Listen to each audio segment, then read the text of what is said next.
So, hello to everyone. Hello, gods of fintech. Hello, everyone who is living in, outside, or nearby the exciting financial sector. Hello to each and every enabler, a critique that not only solves the problems, but also invests the precious time to solve the modern day's problems. Hello to everyone who is watching us online. Technology is a true enabler, and we welcome you virtually at this amazing FinTech Day 2023, live from Vilnius, Lithuania. And I can't be more happy to remind you all that the capital of Vilnius is celebrating 700 years birthday. Can we have a round of applause for this occasion? Happy birthday, Vilnius! We are more than happy to be able to spend a full day together with you. I am Andrius Milinavičius, and I am delighted to present to you my co-host for today, Vaiva Mule. Good morning, Andrews, to you too. Together, we are not only going to spend exciting time together, but we are also here to open the platform for the discussion. There are problems, there are issues, but the biggest problem there which exists is that we tend to speak different languages. And here, we have a chance to realign. Exactly. Let's spend the day together and align our expectations, agree on key directions, and find the ways to solve the financial challenges for the better future. Before we begin, this event would not be possible without our partners and sponsors. Please give it up for our main sponsor, Ondato. Can I ask to... Yes, of course. We also thank our other partners and sponsors, Hawk AI, MLIS, Accenture, Sorainen, Superhow, Go Vilnius, and the British Embassy in Vilnius. And the event is organized by Fintech Hub LT Association and ROCKIT Vilnius, the Fintech and Sustainability Home in Vilnius. To open the main event of the year, it is our pleasure to invite Lina Žemaitytė-Kirkman, the chairwoman of ROCKIT Vilnius. Lina, the floor is yours. Thank you, guys. And thank you, everyone who came here.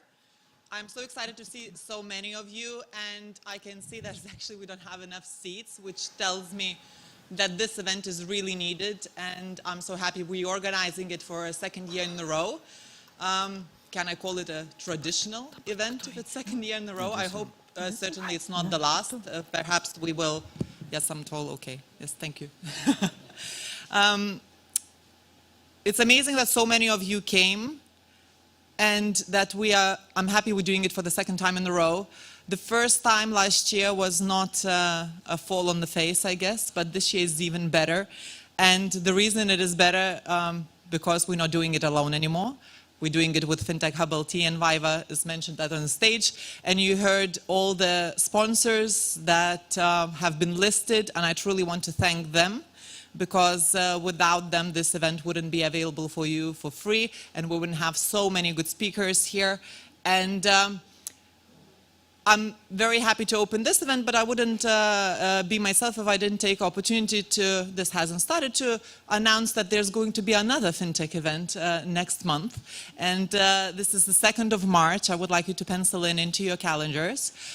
It is going to be the FinTech Awards, Lithuanian FinTech Awards. And today is a very special day because I would like to announce a public vote.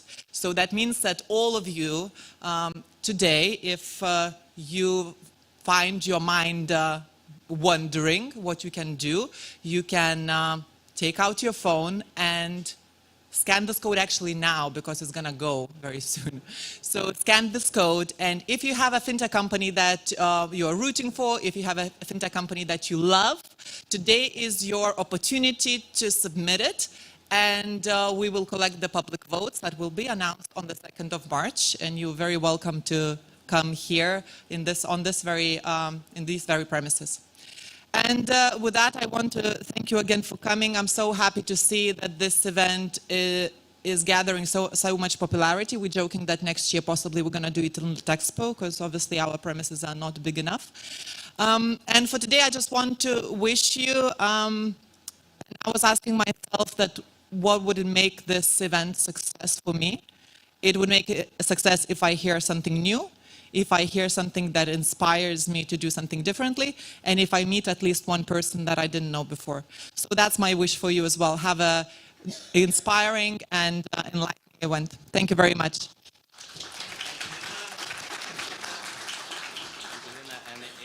That. And now it is my pleasure to invite Gintarė Skaistė, the Minister at the Finance Ministry of Republic of Lithuania, also to say a welcome speech. Please. Hello, nice to see you all. I'm not so tall, so I'll fix it for a while. It's really nice to see you all in this FinTech event.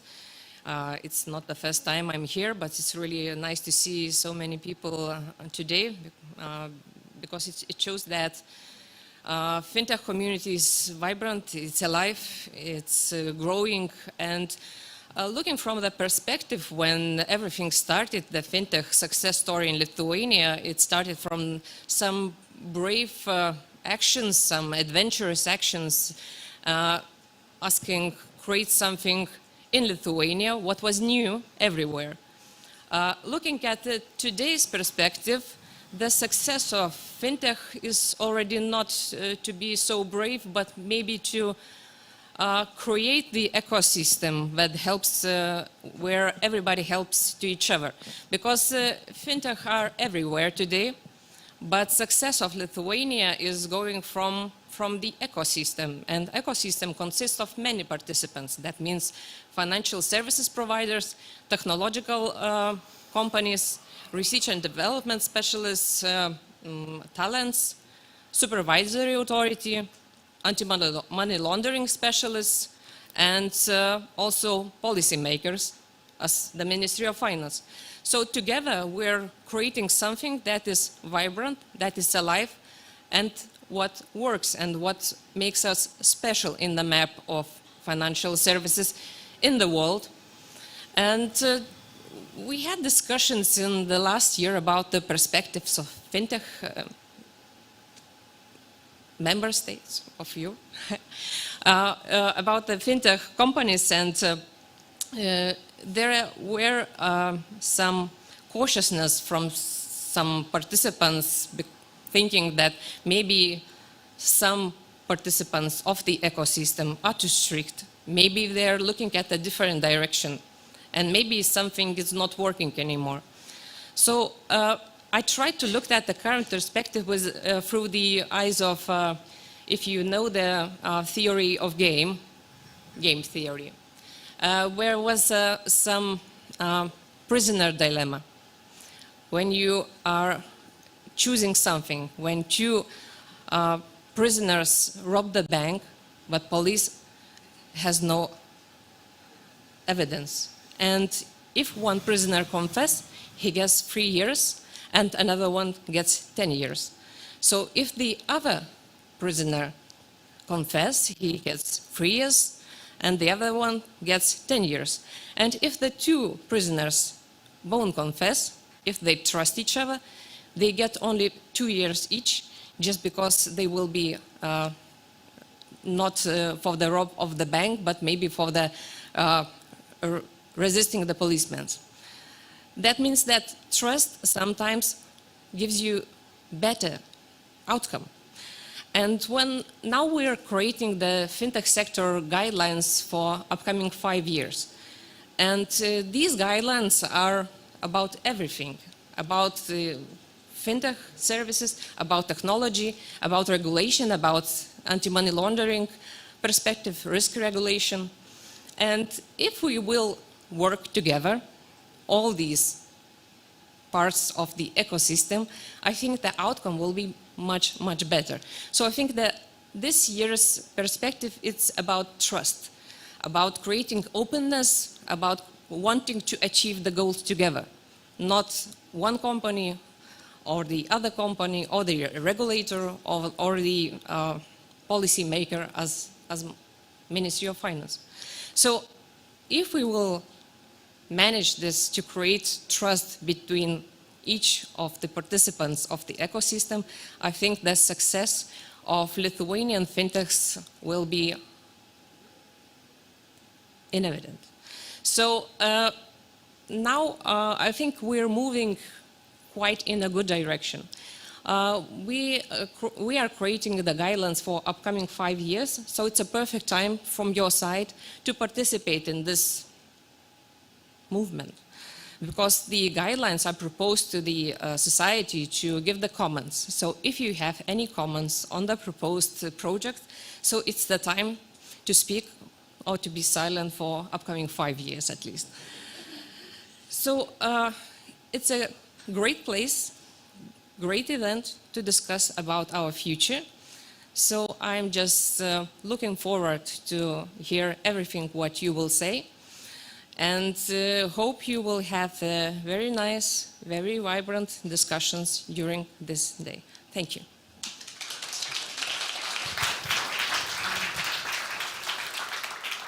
Thank you so much, Minister. And obviously, 2 key takeaways from the welcome speech is trust and speak now or keep silent for 5 years. So, Vaiva, what's going to happen today? Yeah, what's going to happen today? So we have more than 40 professionals who are today will share their thoughts on the thing that matters the most in the fintech world. 13 different sessions will happen in nearest 8 hours. The topics not only will discuss the current AML challenges, we will also allocate time to wander around the future technologies, innovation that is around the corner, the key disruptors, European directives that can and will significantly impact on how we continue to operate. And it's not only that. Today, we're also gonna align our expectations, our objectives, and learn how we can co-create. Let's look at the FinTech Day 2023 as a platform to share ideas even further with our amazing speakers and panelists. It's not a secret that a significant value that lies within such kind of events is hiding behind a simple word of networking. Well, I laugh. If someone would pay the money for the mingling, Andrews would be the millionaire. Yes, obviously. Still, I encourage everyone to have a chance to mingle, discuss, to know each other, and we will have a coffee breaks. We're gonna have a networking party after the event. And of course, let's use the Slido to ask the questions, to note your reflections, to use to co-create the event today. We shape the event together, and we create the mood together. Obviously, we will not have enough time to answer all the questions that you will be posting on Slido, but we will definitely ask each and every speaker to reply to your questions on the Slido platform. So it's going to be a very handy tool for today, obviously. And each and every one of you, you are invited to the last, and in my own opinion, as Vaiva mentioned, important part, the networking party that will happen just after the conference. So, if everyone is ready, let's kick off with our first keynote speaker. And the first speaker, Liudas Kanapienis, the CEO and co-founder of Ondato, will share the views on the MiCA for Fintechs, the future fintech regulation landscape. And last year, Liudas spoke about Winnie Pooh, as far as I remember. And let's see what he prepared today. So, round of applause for Liudas! Thank you guys for kind introductions. Yes, I was talking about Winnie Pooh last time, who was here. I hope you remember that. Actually, the event just started, but I've already gathered some really good ideas here, and I've heard some really good notes. The first one was a fantastic one, that this event is like a bit of funeral of fintech, and somebody heard that as well, you know? Yeah.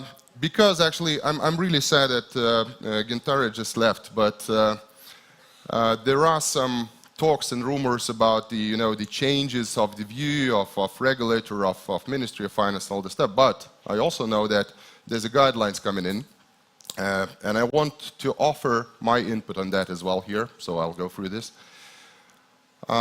Also, I was asked, like, Liudas, you're always like a bit of disrupting, and you're a disruptor here, and you're talking about the regulation. So I'll try to fix that as well during my speech.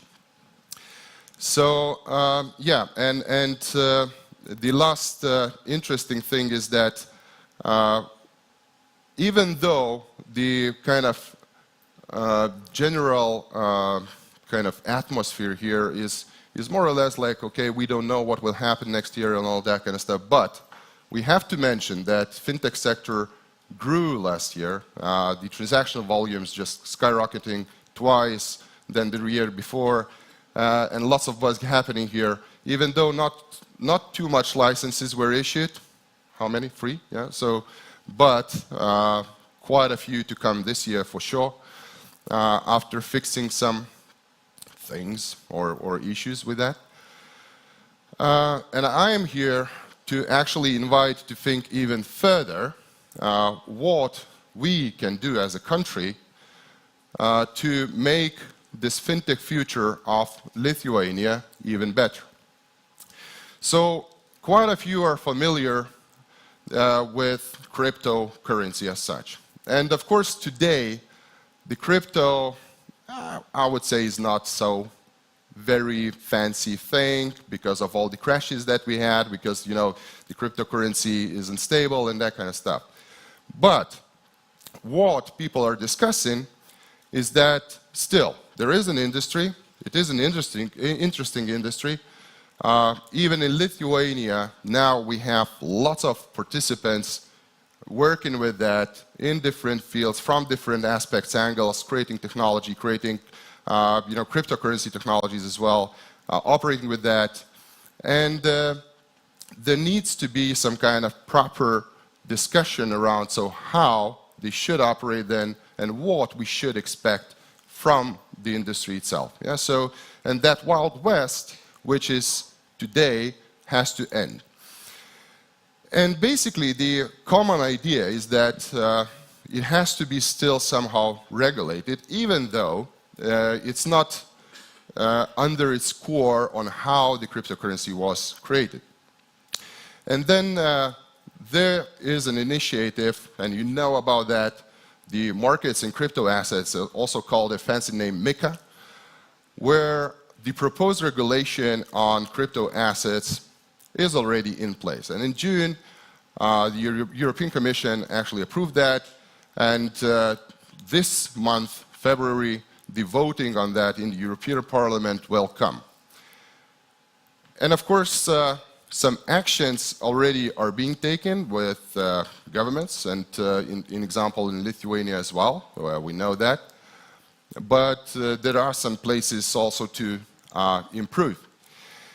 And basically this common agreement says, not even in the European level, but also more widely, that decentralized crypto market then should actually have some standards on, first of all, the companies itself, how do they operate, what you expect from them, and basically what we need to do there, and also on the technology side, so how those operations needs to be handled.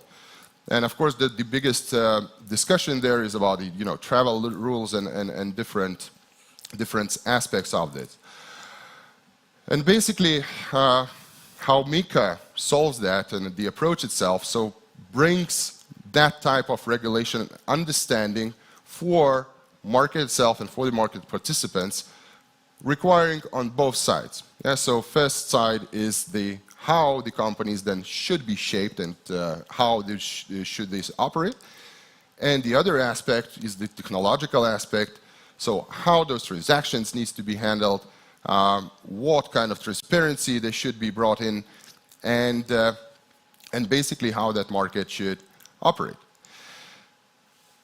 And basically the effect of that is rather different than we think that, okay, it's becoming regulated again, boring.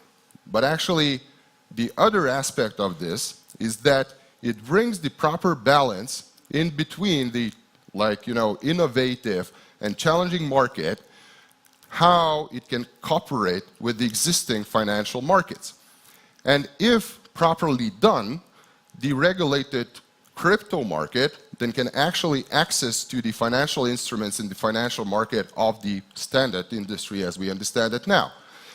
And also that will bring anyway more security to the consumers. And of course every one of you will say that, okay, like FTX, anyway can happen, because even in the regulated market, or you can bring even the better example, the ROCKIT, that it still can happen because, it is regulated market, but anyway, it's not so frequent in the regulated markets, and the responsibility there is anyway different, and we have to agree on that.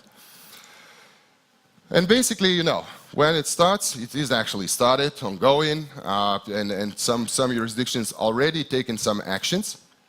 And, this month the voting will be there, and basically we all know that like in 18 months of time, it will be implemented and all the regulatory aspects will be implemented. Yeah, so, and yes, if something looks like a proper regulated market, it is a regulated market for sure. But we've seen that already more than 10 years ago. The similar situation was happening with the electronic money institutions, and the same is happening now. Yeah, so when first of all, challenging market, creating their own rules and all the stuff, and then falling under the regulatory umbrella. And that's where I want to propose an offer to us as a country where we can actually stand out and to do the same story what we did with the fintech and with the electronic money institutions and payment institutions, and actually to do the same with the crypto companies.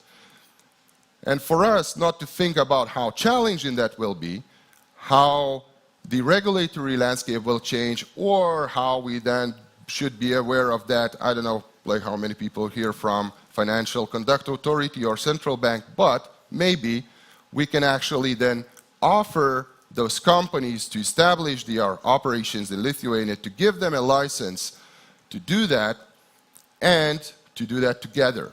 And maybe there will be another fintech event or crypto event here as crowded as it is here today. If looking at the landscape itself, the cryptocurrency is banned only basically in one, of course, big country, but still one, China. Everywhere else is not banned, of course, not so much still regulated, but the regulation, we know it is coming. And here I see lots of opportunities for Lithuania to be a front runner by all the aspects. I know that, and you know that some of the aspects already are being taken in requirements of capital, on anti-money laundering procedures and everything. But I think that we should be a bit ahead of everything what is happening, and we can do that because we are a relatively small country anyway. And also, we can be a gate to the European Union level. And we know that the American regulation and the Middle East regulation will be more or less the same as the European regulation as it is now. So to recap, it's not a bad day today, it's a celebration, yes, no funeral, in my belief. Also, we have more opportunities coming than we think, and we can be, again, coming to a leadership within the fintech sector using the upcoming regulations what we have in the European Union level. So thank you for that. If any questions, just give me them. Thank you, Liudas. I have one question for you. Of course. You mentioned that it's a new opportunity for Lithuania. We already have some regulations in regards to the crypto. The MiCA is still not approved and it's already postponed. It will happen, but still, we still have few years. Do you think Lithuania should do something else in addition to what we already done on the crypto? First of all, why fintech is such a buzz in Lithuania now? Yeah, so and why we have those companies, because there is an ownership, there was an ownership. Maybe there's a bit of less ownership today, but I'm sure it will be again. So there was an ownership on the file itself, how to progress within the sector. Yeah, so and there was a kind of common agreement, which I'm supposing here to have today again, that we want those companies here and we will do everything that we can to make it happen. And that's what I'm proposing. I have another question. You do represent a very, let's say, sophisticated QAC solution, right, on the market. And you also are aware on, for example, these kind of projects as OpenAI. You've seen what AI can do today. How can we tackle the challenges of frauds when it's going to be so sophisticated and it's going to happen this year and next year? Well, first of all, in my belief, the challenges of fraud never will go away from like anywhere. Yeah, so there will always be bad people, right? And in my belief, if that would be a discussion about the education, that will be even more deeper discussion about the OpenAI and ChatGPT the possibilities, because that's where the biggest fraud will happen anyway. Yeah, so and like from the aspects of financial industry, so I believe that we have more than enough good tools to handle and to tackle that in terms of the transaction monitoring, in terms of the KYC, in terms of understanding who the client is.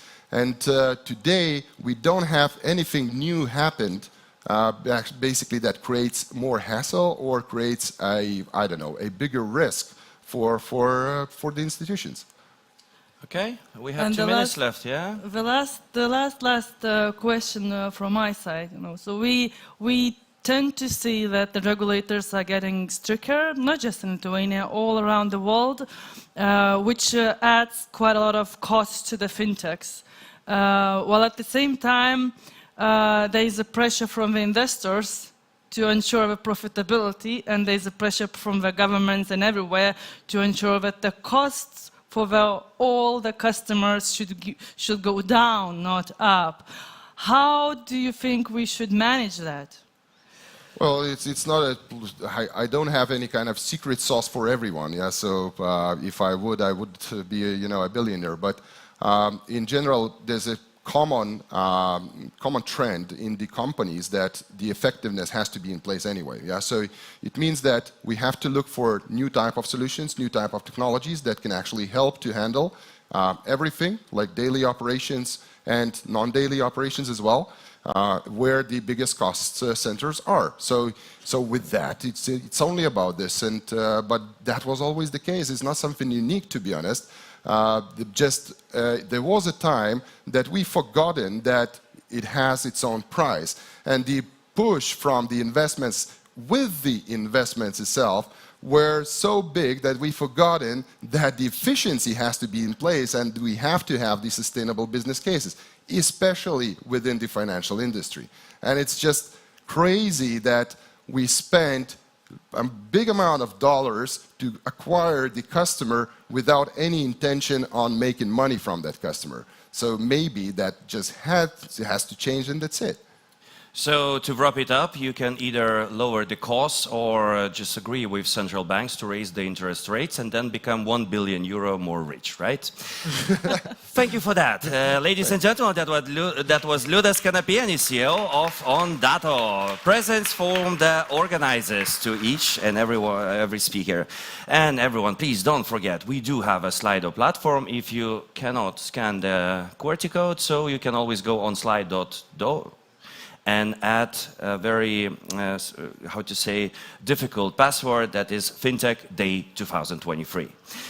So use your chance to reflect, ask questions, because Liudas is going to be here. You can ask him live, or you can ask it on the Slido so everyone will see the answer, and what is written, what gets to the internet, never leaves the internet, right? Okay, let's move on to our next keynote speaker, cybersecurity. Cybersecurity is being mentioned as the key challenge not only for the financial sector.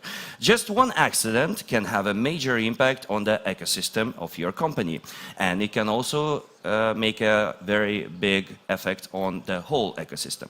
It's kind of funny when you think about it. You can have the most advanced security system, but classified documents still tend to leave the house and appear in someone's homes in private place, right? Oh yes, and we had quite many cases like these last year, and let's hope that we're not gonna have this year. And with this, I want to invite Narimantas Bloznelis, co-founder and CEO of BankingLab, and he will share his own story. I have hacked you, the real-life story. Warm applause.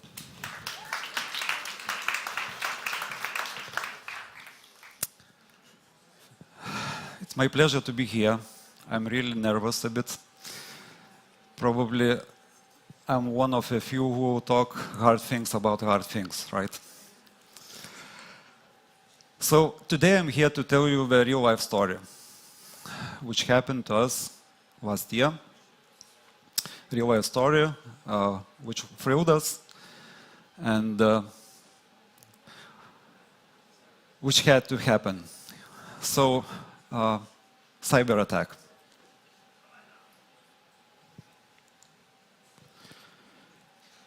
I would like to start with a question to you.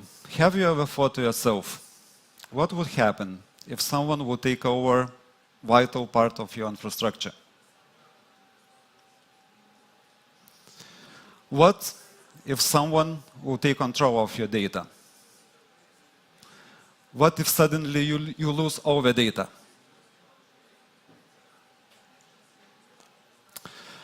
As for myself, I would admit I never thought of this before. September 23rd.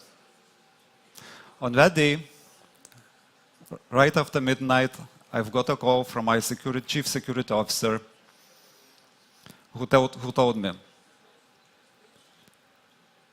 Narimantas, we have a problem. We are hacked. We lost all the data. I'm sorry. I literally had to sit and think what has happened.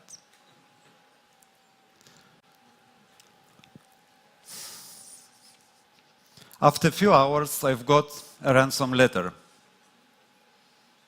from the hackers. The letter told us, I have hacked your infrastructure and crypto files in all machines. Please send 1,000 bitcoins to this address. If I haven't received bitcoins before 26th of September, I will delete the private key and leak the data. Wow.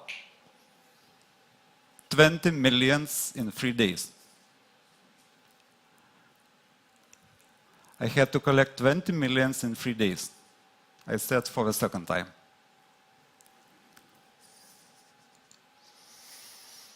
So what do I do?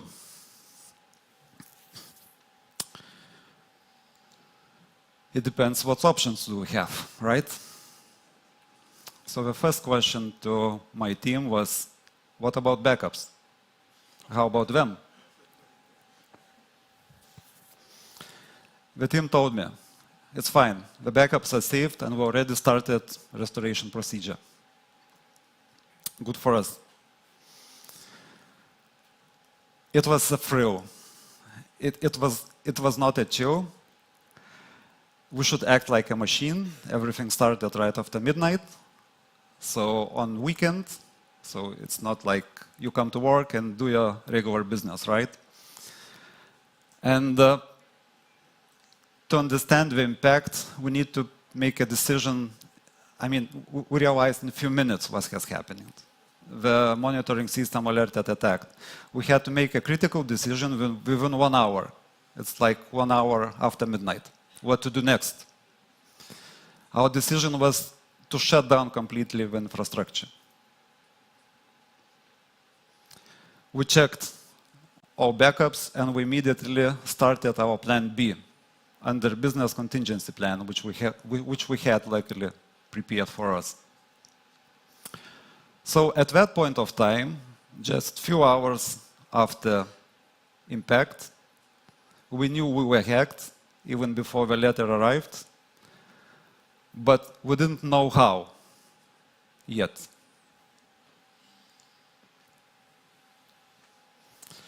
So this was really nuts to understand how it came. I mean, and what has happened. You should understand what we do. We provide critical infrastructure for major part of the fintech ecosystem. So it's dozens of financial institutions which we had to recover from scratch. So it's hundreds of virtual servers, hundreds of terabytes of data, hundreds of connectivity, credentials, integrations, and whatever. And everything should started basically after midnight, immediately after the attack has happened. We recovered all the customer data, all the servers, everything in a matter of 15 hours. No data was lost. All systems were up and running. We hardened the security to the maximum level.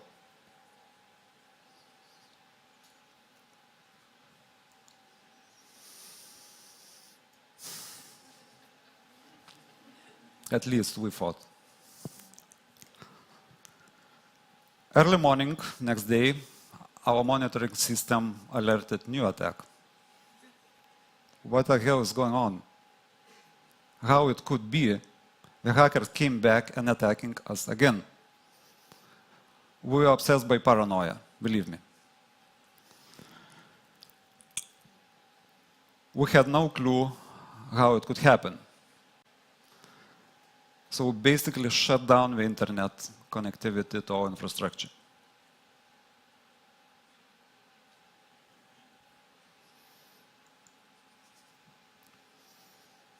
If you don't know what you don't know, it's quite a challenge to take any decision, right? Luckily, in parallel, we started with one investigation, what is happening and what's going on in our infrastructure. Hackers are like viruses. I mean, it's not the first time for us we are being attacked. It's happening from dozens to 100 times a day. We understand, I mean, we're working in critical infrastructure and we are targets. So 10 years in our practice, we saw many things, but none of these attacks succeeded. This time was different. And it really shocked us. So hackers are like viruses. They test the immunity system, looking for weak points. And once they found, they attack it. And we do it in lightning speed. During the investigation, cyber investigation, which we started immediately in parallel of recovery process, we realized that legitimate access to our infrastructure and credentials were used for this attack.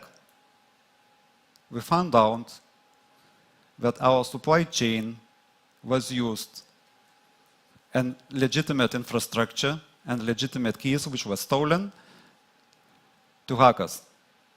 This was nuts. By the way,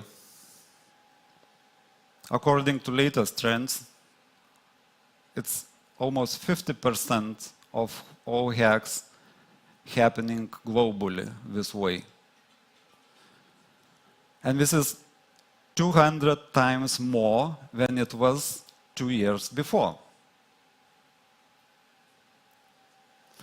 According to Forbes, 82% of top 1,000 global CEO, they believe that software supply chains are vulnerable.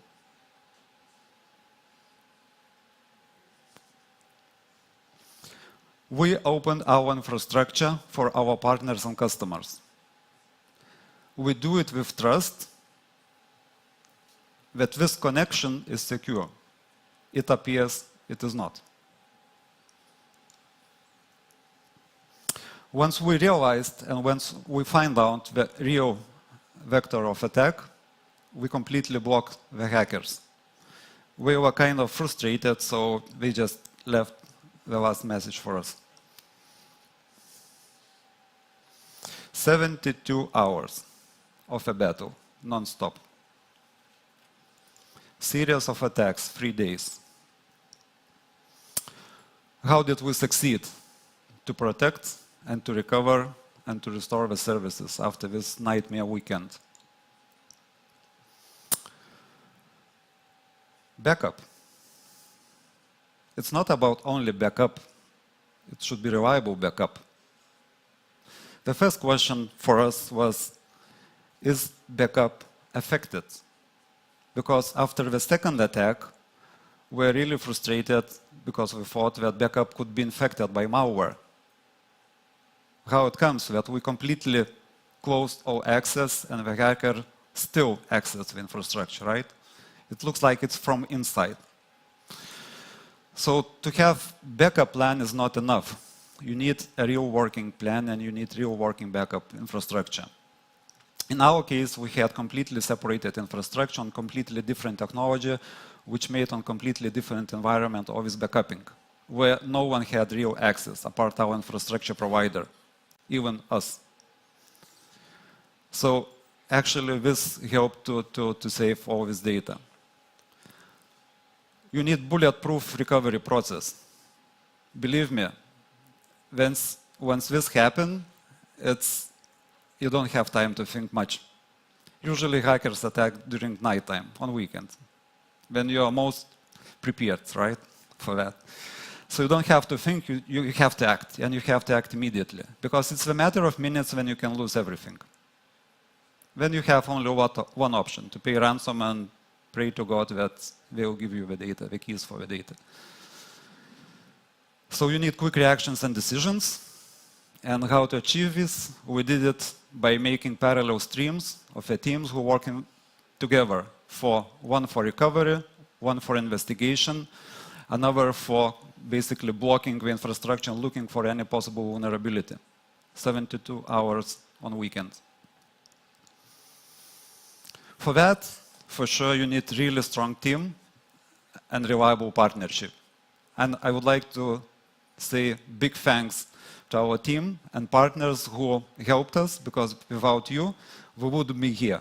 I wouldn't tell the speech, probably it would be different. Few lessons learned or takeaway from this history.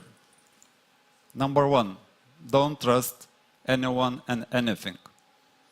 This applies to your customers, this applies to your suppliers and employees. People make mistakes, and you are not guaranteed because everyone can make it, and there is no unbreakable equipment. So you have to have additional control mechanism. It should be both human and systemic, to use multiple layers of defense, to involve external teams to double check if you are safe. Check your supply chain. Remember, 50% of the hacks now happening through supply chain.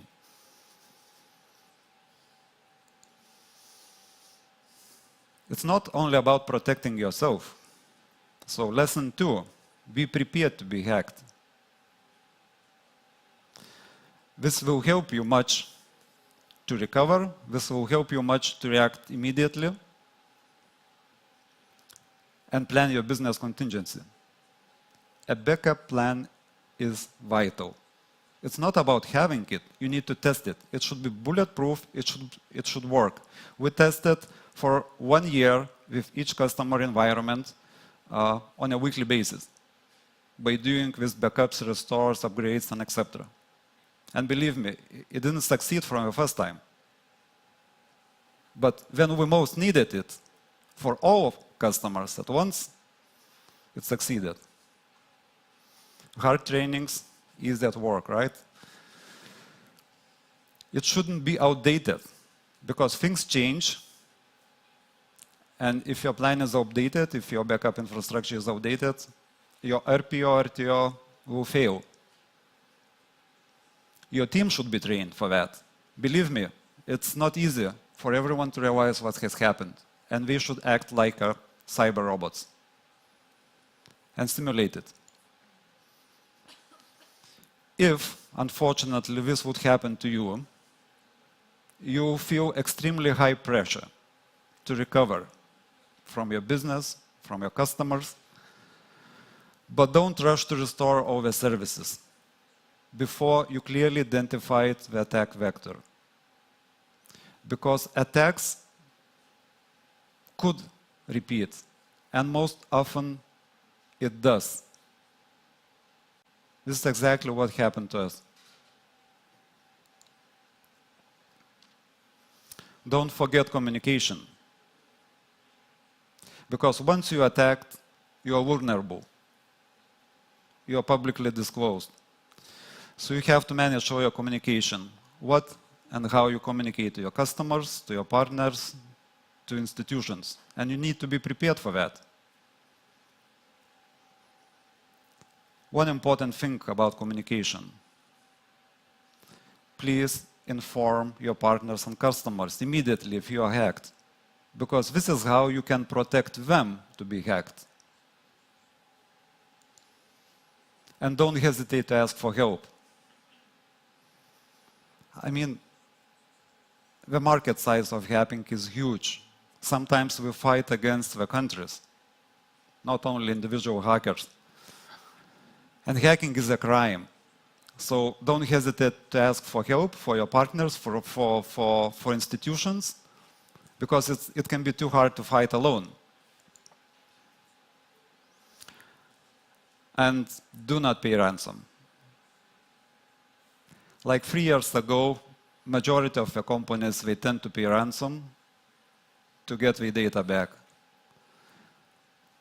And nowadays it's shrinking because everyone realized that only 20% of the companies who paid ransom, they get the data back. This is a business. Hacking is a business. Don't fund this business. Be prepared better to succeed, to restore your data, to restore backups, everything. And if that, better hire hackers than fund them. And for those who think that you are safe, on a safe side, and you will not be hacked, I would like to share a quote of former Cisco CEO, John Chambers. There are two types of companies, those who have been hacked and those who don't know we have been hacked. I wish you to be safe, but also to be prepared. Good luck. Thank you.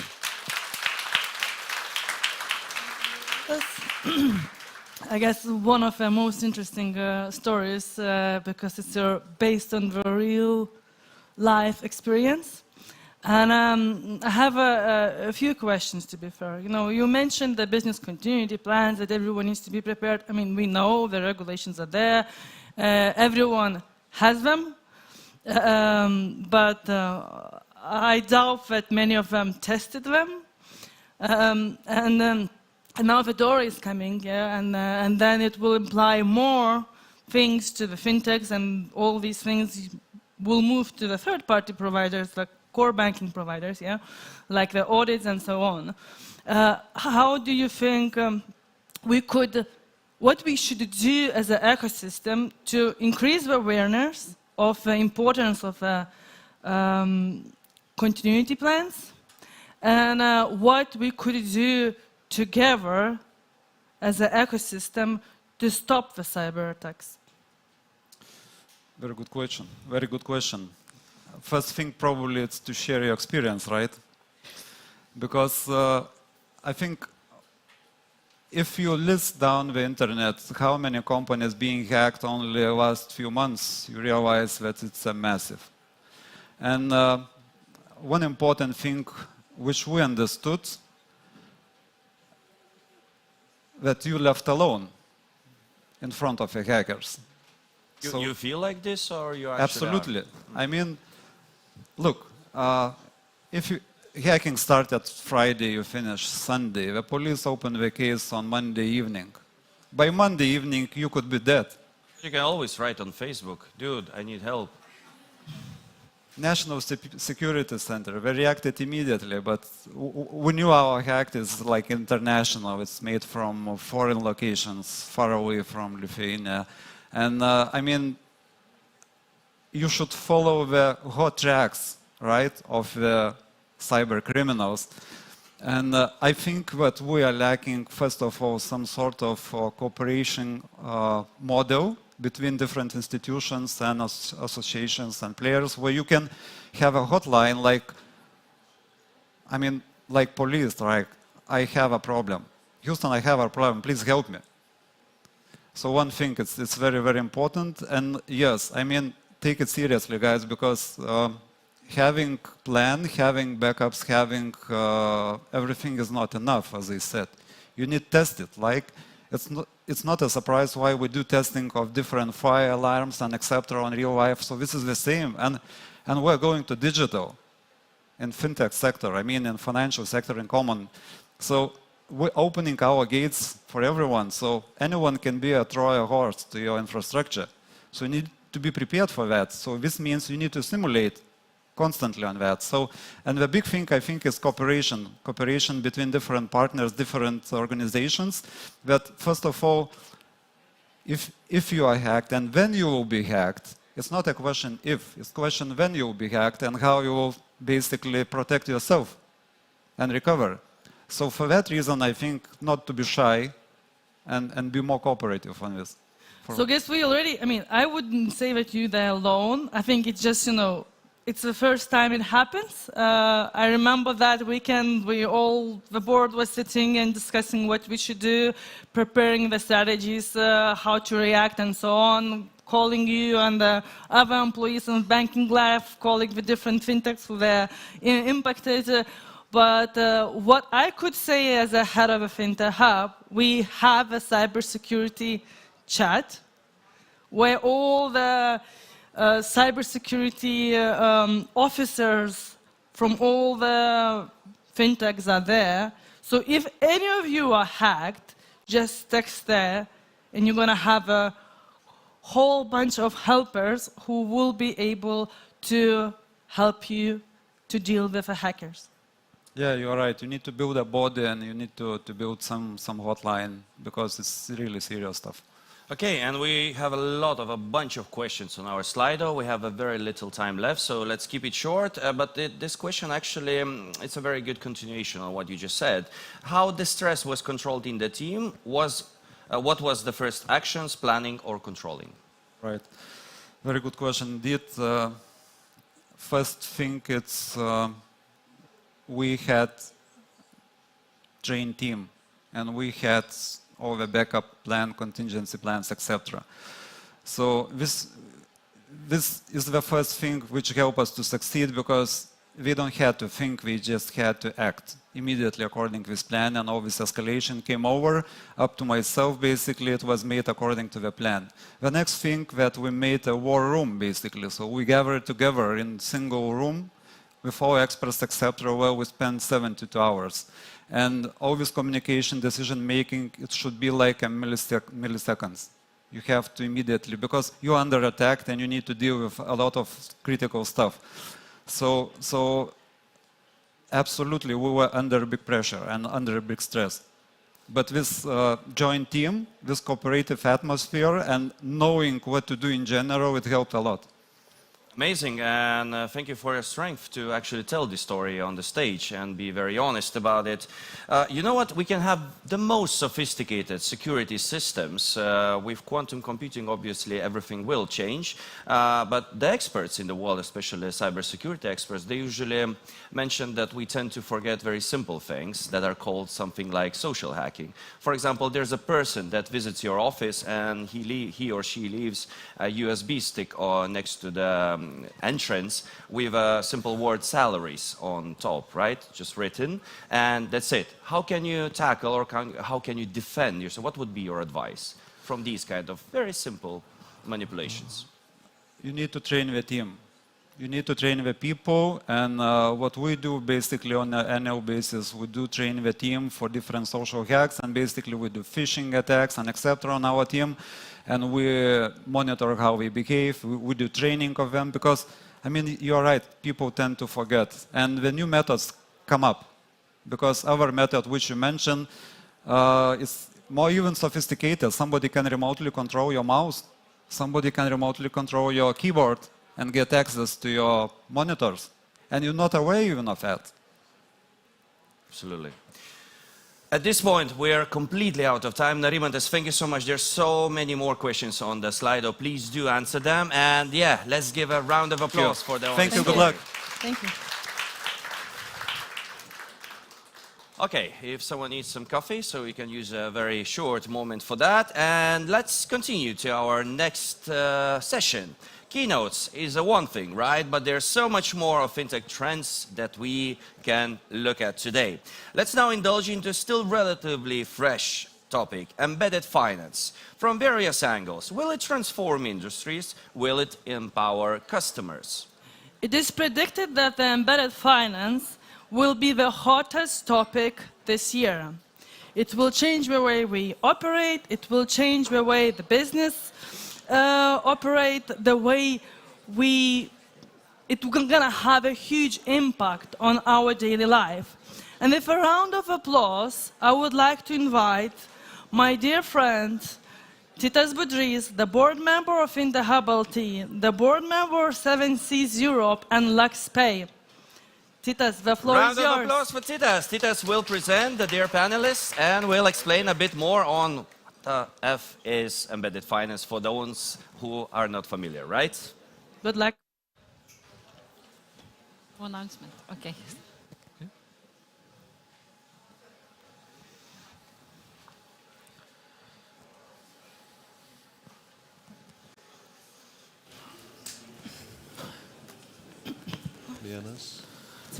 So, ladies and gentlemen, welcome again to FinTech Days.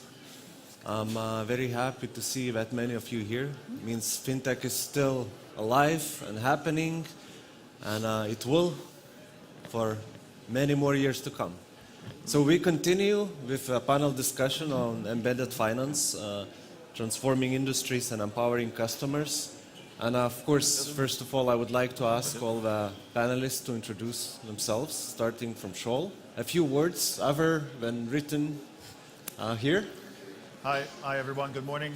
My name is Scholl David. I'm from London. For the past 4 years, I've helped build Rails Bank into a global financial embedded finance platform, taking them into Australia and US and other markets.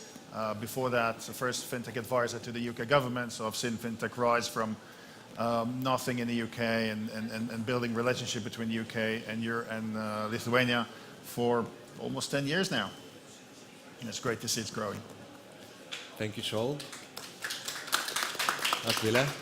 Hi, nice to be here. I am Akvile, associate in law firm Sorainen, working with fintechs, but that's a very broad sphere, so mainly focusing on licensing, regulatory questions, payments. So, of course, embedded finance is amongst the questions that I'm focusing on. Thank you, Akvile. Good morning, Labas Vitas, Sarp Demiray, and I'm a finance veteran, let's say, working for 25 years, mostly in banking, but also insurance and fintech, and for some time investments banking. And I'm really glad to be a part of this vibrant community. I am the CEO of the European Merchant Bank, ECB licensed bank, and for 2 years I am living in Vilnius, Lithuania. Thank you very much. Thank you. Okay. My name is Nemira. I am coming from banking industry. I spent 20 plus years in banking, mostly traditional banking, and the last almost 5 years in neobank and digital banking, and I can see really the big difference in that.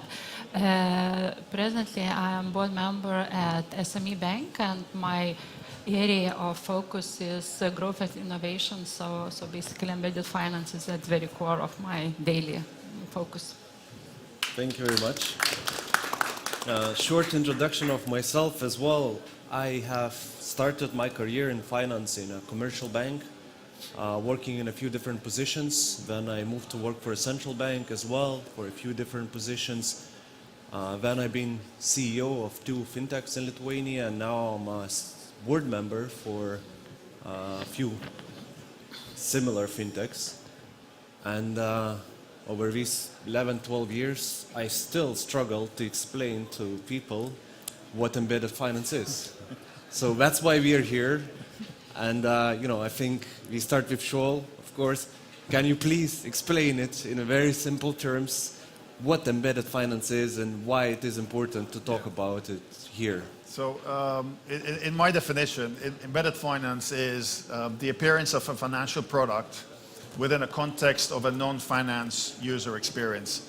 What that means is that entities that are not banks are delivering a banking service, and let's now ignore how it's done because we can talk about that, but they're actually delivering, or a better word, distributing financial products to their consumers to achieve something else. A finance product almost always is just in support of something else that a consumer wants to do. And bringing that finance into the point of need at the point of sale or wherever that is a big change to how banks are distributing the products. And I think that's why it's really important, because it has the potential to have a huge impact on banking models.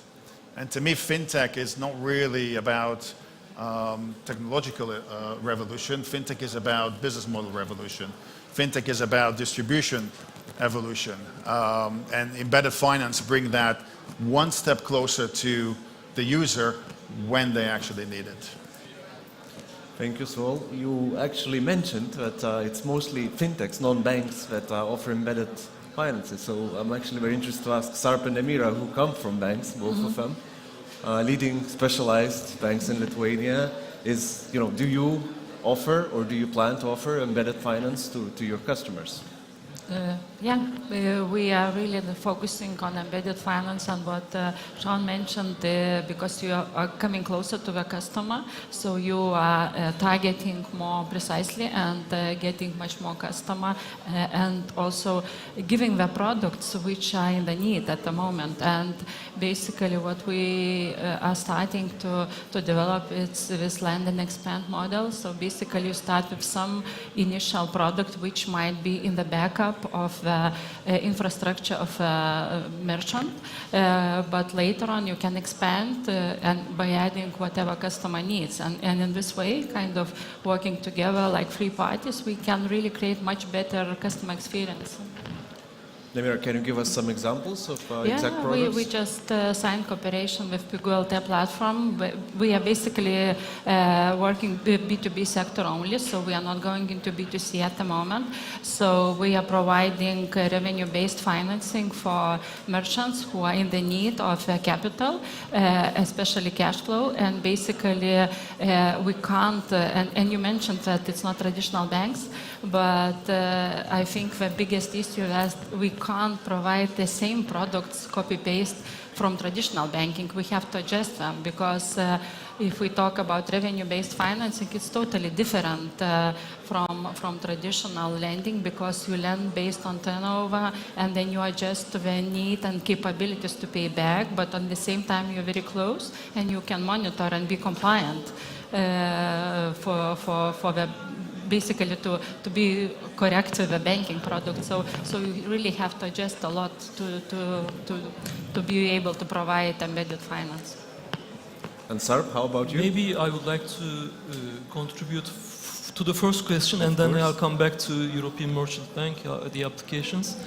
So I believe there had always been an embedded finance, maybe at least in the last 20 years or so, like the airline or the retailer cars as an example, or the auto dealers financing their car purchases, etc.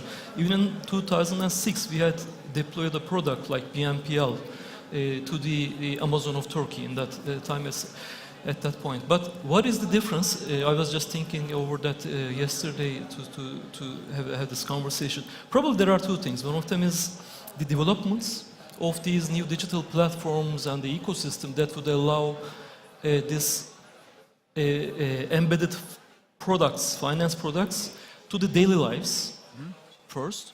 And the second thing is, the keyword is probably the natural. So these products can be now, with the advanced technologies, the regulation, and the other advancements that we see in the ecosystem, can be a part of this natural flow. which gives a paradigm shift, as you said, for business-wise. So embedded finance is at the core of is actually one of the founding pillars of European Merchant Bank. And we are targeting two main customer segments. One of them is the Fintechs, the other one is the SMEs and corporates. That means, aside from being customers, we would like to have our Fintechs as partners in terms of the technology providers as well, or kind of business partners in establishing these embedded finance services and platforms. What we have the enabler as the banking as a service side, like the APIs that we are providing. And we are at the moment of building more, like we also have products like virtual IBAN, which we are waiting approval from BOL at the same time. But at the other end, we are also working with the businesses, let's say, to discover the opportunities in the niches of, especially, like you said, supply chain financing, including the invoice factoring, B2B marketplaces, and even international trade, which is not easy, but these are the opportunities that we are searching for. Yeah. Sarp, you mentioned 4 magic letters, BNPL.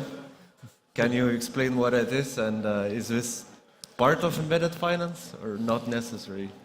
Well, for sure, the most advanced part of embedded finance probably was on payments, right? And as we see, probably the second one is BNPL. Maybe Klarna was one of the prominent ones, which had some improvements in this area. The third one, probably insurance, we will see. And yes, of course, as we see, it's just the lending products embedded into the flows of the businesses in any case. Start with maybe mostly targeting the consumers, but as I said, there's a huge opportunity for businesses, B2B and B2B2B. So BNPL stands for Buy Now, Pay Later. That's where, important to put an exclamation mark on that. Okay, our next question goes to Aquila. Aquila, I know you work with Fintechs for some time. So Fintechs, nowadays, we see that, we build business models or products around embedded finance. Yes. Do you see some examples, some good examples that you can share with us, especially local examples? That's what we're interested to hear about more. So there are actually, this is quite two-sided question, and very important to put the emphasis on those fintechs who are providing this embedded finance solution. There are not that many in Lithuania now because, of course, there's a lot of regulatory burdensome for those fintechs providing embedded solution to register with the regulator and to actually provide the proper compliance systems and other. So there are, I'd say, few popular ones. The most engaged in this, Verifo, for instance, is one of the examples in Lithuania. Then Contis, and then we have few representatives of those who are also building the solution. Also, Railsbank was focusing a lot. So those are very good examples of fintechs that are offering this in Lithuania locally. Can you give us a few examples of embedded finance products that they offer? So I give you one example myself. If I go to one e-commerce seller to buy something, I immediately see, offer to buy it with a loan from one of the local lenders. And, I fill in the form on this e-commerce website. I just feel, this is one gateway to actually receive these financial services for me. So this is the example that is probably the most often seen. The examples you mentioned are a bit different, I guess, right?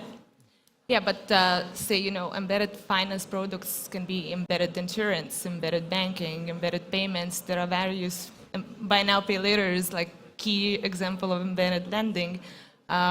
Let's say Vinted, probably most of you have used Vinted app. You know that they quite recently introduced payments via app, so that's one of the examples of, for instance, embedded payment, and it's quite successful example of how e-commerce platforms can actually make the customer journey just one click away of, and how financial products can be part of it. if I can add an example that actually, well, it's not real, but it's almost real. But if we take Amazon, Amazon obviously a lot of us are buying in Amazon, but a lot of companies are selling in Amazon. What Amazon has, the kind of information on its sellers, we'll talk about the supply side for now, the information they have about each and every seller on their platform is better than any bank has ever had on any business in the history of banking. They know what they sell, who they sell, what time they sell, they know their inventory, they know everything. They mostly handle logistics as well. They know everything. They can tell a business owner that they'll have a peak or trough in their inventory before the business owner knows that.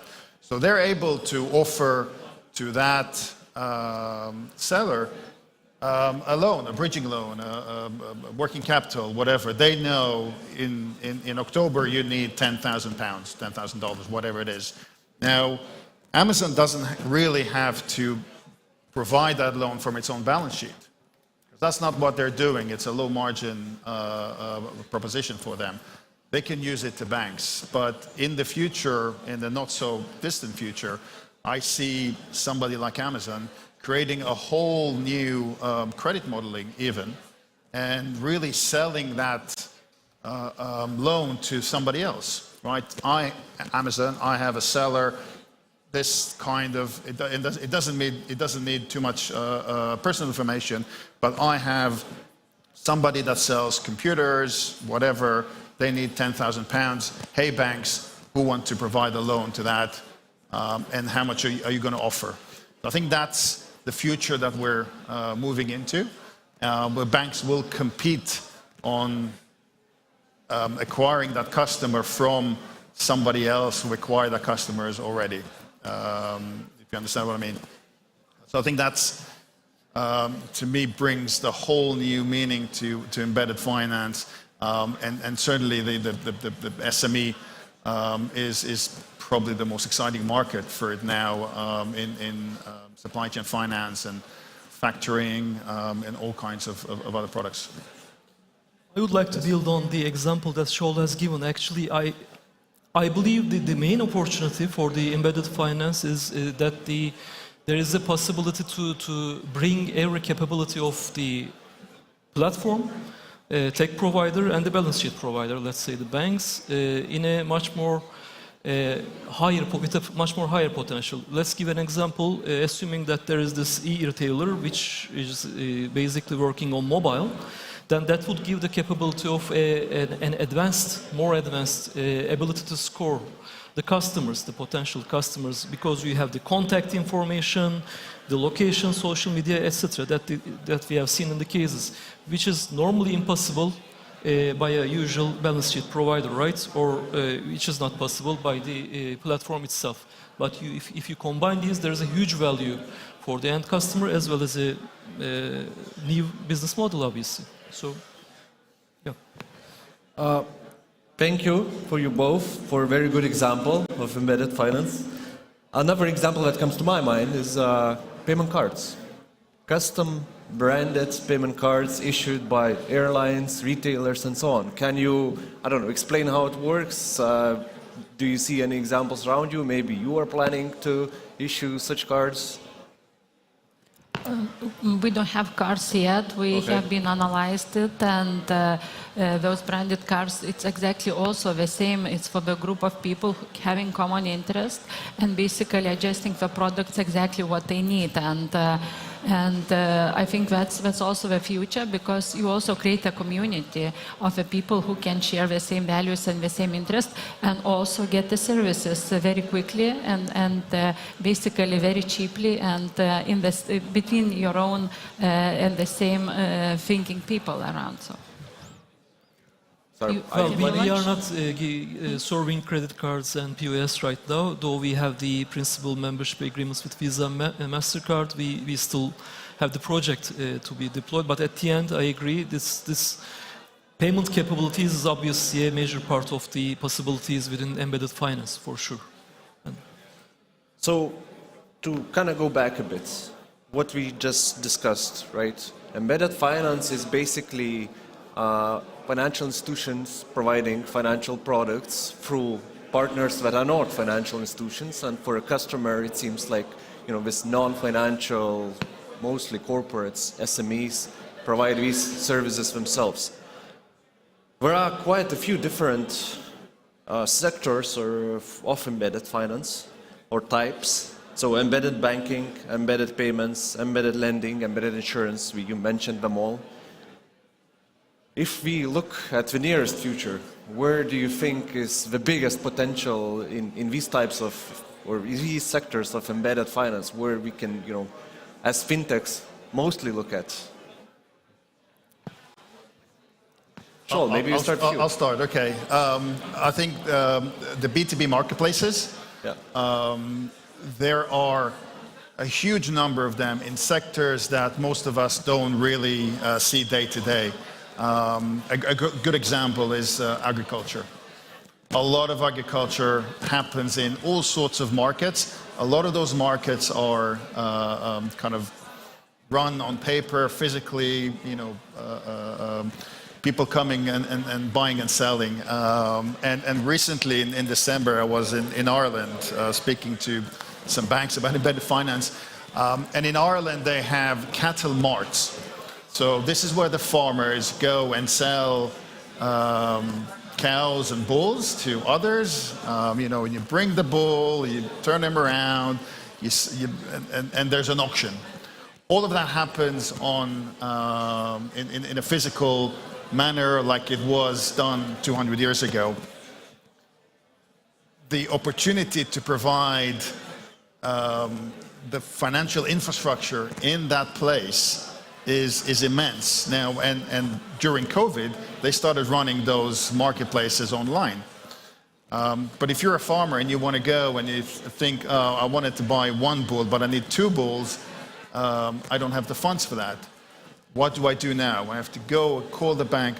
I think there are a lot of opportunities like that that I'm looking at. Music, royalty.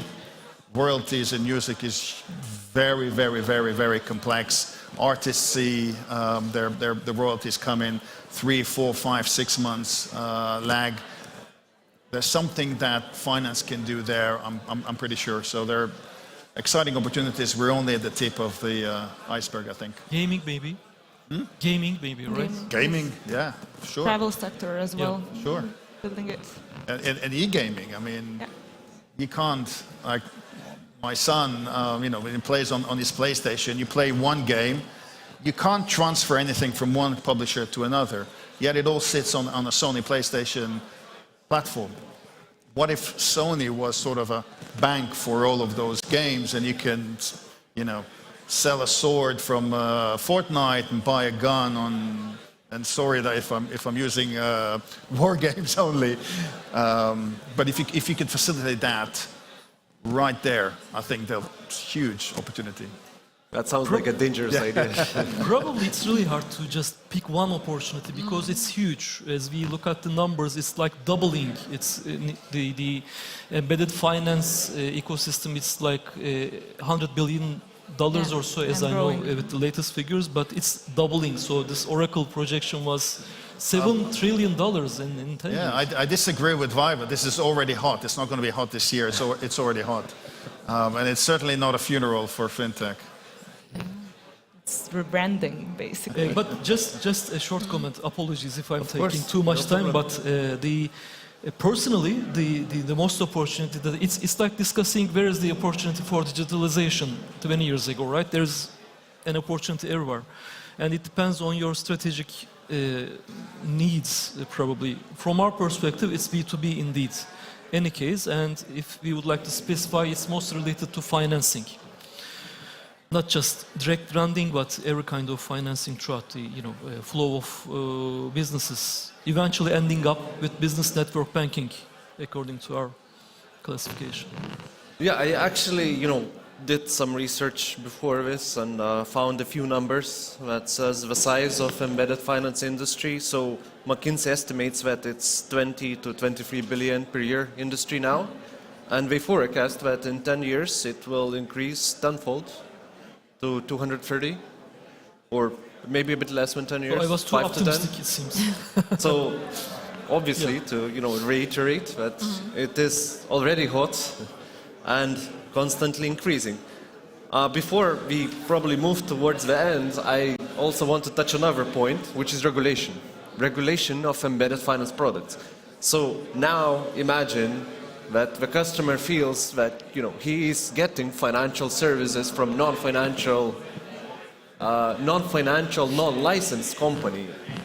What are the most important points or the lines, red lines not to cross for providers of these embedded finance non-financial companies or financial companies in terms of regulation? Aquila, maybe you can. Yeah, of course. Help So us here. indeed, the customer feels like it's Vinted, it's Pigolte, any provider that's offering the financial service, but it's actually the responsibility of embedded finance solution provider. So we can talk about probably white label example, and what is the agency in this case, because if you take white label, it's rather the service provider basically is working as a third party, taking all the infrastructure, and then the company that's taking the solution is only branding it on their way.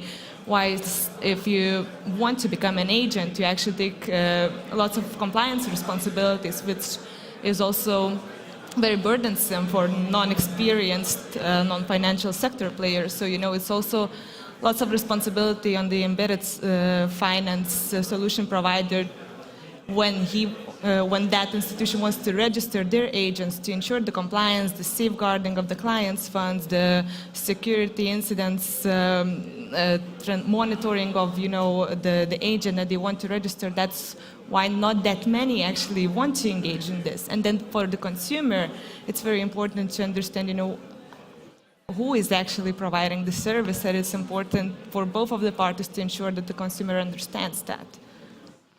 Yeah, I would like to add a bit from my side. So obviously, for the consumer and for the regulator, it is very important that consumer understands who is actually providing the financial services. So it has to be very clear in terms of the services. Also, the responsibility sharing between the financial institution and non-financial institution. This is something I'm very interested to hear your opinion as well on. Where is the line? How much can non-financial institution do in terms of KYC, know your customer, information collection, monitoring, even transaction monitoring in some cases? How much can of all these responsibilities be shared through, let's say, service level agreements? Or then, you have to already go to the regulator and register this client of yours as an official agent. So please share your experience and thoughts about it. Maybe I can comment, because for me, embedded finance is about easiness for the customer. So basically, you try to provide the service as easy as possible, and if you start kind of collecting many times the same information, that would never work. So basically, you have to find a way with a partner to collect as less information as possible, and it's a big difference if, let's say, there are two EMI and bank operating together, then they can share information freely, no problem. But let's say if you are regulated or non-regulated institution, then basically it's pretty difficult in the practice to explain why the hell we need so much information about the customer in order to provide a simple loan. But thanks God, we have already very good information in databases we can source by ourselves, of course, with the consent of the customer. I don't think that kind of disclosing that you are providing the service on the partner platform is a problem. I think the biggest problem is how to make the process very, very seamless for the customer, that let's say he came to buy something, and now, if he goes to the bank, he is morally kind of ready to give a little bit more, but if he is buying something, he is not ready to fill in a lot of papers. So you really have to adjust and make the process seamless, and that's kind of from compliance point of view, sometimes it has challenged. Of course. I agree that it should be seamless, but at the same time compliant, and it's not always 100% defined as a very clear line as we see. For example, maybe these virtual IBANs, that's a good example. Though it seems like pretty obvious in terms of structure, as soon as you go into the details, like if that's a B2B structure, there's another party at the end, and if you're adding another level, then the compliance struggles is much more higher than the very basic one. So probably it depends on the case that you are trying to shape up, and also probably we will need additional regulatory developments as soon as we progress through the embedded finance progress. Yeah. Sure. Any thoughts on responsibility sharing? Yeah, I mean, I think compliance is going to be a competitive advantage when you talk around embedded finance. The partnership or provider that gets compliance and does it well, and it's hard, and I'll explain why, will probably win. And it's hard because it changes the concepts of compliance and the liability. From a regulator perspective, the liability is always going to stay with the regulated entity, and that's fine, that's how it should be. However, there is a challenge of the data collection, and you have the option as a provider to either try and collect it yourself within that non-finance user journey, or allow your customer to collect the data of their own customers and pass it on to you. The question then from the regulator continues to be, well, if that's the case and it's okay, how do you actually manage the risks? Do you have enough people and tools to collect the data from a number of multiple partners and then bring it back to me when I need it and be able to analyze that information? I think that's really, really, really difficult. Who actually performs the data collection is, I think, neither here nor there, whoever's best in doing that. The second thing that I think regulators are going to start focusing on very soon is suitability. How do you make sure that your customer gets the right product to them if you're a step removed from that, if you're at a regulated entity, a step removed from that?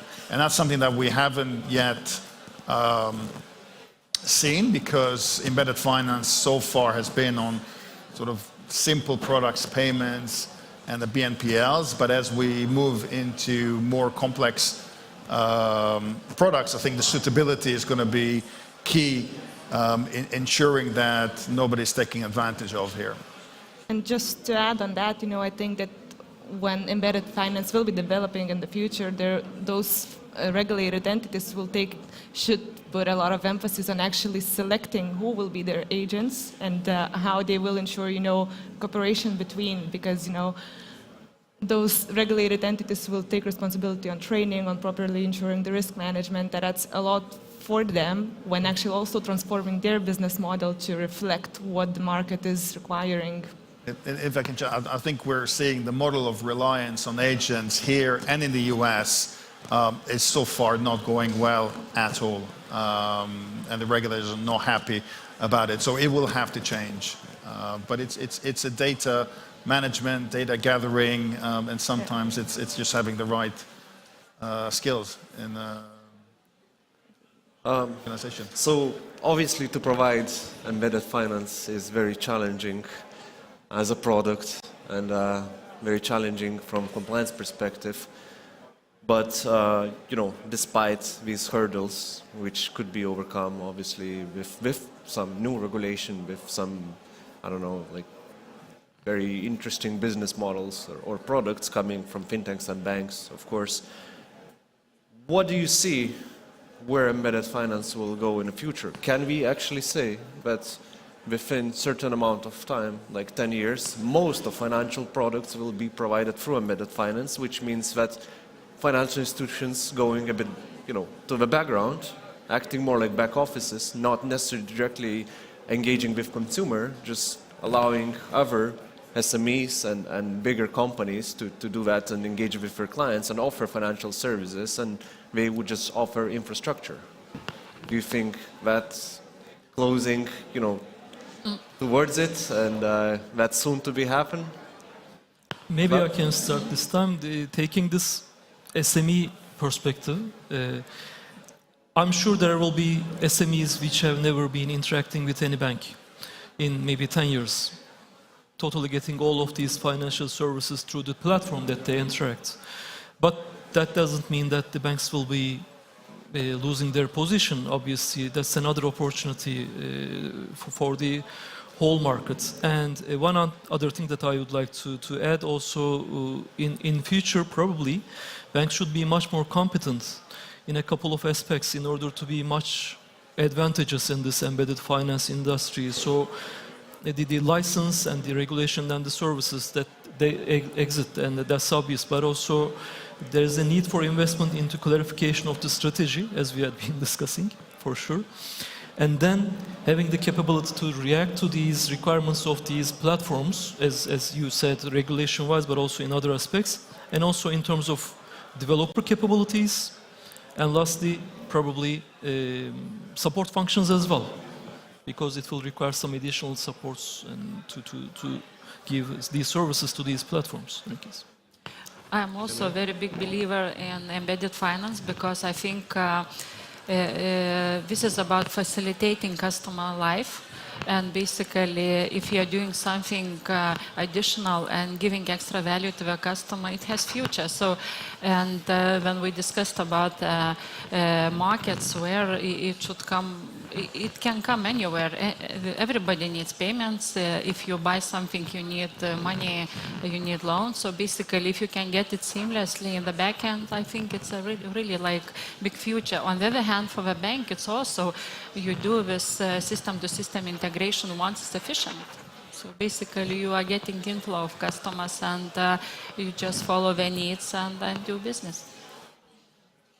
I would also agree, you know, it's not the future is basically happening now. We also see I see in my work, you know, that more and more regulated entities are focusing and trying, you know, to develop their models because they see that their clients want to focus on their clients' flexibility and convenience, you know.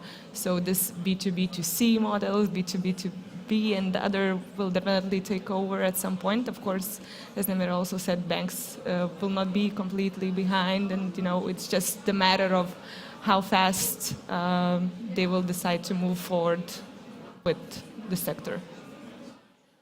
Joel, any thoughts? I'm spending my time for the last 4 years and in the foreseeable future building or weaving an invisibility cloak over finance. It doesn't mean that finance is going anywhere. It just means that it's going to be invisible to the end consumer. And I think that's the future, that almost all parts of finance are going to be sort of covered in.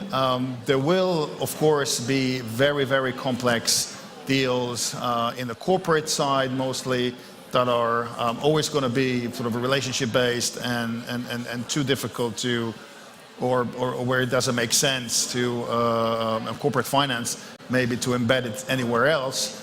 But a lot of our day-to-day finance, whether you're a consumer or a small, medium-sized business, will be provided by somebody else. Banks are still there. This is not the end of banking by no means. Balance sheets are important. Balance sheets operate efficiently on scale. Risk management is the banks that's what they do, and nobody does it better still, even with all the problems we had in the last well, every couple of years maybe. So I think that's again distribution over that distribution role is going somewhere else. Thank you, Joel. Thank you, everyone, for sharing your thoughts. Before we close, I would like to engage the audience and ask if anyone has any questions, especially the ones that are still not very clear on what embedded finance is. I encourage you to raise your hand and we will try to explain it again. Any other questions are welcome. Show you slightly what is happening on the slide. Okay, very good. So yeah, we have some questions online.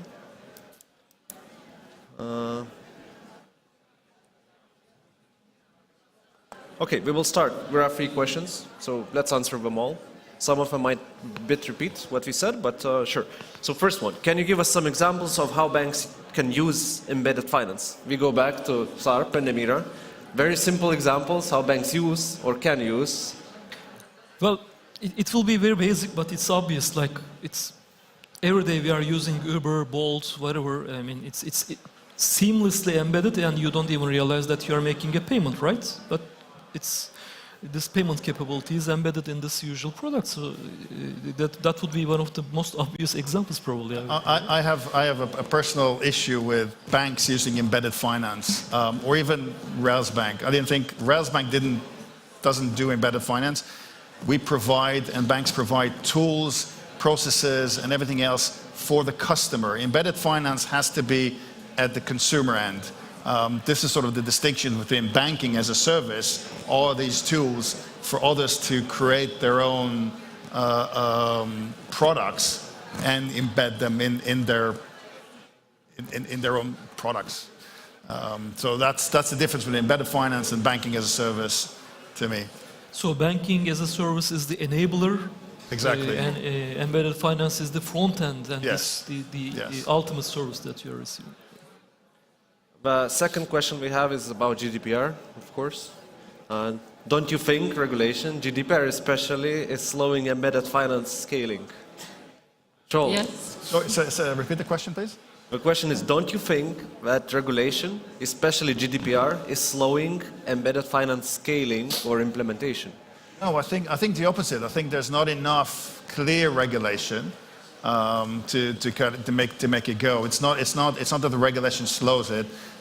It's happening. I think what is probably not going as fast as I was hoping it would is a customer side understanding the big companies in fashion, retail, or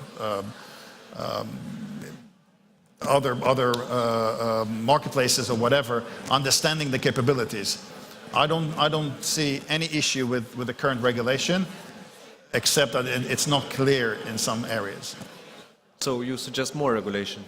I suggest clearer regulation. But I just want to add on that. Actually, I'm a fan of regulation as a lawyer, obviously, but regulation is one way to do it. It's more of a guidance how to do the regulation, and that's what I see lacking in the sphere of embedded finance, actually.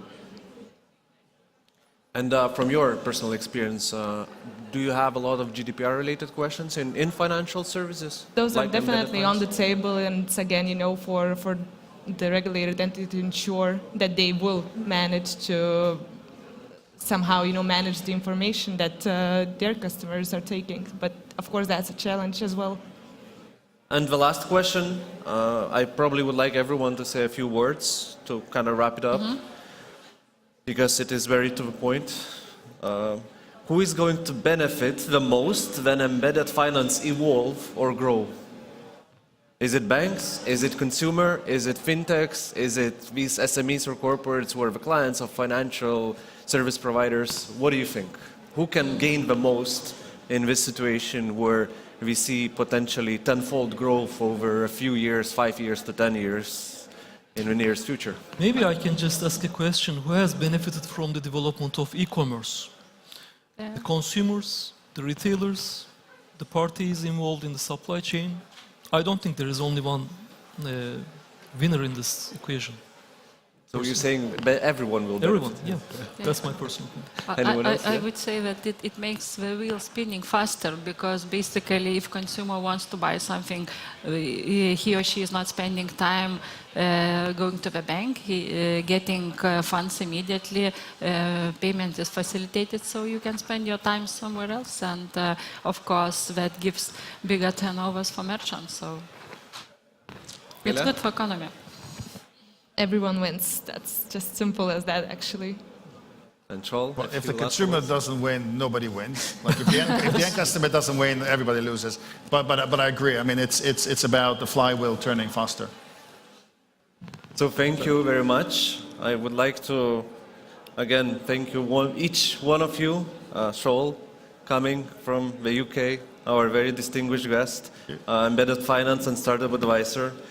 Then Aquila, associate at Sorainen, SARP, CEO and board member at the European Merchants Bank, Nemira, board member at the SME Bank, and my name is Titas. Thanks to everyone for listening.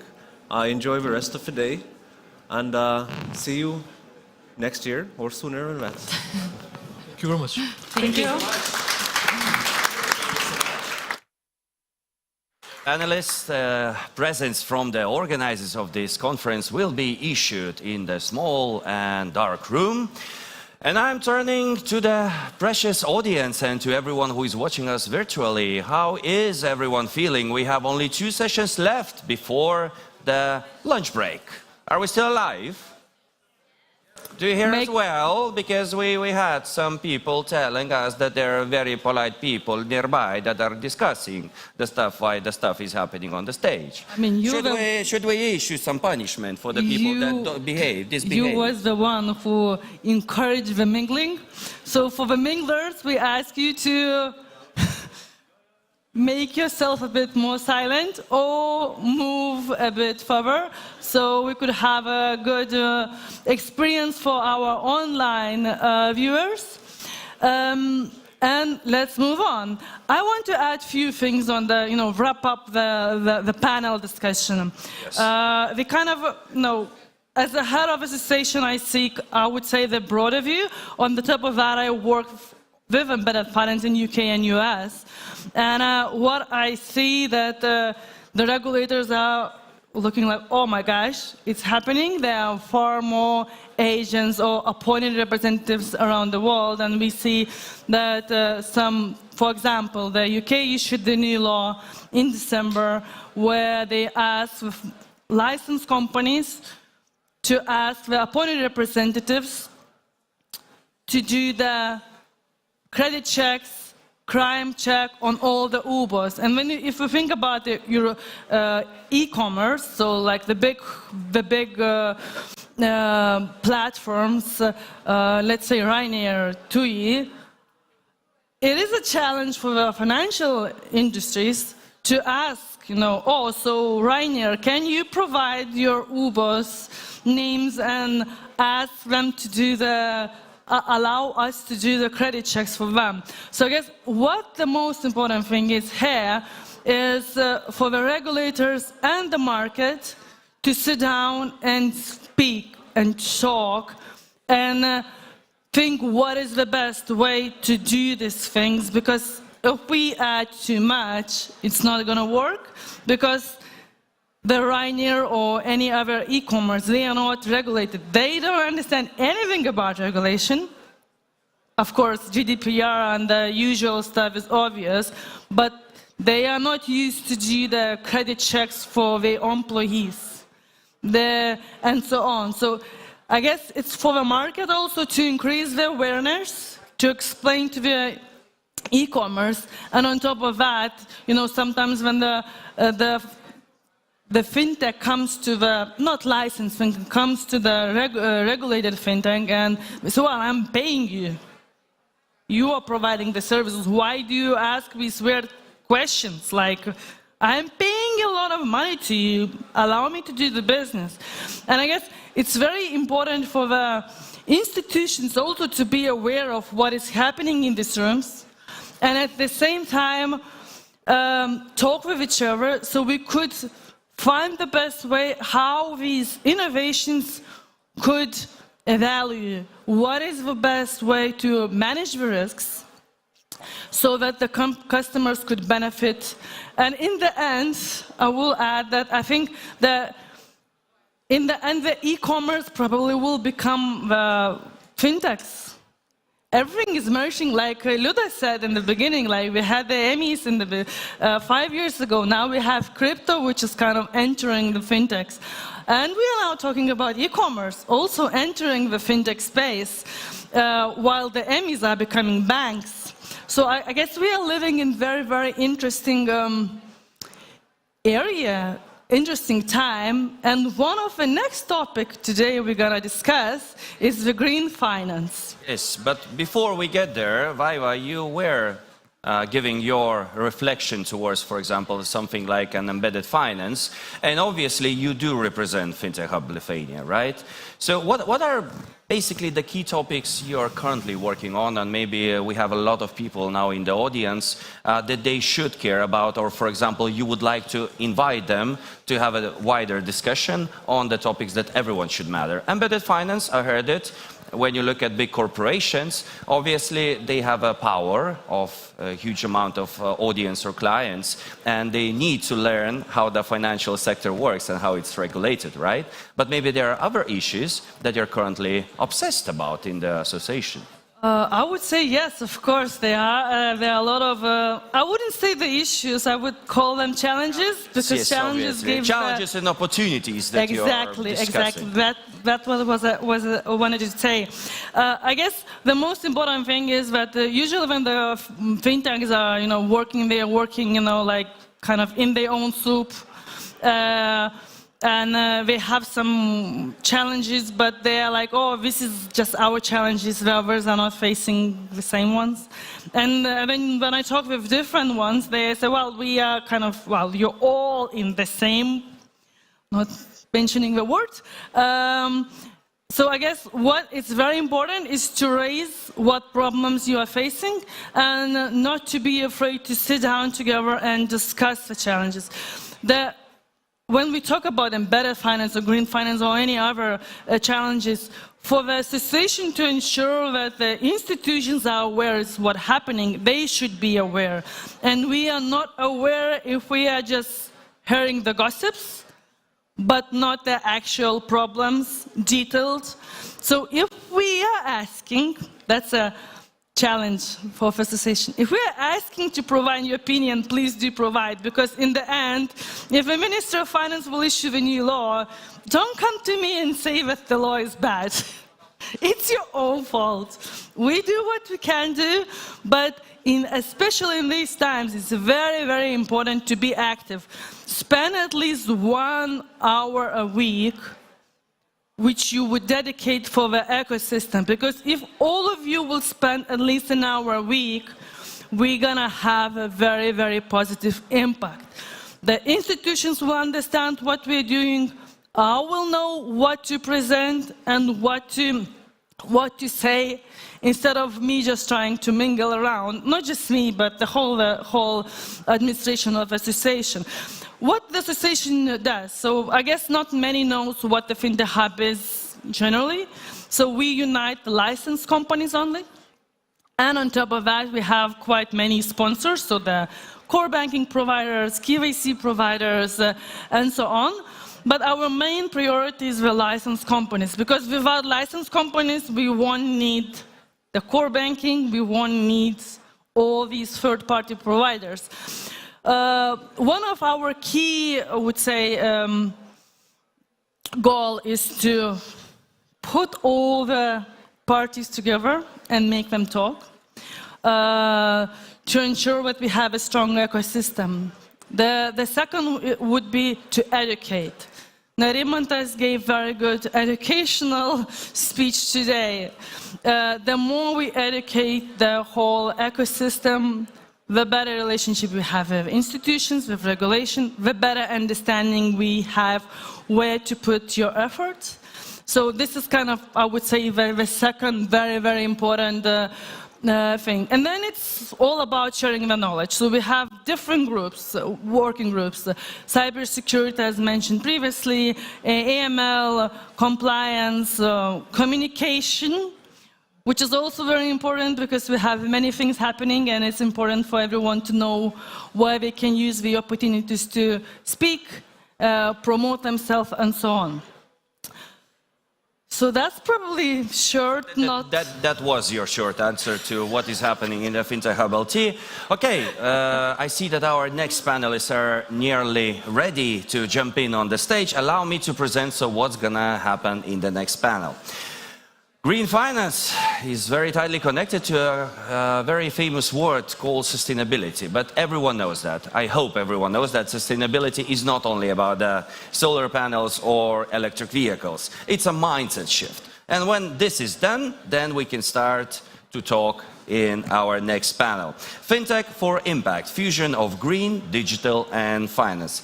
What's so green about it, you may ask? Let's begin with a question. Do we have ready solutions that would include someone, for example, who is socially vulnerable, economically vulnerable?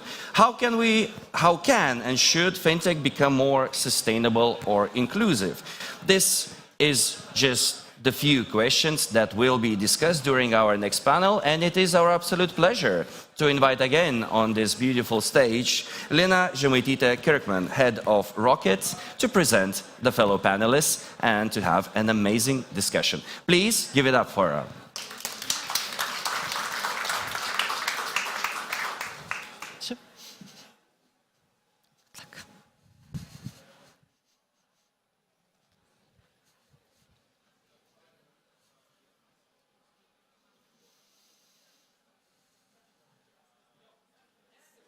Hello, we ready? All ready, good. So thank you very much for coming to this particular panel discussion that is very close to my heart. And I'm super excited and actually quite honored to have such an expert panelist, really studied with experts, and I'm going to present them in no particular order. So it's not going to be case by case, but I would like to start from Mrs. Vaida Markevičienė, the Vice Minister at the Ministry of Republic of Lithuania Finance. And there's one thing about Vaida, that she has a quote that I love and I want to steal as myself, because she always says that there will always be problems, let's look at solutions. And I'm sure we're going to talk about it today. Then I'm having the Catherine Foster, the Executive Global at Green Digital Finance Alliance. Hello, Catherine, welcome. I have Ben, VP at SACE at Earthbank.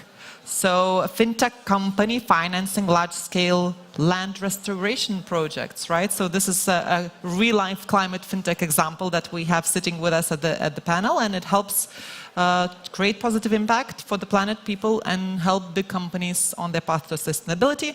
We have Anders Norlin, head of Nordics and Baltics at the F10 Accelerator, who is a global fintech innovation accelerator, early stage investor, and also in the last years have been focusing specifically on the climate fintech topics. So looking forward to hear about that. And last but certainly not least, we have Janis Collins, the partner at Ernst & Young. So thank you for joining me. A quick note to the audience, don't let me have all the fun here asking questions. You have Slido, please use it, and you can ask any questions. It could be something simple as to explain a term, because I know that sometimes we tend to speak in jargon, or it could be as complicated as you want. But please have your questions going. I have them open, and we'll have time at the end to ask those questions. I would like to start from definition. Because when we talk about green finance, sustainable finance, climate fintech, it's so broad. What is climate fintech? I'm looking at you, Catherine, because you represent the Green Digital Finance Alliance, and it's green, digital, it's in the name, right? So what is climate fintech? What is the definition? It is not something that we can encapsulate, I think, very briefly. I think it's represented by everyone here. And it includes anything from the policy and regulatory sphere to the green finance sphere to the emerging tech for climate and SDGs sphere. And it is the sort of the Venn diagram of those meeting together, where we're not only unlocking finance for climate and sustainable development, we're doing that through policy and regulation, through activities, and through monitoring, reporting, and verification, and through classifications. It's also about greening the finance sector as well. Okay, I think the best possible case is through real-life examples, right? So if anyone can give me a real... Anders, you might have. You've been accelerating climate fintechs. Could you give a good example of what startup could consider be a climate fintech? Yeah, if we're back a few years, everything connected to ESG, the reporting, and the E is often connected to financial transactions. So by that, they come into the fintech sphere. So you can embed transactional data with climate data, biodiversity. It's a big, massive movement. And then you have on the investor side, green bonds, green funds, pension funds. People, institutions more and more would like to allocate capital to more sustainability. So then by that you have climate fintechs giving better tools for those players. That's a big area. And then you have climate action for consumers, meaning I know my climate footprint, but what should I do then? So that's also coming big, I would say. And lately you have nature-based assets. We talk about tree plantation, all that, how to connect finance with the climate action, local profit. It's really a massive development. And again, climate fintechs come into that sphere. Most of them don't see themselves as fintechs. It's more impact but the financial transactions and value, it comes into that space. I hear a lot of things that I want to comment on. One is obviously where do we spend our money on, right? And maybe in the future we will have the labels not only that tells us what's in the product, but what was the impact of making that product, and then I can make my purchasing decision, right, whether I want to buy it or not. Talking about the investment, I read recently that investing into a green pension fund does more good for the planet than becoming vegan. So as a failed vegan, I can say that I'd rather invest into green pension funds. But we'll come to that later. I still want to the real-life examples, which is sitting right next to me. Ben, you consider yourselves as Earth Bank as a climate fintech? Yeah, exactly. So to fight climate change, we need more financial support. And in the last 10 years, the climate finance increased by more than 2 times. So it's good, but it's not enough. We need more financing. We need it faster. And what fintech does, fintech enable more financing to reach climate-friendly investments. But it also, in our case, give a better access to finance to small and medium-sized companies and farmers. For example, at Earth Bank, our fintech solution helps the small and medium landowner to turn their trees into carbon credits and to generate incomes. So in the past, only the larger landowner were eligible to do that. And we see that our solution helps the last mile of finance to reach the most difficult to reach customers, often people that don't have traditional bank accounts, for example. So you're not only environment, you're social as well, right? So you're grabbing 2 letters of the ECG. Yeah, exactly. We are developing different projects. We are working in Africa. We are working in India, for example, and there we are supporting people to actually generate incomes and support the planet with the work that they are doing. You mentioned the carbon credits. I will definitely want to come back a bit later on. But now I would like to have a question to Vaida and possibly Yanis as well. Maybe you can help me to understand. Obviously, we all know that climate is a very pressing issue, and there's no denying about that. It's possibly one of the greatest problems that we have as a society across the globe. But there are, and you can do things because of the good consciousness and the real worry about the world, or you can do things that there is some pressure. And usually that pressure comes through form of regulation, right? So could you both maybe share a little bit how is the regulatory environment for climate fintech is evolving? And what impact will it have on the finance industry?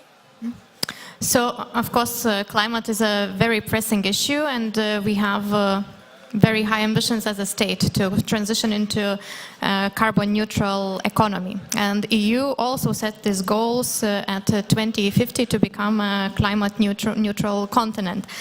And of course, it's easy to say, but it is very hard to do. And here also comes real challenges. So what is green? We all say, green investment, green finance. What is actually green?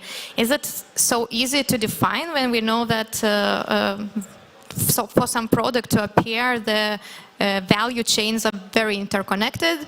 They are international. They can be stretching through all of the continent. And that's the real challenge that I think fintech and the tech part can address. And here I want to say a very practical example. So we need to have a methodology, we need to have very clear rules when we define what is green. Because very recently, like a month ago, there was a huge issue when it appeared that carbon offset market, that is a $2 billion market a year, 3/4 of that market are certified by a company, Vera, and scientists, very prominent scientists from such universities as Cambridge and journalists, they made an investigation, and according to their review, 90% of the carbon offset certified by that company don't have an impact to the carbon. It doesn't say it was a scam or it's a fraud or that those projects themselves were bad. Some of them were very good, but they just didn't have effect on the carbon offset. Or for example, some of them were green, but they had issues with human rights. So, you know, it is an actual problem, and here we need to come as states, you know, we need to come together and say what we define as green and what are those standards. So those standards are not, you know, some boring bureaucracy. It's not just some documents that everyone has to comply. It has a real effect, but of course they will be complicated. They will be, you know, very difficult for probably, you know, not even a standard human being to comprehend, but even an expert to comprehend. And here we have to kind of be able to translate them into something usable. So if fintechs, they want to use it, they can't do, not everyone can do it in-house. And here I would like to come to what the Minister of Finance previously said. Trust and partnerships. Financial sector has been to partner with tech. Tech can crunch all the data, they can translate the documents into something usable and team up with the financial service providers so that everyone does their task. And then I would say traditional financial services providers then have to trust fintechs that, you know, they were investing in good projects and maybe for something larger scale, now they can take up the financing. And of course, the methodology that is developed by regulators, it has to be challenged but also agreed by the sector. So here we also have to trust each other and work together as partners, because otherwise if any of these links fail, we will all fail. The planet will fail. So you know what worse can happen. It's definitely not a small feat. Janis, do you have anything to add to that? It was indeed quite comprehensive. Maybe just to emphasize a few points. Indeed, Lina, to your point, it's not just about us all wanting to do good things, you know, switching from diesel SUVs to electric SUVs or solar panels and so on, but it's also about the stick or the pressure, the pull factors where the regulation comes into play. And then to Vaida's point, it's all about the complexity of how hard it is to define what is green, and not just green, but, you know, E, S, and G, and then these different aspects of, you know, diversity, inclusion, as well as certain trade-offs. So on one hand, we are green, but maybe by being green, we are damaging, let's say, the development of the local community in a certain country, region, and so on. So this is all quite complex. And finally, it also actually explains why we are here today, because this is exactly the role of Climate Fintech, to work on the data availability, data aggregation, so that each of the, let's say, the big banks or big organizations, they don't have to reinvent the bicycle by themselves, but they can connect to the respective, say, data provider.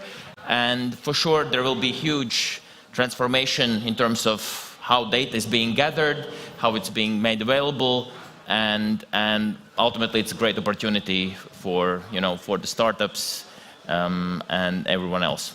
So I hear that Climate Fintech, in fact, could be the finance data startup, right? So there's a lot of data that helps the climate. I see, Catherine, you want to add something?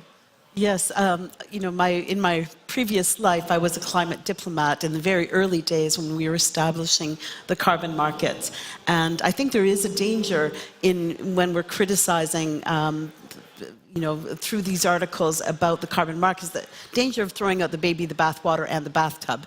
And I think actually what we're able to do in the fintech and green fintech space is sort of more systemic change, leveraging that data that is available, coming together to think about ways of formulating the rules around the data and how we're aggregating data, and actually using that to do the monitoring, reporting, and verification of projects in a much more efficient and advanced systemic way that sort of bypasses or leverages what Vera and other certifiers actually have done, which is it's about potential measurements of offsets rather than real. We can do it in real time now. So things have changed since 30 years, and the capacity to actually work on projects and do those offsets and do the carbon markets and actually have solutions built out has really advanced with the emerging technology.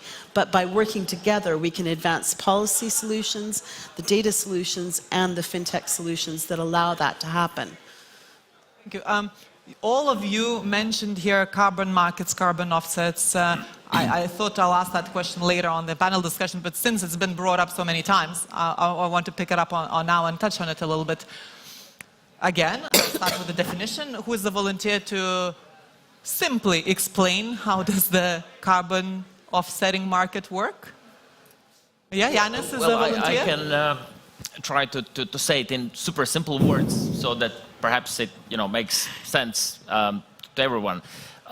So the issue with the carbon, obviously, is that the GHG emissions, they are increasing year by year. If we look at the year 2020, we see that there's this small blip of total GHG emissions going down by 4% or something, which is basically material. So all this COVID lockdown of us not being able to fly, drive, shop, etc., the impact was really tiny.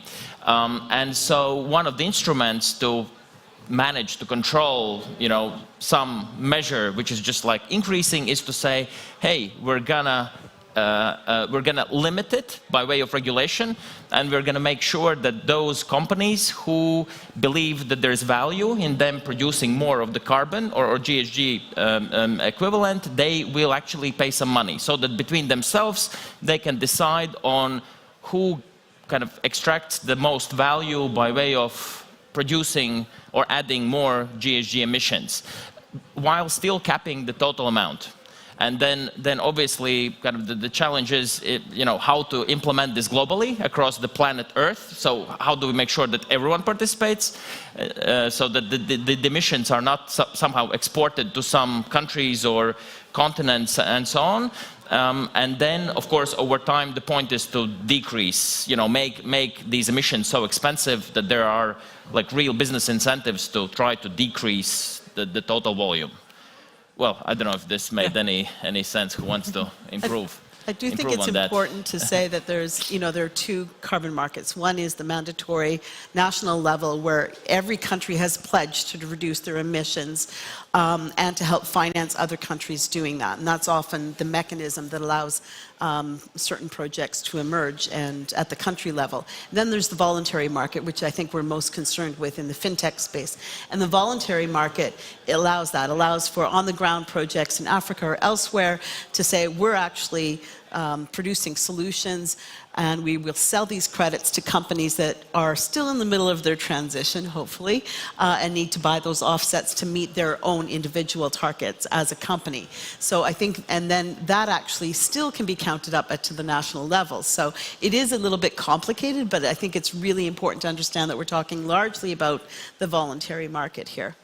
Okay, so yeah. Sorry, yeah, since we were speaking about the impact, I just want to mention that on that voluntary market, there is different type of carbon credits.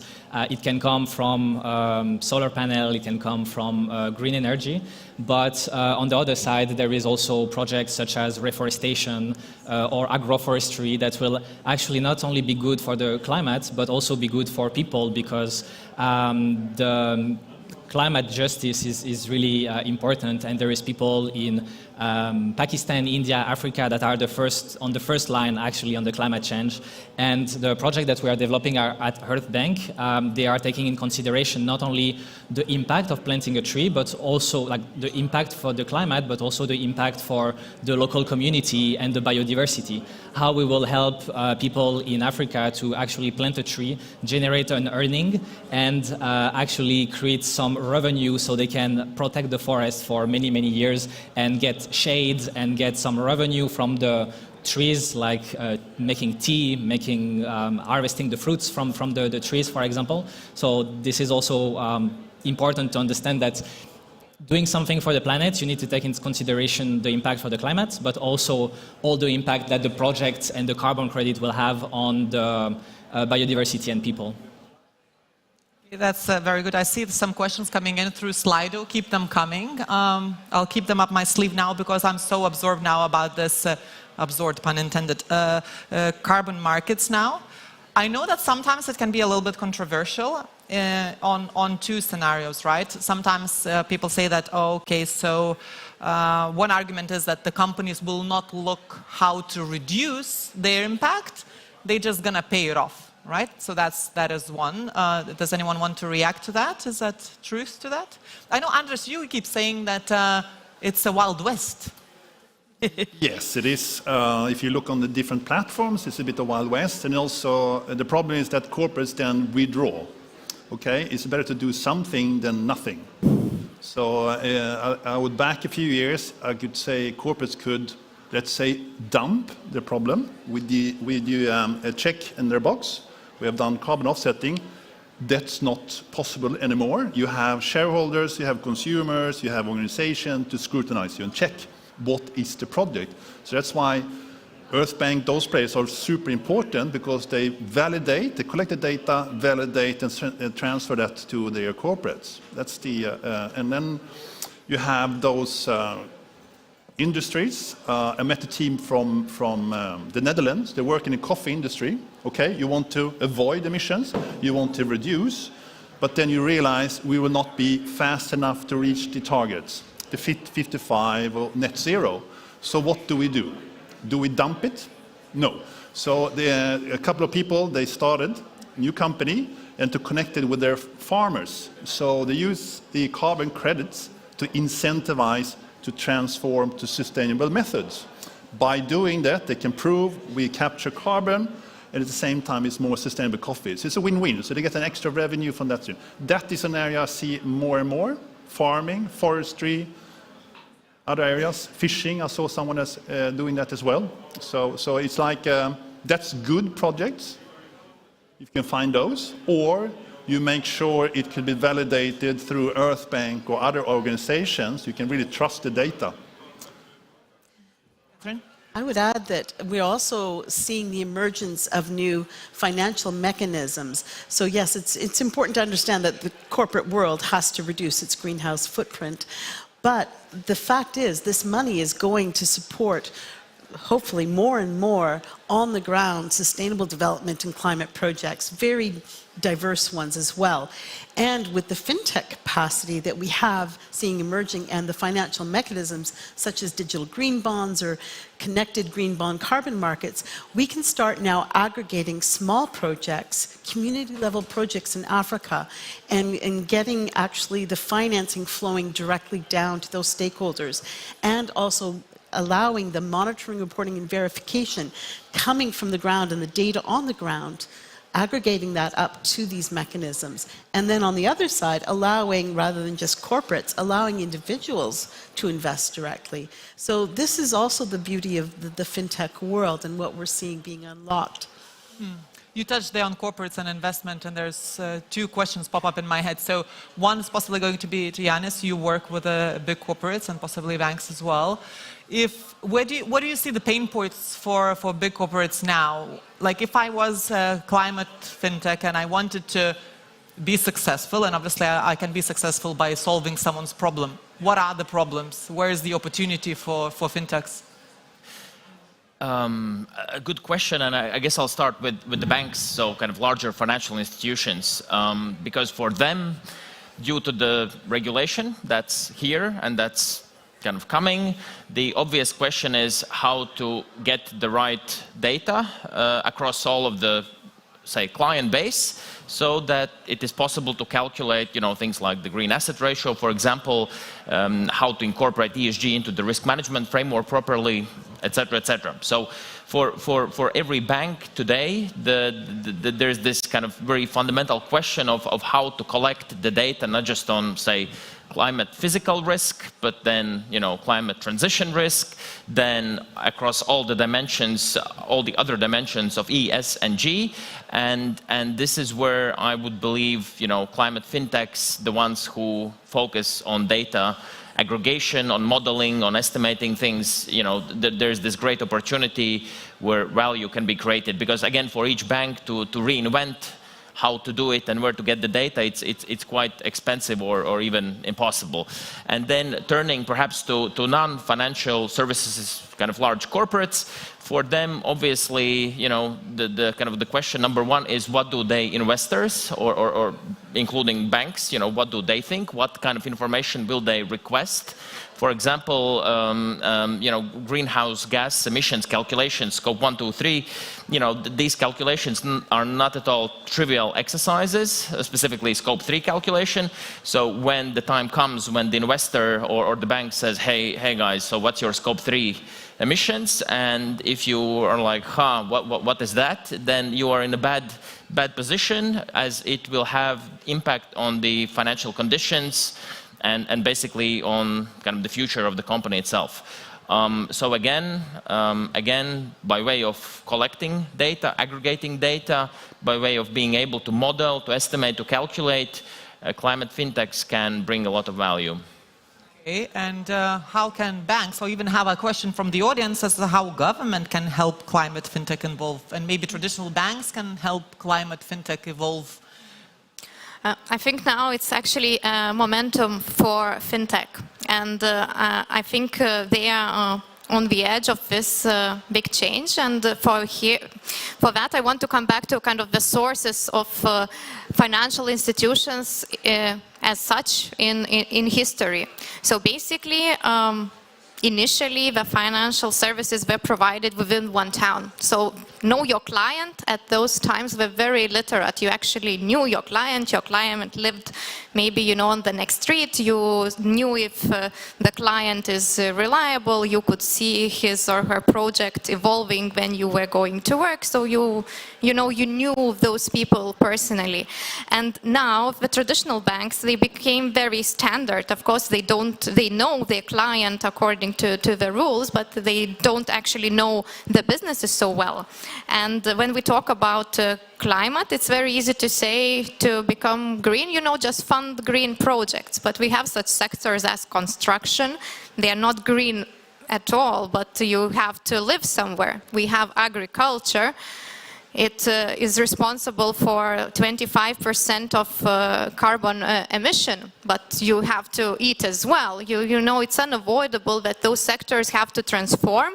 Transforming is about innovation, and innovation is not a safe ground. So the bank, in order to understand if they need to if they can trust that some business will really do the innovation and that will deliver a result and can pay back their loan, it's a huge and pricey work. So they rather work with, standard projects that they understand. Even digital economy, that's not new anymore. They face challenges with traditional funding. So fintechs, they can actually know their client, and their community is not the town anymore, but their community can be a very kind of focused sector. So for example, in Lithuania, we have an example, Heavy Finance. They work with farmers community, they help them transform. So I would say they are paving the way, they have the knowledge and competences, and I think then those farmers will make the change, when they will have to, scale and their product will become standard. They may even become the clients of the bank. So I would say fintechs are doing the first investments, first steps, and then traditional sector follows. And the second part of the question about the state. So I would probably repeat what I initially mentioned before. So it's the standards, methodology, the same level playing field, and data. So at the Ministry of Finance, we are working with Green Finance Action Plan. It was already discussed in public. We are finalizing it, and this month it will enter into force.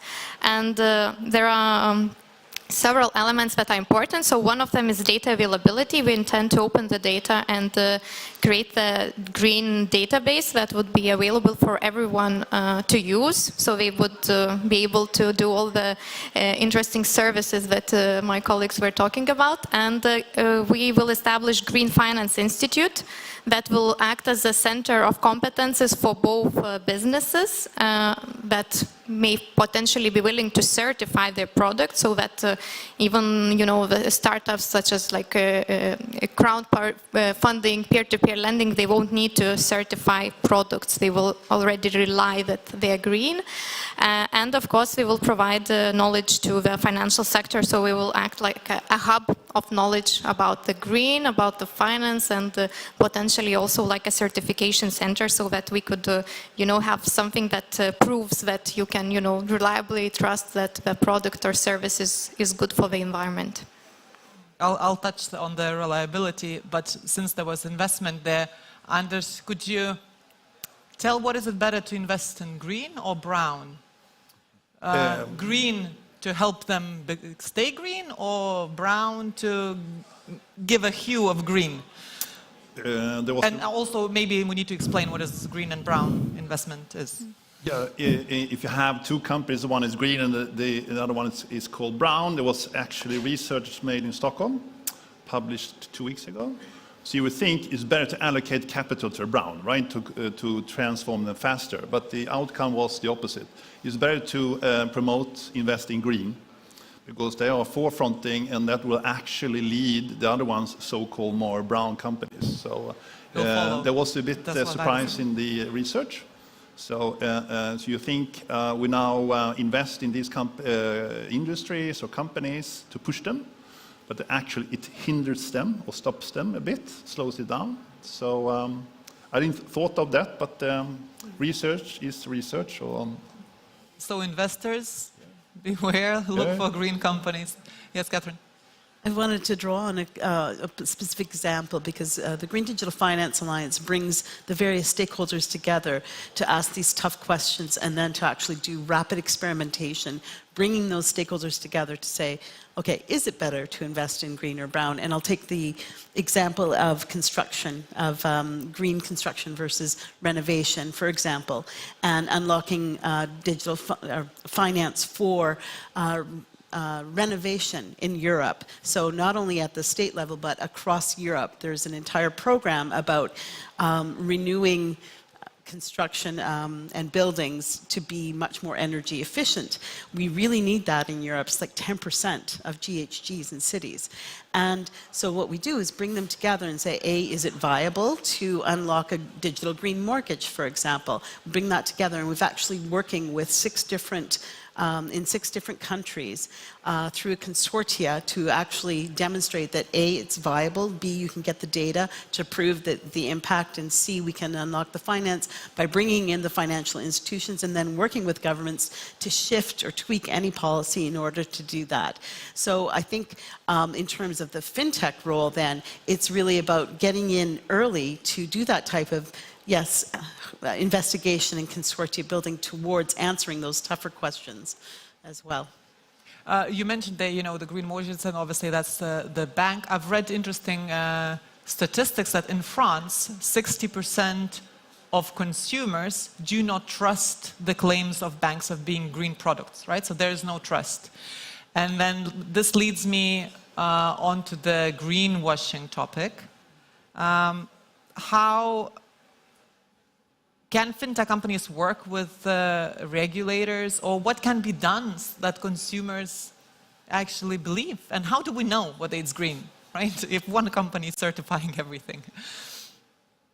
Yeah, I guess I can kick off. It's an open question, yes. And let's see what the colleagues think as well. So, as representing an auditor firm, and by the way, my other job is I'm leading forensics business, so investigations and disputes and such. So for me, greenwashing is a let's say, very familiar topic conceptually and in practice. So to your point, there is this need to verify, validate, certify, confirm that the information, so the disclosures provided by the companies, that they are actually true and fair. And so here is the role first for the right standards, so that all the disclosures are created according to the same standard, and there's a level playing field, irrespective of who the company is. At the same time, of course, having in mind the principle of proportionality, that we will not probably require a small SME to disclose the same things as for a large corporate. And then there is the layer of, let's say, audit or certification, depending on the specific topic. So the CSRD, which is coming into force in a couple of years. So there's that, and then of course the overall perception of consumers, so investors but also consumers, is quite important in the sense of if there's this general, let's say, disappointment or confusion as to what is green, of course it can lead to, let's say, indifference or some kind of pessimism, etc. So I guess there is still more to be done in terms of educating the general public as to what is the meaning of green and what is the meaning of, let's say, different ratings coming from different ratings agencies. And of course this is not something that's kind of trivial to understand and such, so probably it will take kind of still years for the general public to appreciate it. But of course we cannot, we have to be quite, let's say, determined and clear in terms of making sure that no company, no business can just issue, marketing statements which are not appropriate, not correct. Would you like to add? Yeah, I think greenwashing is a real problem because it kind of dig deep into the trust, and if I would say why I think the state has a role and why we do have our Green Finance Action Plan and Green Finance Institute with methodologies and competences. Because, for example, of course companies can provide the service, they can certify something that is green or not, but my example of before with Vera showed that it may not necessarily be a scam or fraud, but just different understanding, different forecasting. And when the companies do that, it's not so common to say, your service is wrong, you have to come up with something better. But when the state does something, it's democracy, so everyone is kind of challenging that, your methodology is wrong, it's not up to the highest standards, and you have to explain and you have to constantly improve, and then you have a product that everyone else can use. So that's why I think it's good that, states and institutions take the role in that. And of course, literacy is a very important aspect. We do also have in our Green Finance Action Plan, like literacy, green financial literacy is one of the 5 building blocks of the plan, because people have to understand, and we have to know that there will always be a lot of information, and not all the information will be very precise. That's the environment we live in, but people have to have tools to kind of research. They have to understand, to be able to do a little bit of, even analytical thinking themselves, to see what is, green and what is brown, what is greenwashing and what is actually green. We won't be able to kind of regulate that no greenwashing statement will come out, but if people would have tools to spot that, I think that largely solves the problem. Thank you. I see, Catherine, you want to add. I'll come to you then as well. Possibly about tools, my guess is. No? Definitely about tools, and also about, as a not-for-profit, the Green Digital Finance Alliance launched Every Action Counts, which is working with e-commerce platforms around the world and looking at their best practices of providing verified data to consumers on the choices they're making. Now, of course we have greenwashing, and then there's this potential for green shifting where, the influence is put on the consumer, the pressure is put on the consumer rather than company. So what we want to do is work with e-commerce and fintechs around the world to ensure that consumers are making those viable choices without having to have a PhD in financial green investing. So this is, I think, the type of aggregation and cooperation that we're seeing starting to happen. And by working with the consortia and through NGOs and verifiers, hopefully the trust can be embedded into that type of guidance. Yeah, we spoke a few times about trust and about data, and I think this is something really important. And what FinTech does, Earthbank is working with satellites and remote sensing data and analytics, so we can actually provide to investors and to data agencies more information about the impact of the investment in terms of social, environmental, but also social, environmental, and climate impact. Sorry. And it's important for people to get more data that they can trust, and then they can make the decision either they will invest there or invest in that direction.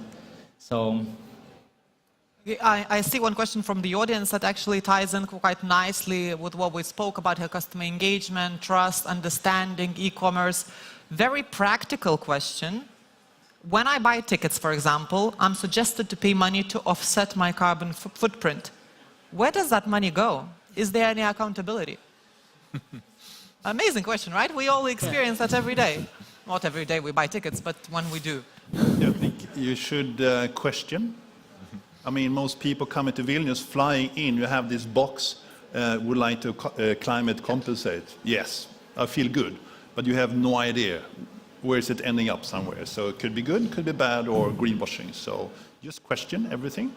And check those details as an individual or as a corporate. So that's one area. Just coming back to the e-commerce, Klarna. I think most of you know Klarna. They're getting criticized for the buy now, pay later, stimulate even more consumption, but they're working quite hard on the sustainability issue. They acquired a company, Price Runner. It's like price comparison. I want to buy a TV, click, this is the best place, the cheapest place to buy. Now they want to add on what's the best product to buy in terms of climate impact. So they invited climate fintechs to do that. So they're pretty more than you think. They're on top of that, and I think it will be, as price runner function, it will be also an impact runner. That's the rumors I hear. They will be implemented, but they followed what the consumers want. So they're covering that area really carefully. So.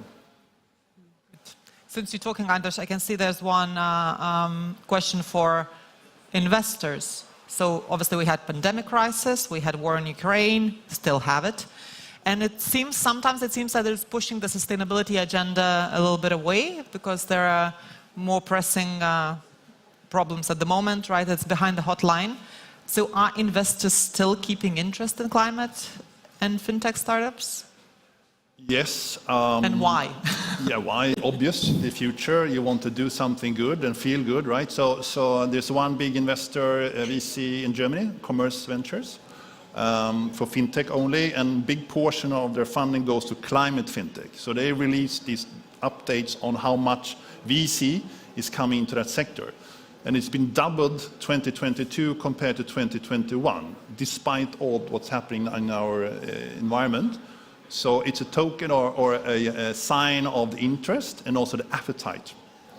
They, as an investor, are looking for specific details. Now the carbon footprint calculations, good. Now they want to see biodiversity. How do we measure that? How can we put value to that? That's something they're actively looking for. So I think it's a big appetite, and investors I see in Stockholm, they go for general tech, and more they have a specific focus on impact and climate, more and more. Coming back to corporates, you have CSO, Chief Strategy Officers, right? Now is that Chief Sustainability Officer, part of the board, not as a function, part of the strategic discussions for the companies. That is coming big time. So the interest is there, the money is there. Seems like a natural evolvement for fintech should be climate fintech. I have questions about engaging customers. I have questions about tools. I have questions about your organizations, but we have 5 minutes, so I would like to start wrapping up. Could you all maybe share, I know it's on the spot, but what do you think, what is lacking? What could be the, I don't know, 1 or 2 top things that you need to happen for the climate fintech to truly take off? Volunteers. I can say it in 2 words, specialize and then partner up with others. Okay, specializing in partnerships, thank you. Ben? We launched the world first digital sustainable land bond at the UNCCD COP15. And with the technology that we are using and the transparency that we are sharing with investors or banks or other companies, we have access to a large and quality pipeline of impactful projects. So what we need now is banks or asset manager to actually come to us, invest on our projects, because they will participate to something positive for the planet. They will have an impact on people, biodiversity, and climate, while using our fintech technology to give accurate claim on what they are actually doing for the planet. So for the fintechs to be more transparent and for investors to find you. Yes, exactly. Okay. Anders, would you like to add? Keep banging the doors. That's my core message. The appetite is there. So my core message usually is for corporates, banks, no offense. Invite those climate fintechs and start working with them. Don't wait. In other areas, maybe you can do the evaluation, procurement, the process. Take them in, see what they can offer and see what they can do for you, because we can't really wait. You have to do something. And if I've been working on a large organization, would I rather do something, test, than wait? Simple message. So just invite them, because they are on top. You have a bundle of really passionate entrepreneurs. Just bring them into the table. Okay, Catherine? That's a perfect segue to my main message and the core business of GDFA, which is contextualized, collaborative innovation. I think the only way to address all of these issues is to bring the stakeholders together and really identify the key barriers and gaps for fintechs to scale up, as well as for policy, as well as for finance. The culture of innovation needs a slight shift. Thank you. And for me, I guess the single recommendation, not surprisingly, would be to keep track of emerging regulations, because there are many topics which are not yet well understood by anybody. So there are a lot of standards and regulations which are emerging, coming up. As long as the fintech can find this kind of specialized area or the pain point that's emerging, it could be a huge opportunity down the road. So, well, thank you very much. I think the underlying line here is work together, as always.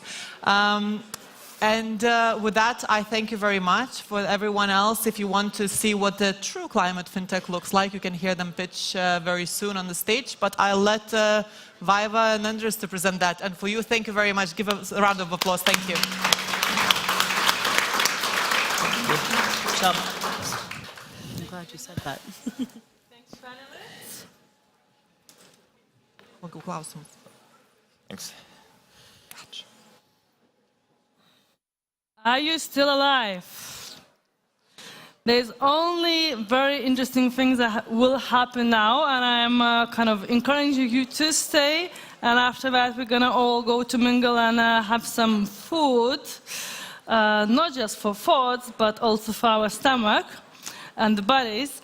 I guess it's very interesting to to hear what the discussion was about. And I remember when someone said to me, oh, green finance, what the green things you have in a fintech? I was like, are you insane?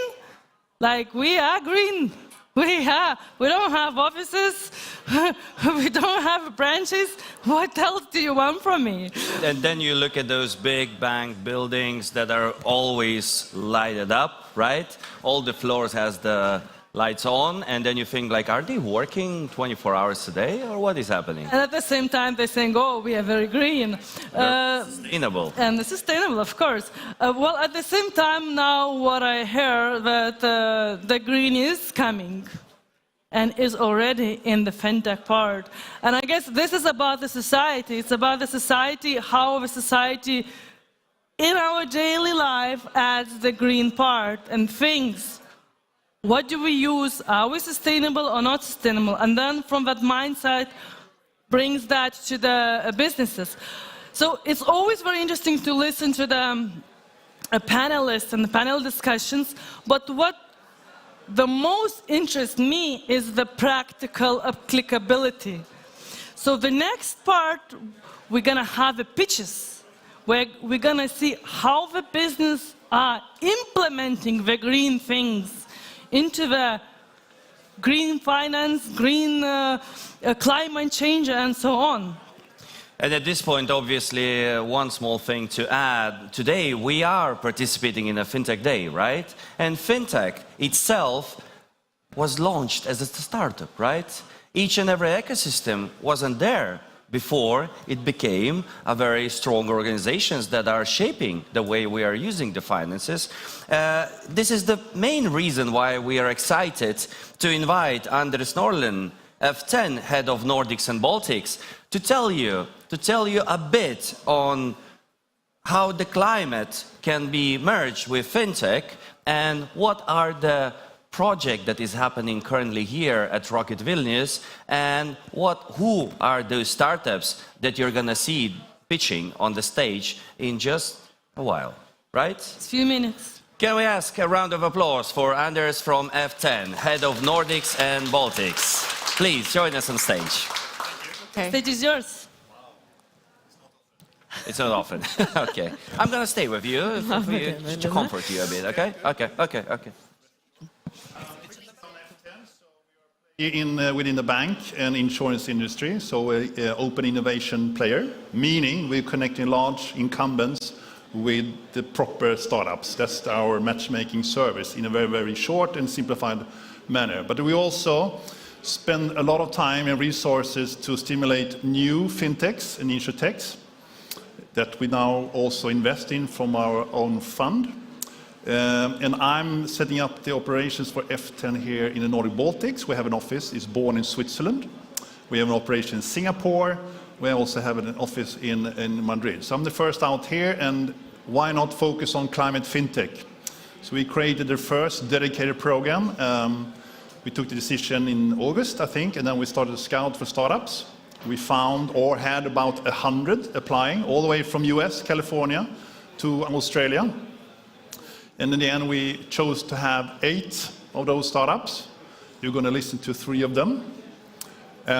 We started in November, a bit of a round trip. So we're in Stockholm, Tallinn, and Helsinki. We've been to Stockholm, and this week we are here with the ROCKIT team. I would really want to say big thank you for this week. We came Sunday evening, we started the sessions here Monday morning, and we'll be here until Friday afternoon tomorrow. It's been really great. We love the environment, so we will be back again for sure. So they've been exposed at Slush, and now it's the FinTech Day. We're going to have, see if this works. Yes, this is the cohort, right? So very quickly, you will listen to Tsera, Green Growth, and OCO. OCO is actually from Lithuania. But the other ones, Eljun is working with e-mobility, with a small, bold vision of connecting all e-mobility and public transformations in one, so you can pay whatever you go in any device, so to speak. We have Spritchu, which is really on data. We talked about how to validate energy. So let's say you're a big corporate and you want to validate you have green certificates for your energy. That's what they do. So like it's a sub-supplier to ESG providers. We have Sustain SME, connecting investors with lenders. So you have investment capital that want to invest in sustainability actions for SMEs. That's their model. We have Weather It Is, long-term weather forecast, very advanced models to see weeks, even months ahead. So insurance industry, of course, is a big interest to have that type of solution. The next works is addressing the waste trading and waste management industry. A lot of waste is still just dumped. Enough of that. So then we have 3 startups. Yes. And we have someone to also comment or not? Yes? Well, at least it's written on my agenda. Yes. Should present the jury panel, right? So if there's startups that are pitching, there should be people that are asking very comforting questions, obviously, right? So we are having 3 jury members: Andreas Iten, CEO and co-founder, managing partner at F10. Can we make a round of applause? Also, we have Joel David, embedded finance and startup advisor. Yes. And last but not least, Yanis Collins, partner at Ernst & Young Baltics. The rules are the same as everywhere, right? 3 minutes for the pitch, since it's maybe a bit wider topics, so we will allow you to have an extra 1 minute or 2, and then we will have a few minutes for the questions. Something that the jury would like to ask in order to actually explain. So what are you doing there and where's the business, right? And that's it. Then maybe we will have some prizes there. Yeah, I'll take the clicker and allow me to present the first pitching startup named Azera. And please give a round of applause for the CEO, Puja Maharaj. Puja, sorry. Good morning. It's Puja Mahajan. Okay. So every minute, 70 aircraft take off into the sky. And each aircraft on average will emit 25 tons of greenhouse gases in their journey. That's 1,750 tons generated by aircraft every single minute.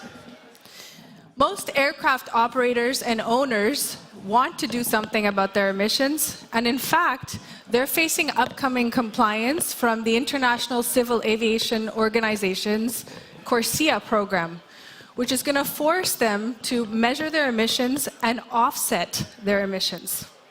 Today, there is no platform or tool to help them do this.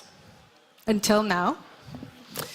Azera is building a B2B SaaS solution that allows operators to connect their software, their operation software, to our platform, and they would see a digital wallet which would show their emissions measurements and allow them to generate compliance reports. They also have access to a trading platform which will allow them to trade carbon credits and sustainable aviation fuel credits. And all transactions would be supported on a blockchain ledger for full transparency. Okay, this is wrong. Our market is tremendous. Aviation and shipping represents 4% of the world's emissions. When looking at carbon markets, that equates to $4.9 billion. We believe Azera can obtain 15% of that, or $740 million. And we know that aviation is growing at a rapid CAGR of 4%. Our solution is one of a kind. We are the only platform in the marketplace that addresses the compliance needs of the sector, allows for emissions measurements and reporting, and allows for carbon credit trading, all in one platform. It's a one-stop shop for emissions management. We have a wonderful team behind us. It's comprised of individuals based in Zurich and in Montreal. And we have amongst them us a PhD in carbon cycle modeling, a senior carbon market analyst. We have as well an MBA with a sustainable studies degree from Switzerland. And we also have an environmental engineer. Both myself and my partner Nick have had over 25 years in private aviation, running companies and managing aircraft operations. And personally, I have a degree in mechanical engineering and environmental engineering, so building Azera is a full circle moment for me. We've had incredible traction since we started.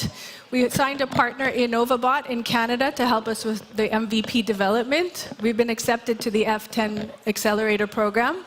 We've generated over 300,000 in pre-platform sales and have built a capacity to access over 12 million high-quality carbon credits.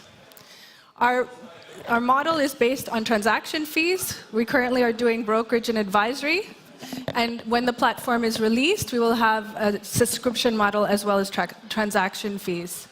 Finally, we have a go-to-market strategy which is designed for scale-up. We plan to scale up through API integration with other greenhouse gas carbon accounting models, which will allow us access to other sectors beyond aviation. And we plan on building a digital carbon market, digital registry to allow for the quick development of certified carbon credits. We plan on reaching about 24.8 million in EBIT and 5,000 customers by 2027. And our MVP is scheduled to release in 2 weeks. We're looking for investors to join us in resetting aviation's climate legacy. Thank you. Thank you so much for the first pitch, and apologies for making a mistake. No, that's fine. I had to do something stupid today. Dear jury, do we have questions? Do we have questions? Is there something that wasn't clear enough, or is there something that would make the startups more sexy to invest in? Yes. Hi, Pooja. Thank you. Great presentation. Can you explain the 740 million, exactly what that is? Are these transaction fees? Where did that number come from? The 740 million market is based on the volume of carbon credits traded. In airlines? In the world. So in the world, 740 would be our obtainable market. So we're creating a platform that has carbon credit trading in it. So we would trade, that would be the trade volume. How much carbon needs to be traded in order to get to 740 million? That's a good question. It depends on the price. Well, you have a 1 to 3%. Yeah, it would be 740 divided by $17 per ton. I'm just wondering how many customers that is, what sort of customers, big airlines, small airlines? It's going to be a combination of small and big airlines as well as shipping. We're looking at both markets. Yeah. Great presentation. Thanks very much. Thank you, Andy. My favorite question. Why do you need blockchain for this? So I had the same one. It's a good question. The same question. It's a good question, and I love that question because actually everyone assumes that we took blockchain because it's trendy and cool. And actually, we decided to go with blockchain technology, so to use the ledger for visibility. We're not tokenizing anything. We're selling carbon credits, which we talked about in the panel before. So they're credits that are certified, and each credit represents a reduction or avoidance from the atmosphere of greenhouse gases. And we are using the ledger to show immutable transactions. And thank you for that. Please give a round of applause for our first pitching startup. Thank you so much. Let's move on. I'd like to invite our second startup that is going to pitch, Green Growth Investments, and the CEO and co-founder, Chris Webb. Chris, please, the stage is yours now. Sorry? Yes. Today, there's a huge problem with the financial advice industry. Only 1 in 5 financial advisors can actually take ESG into account when creating a portfolio for their clients. Yet over 94% of their clients want at least one ESG factor to be taken into account when constructing an investment portfolio. So let me give you an example. So here we have Sarah. Sarah is a financial advisor, and George is her client. Now, George has an investment portfolio, but he's concerned about the impact that it's having on the planet. And he comes to Sarah to help make a sustainable investment for him. Now, so many financial advisors like Sarah aren't equipped with the tools to create a portfolio for George based on his ESG preferences. And it's also very difficult for Sarah to demonstrate George's environmental impact, the impact of his portfolio, both to him and to the regulator. This creates a number of problems for Sarah. One, she could potentially lose business from clients like George, who are climate conscious, and also find it much more difficult to report impact to the regulator and demonstrate change. And that's where green growth comes in. So we empower green wealth management. This is the Green Growth Platform, and it enables advisors like Sarah to construct bespoke portfolios for clients like George. And it also would allow her to demonstrate George's environmental impact, both to him and to the regulator. So our model is a SaaS subscription model. Green Growth charges £149 per month. Sorry, we're based in the UK, so it's in pounds, not euros. And we charge £30 a month for each additional seat in the case of larger advice firms. We're also actually able to embed our technology into existing investment management platforms as well to enable other people to provide a much more thorough ESG offering to their clients. So the market size for this opportunity, so there's the total market opportunity is 84 trillion pounds. And that's global assets under management in the wealth management and financial advice industry. Initially, we're targeting 0.5% of that market share in the UK initially, so giving us a sum of £31.5 million. With an opportunity like that, there is competition, but we've managed to find a sweet spot.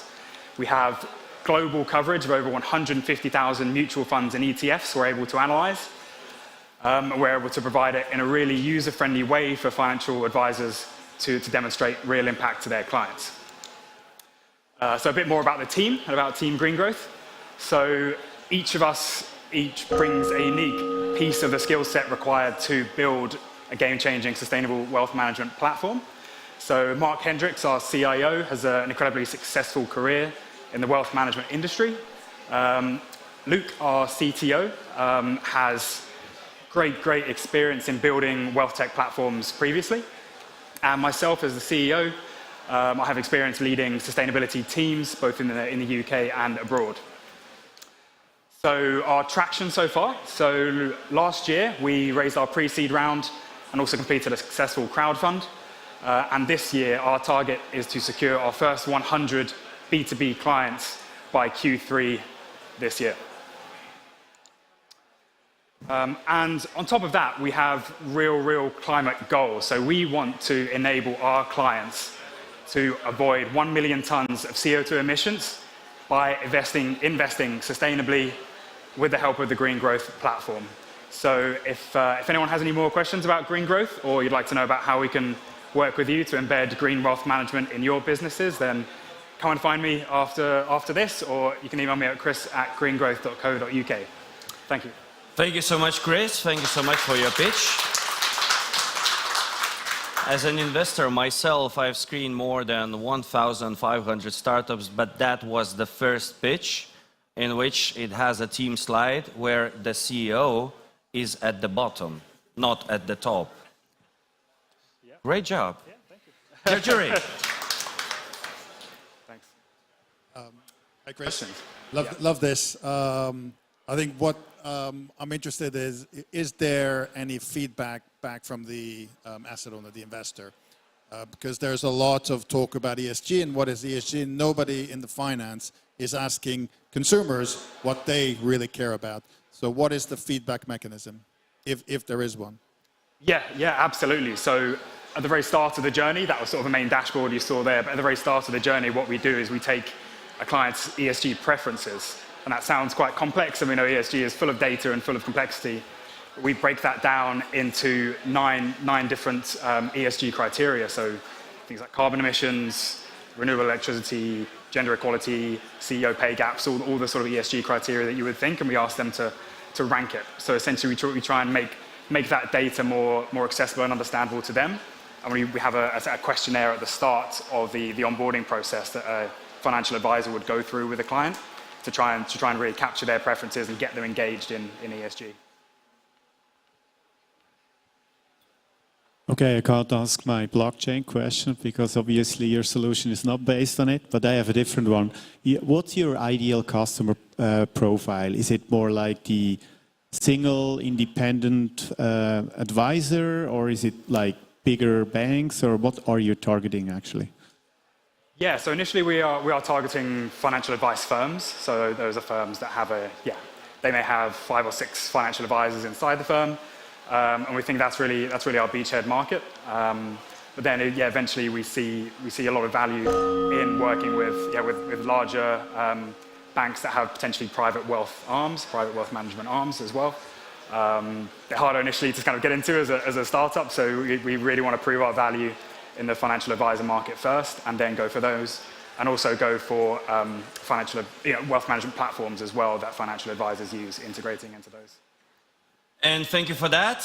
Yeah. Round of applause. Chris, I'm taking the clicker. Thank you so much for your pitch. Let's move on to the last pitching startup, Zero CEO and co-founder Milda Vitkuskaite. Milda, the floor is yours. Please, welcome her up on everyone. The stage.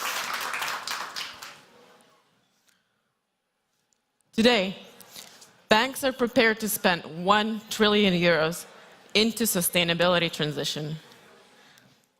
And that's just money. Talk about time, staffing, resources, and methodologies and software skills needed to develop those calculation tools. And only 40 days ago, a new regulation came out requiring banks to report their portfolio emissions for this financial year. And banks are not ready for this, and their current methods consist of manual calculations, lots of historical data, as well as forecasting and just rough estimations. This is why we created OCO, Automated Carbon Emission Measurement and Calculation Tool for banks and their clients. With our tool, banks can measure and analyze their emissions real-time at just a fraction of the cost normally associated with these kinds of reports. So they can see their emissions according to many dimensions, such as client type, product type, size of the enterprise, region, or anything else that they may wish to see. So essentially, our product allows banks to see emissions associated with every euro of client turnover, or every euro spent on financing clients, lending, or any other data and information that is already available and derivable from already existing financial statements and transactional information. So we offer a SaaS model, fully automated for the bank client, meaning that there is nothing else they need to do other than sign an agreement that the data that bank already has can be used for this specific purpose. It's also automated for the client, or for the bank, who only have to choose the components of the dashboard they would like to see. And then we take care of the rest. And so this is our team that we gathered in the 3 years of working together. We have experts in technology, innovation, automation, and software, as well as an advisor in banking. And we have come a long way since 2020 when we started. We developed algorithms, methodologies, as well as started testing our solution with real-time data. And right now, we're ready to start testing our product in real-time environment. So I'd like to invite you to come along and help us help banks empower their own data. Thank you.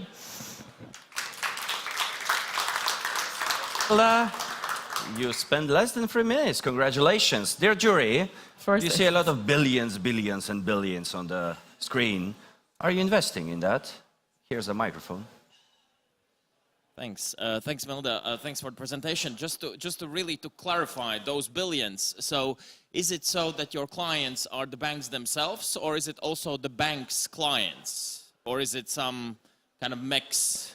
Yes, it can be a mix. So we help banks understand what their clients are doing, but to help them understand what clients are doing, clients also need to know what they're doing. So it's a dashboard that we offer for a bank. It's also adaptable for the client side too. So in other words, you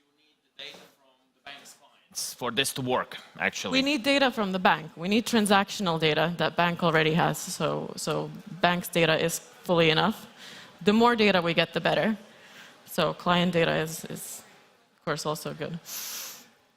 There's a very important question about the data accuracy. Yeah, well, right? it's a data question because maybe I misunderstood sort of where you come in. If you like, what is the problem for the bank? If the data is there, is it just a question of they're not analyzing It's the method. So you're selling a method, or we are selling a tool that uses a method that can calculate emissions with up to 70% of accuracy. And currently, banks are not capable of doing that just simply because there is lack of experience or processes are very long to develop them. So we're offering them a shortcut to this. It would take them about 5 years to do it as accurately without us, but they can start doing it. How long did it take today. you? Took us about 3, well, 2, 3, yeah. Can you make an example of what kind of data? You mentioned transactional data. What kind of data is it? So it's any kind of payment information. From payment information, we can tell what they paid for, and we can tell how much that emits. 10 seconds left. Dear jury. Okay, Mila, thank you so much. Thank you so much for your pitch. Thank you. Good luck with what you do. Thank you. And everyone, we finally reached the lunch break.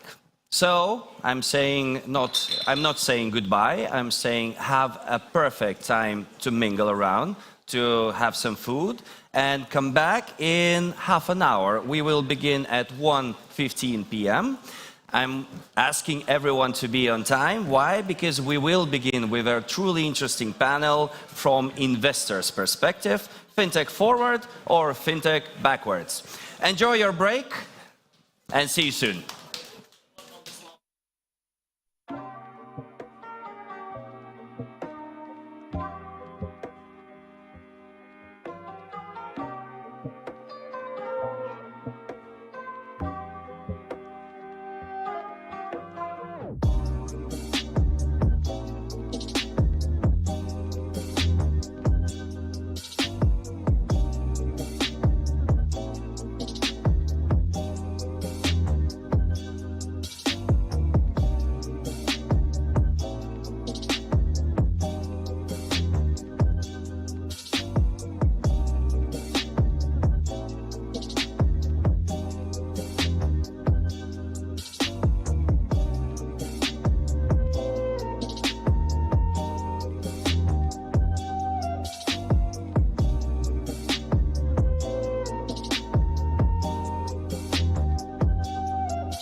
So, everyone, welcome back. Welcome back to the Fintech Day 2023 full-day conference designed, inspired by the financial sector and operating as an open platform for discussion.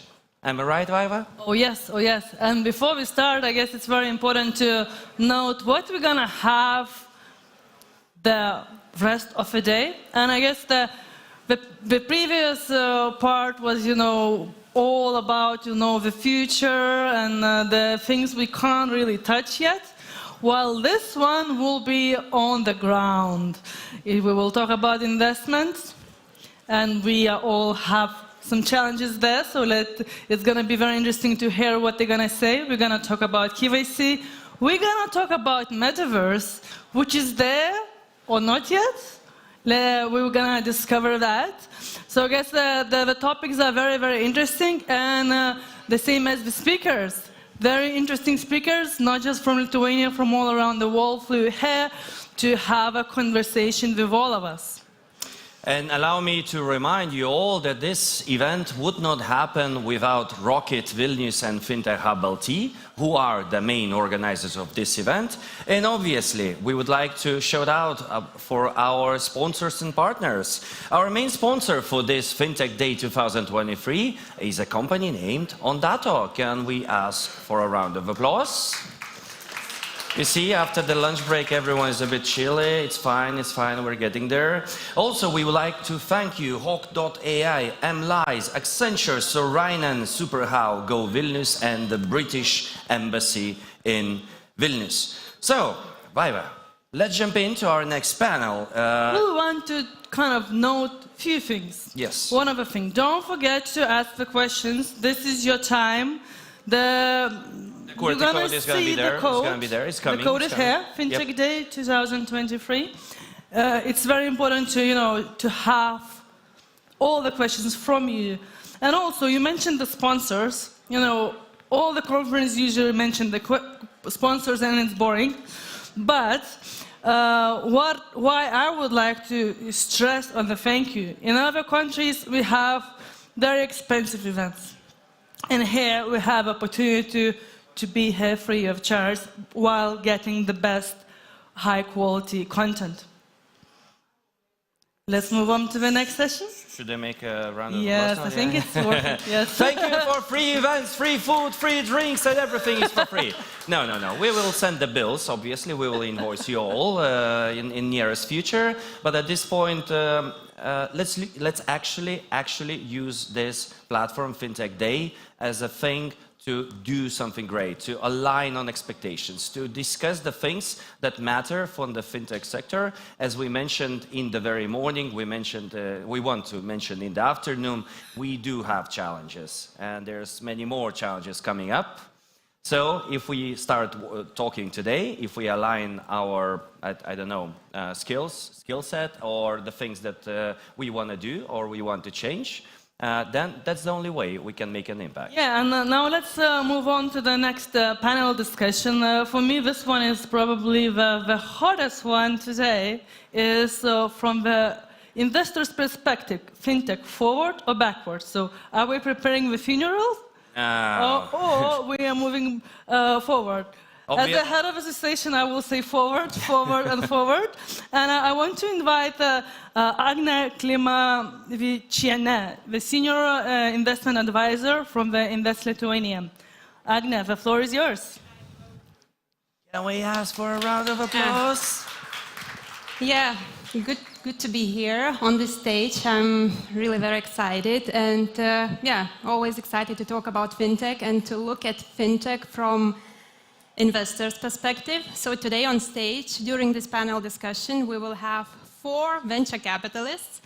So I really hope that the discussion won't be too one-sided, and we will be able to hear diverse and, maybe even conflicting opinions and views on fintech. So allow me to invite 4 panelists on stage. Narimantas, managing partner at First Pick. Hi. Gintarė, venture partner at Superhero Capital, Arvydas Bloznelis, partner at Practica Capital, and Rivo Anton, founding partner at Specialist VC. A round of applause for the panelists. Yeah, when I was preparing for this discussion and I was thinking how to start our conversation, just thought, okay, we should start with a recap of 2022. I know that a lot has been said, and I don't want to repeat myself, but even in this room, on this stage, we had a wrap-up of the year where we spoke about fintech, celebrated biggest achievements, and discussed the challenges. But in my view, the year was really exceptional, full of black swans, so worth remembering and talking about it again and again. The global context, the regional context, war in Ukraine, economic uncertainty, economic, I would say, downturn, rising energy prices, commodity prices, lots of, strange bad things happening. And in the tech sector as well, I mean, massive layoffs, crypto crash, tightening VC market.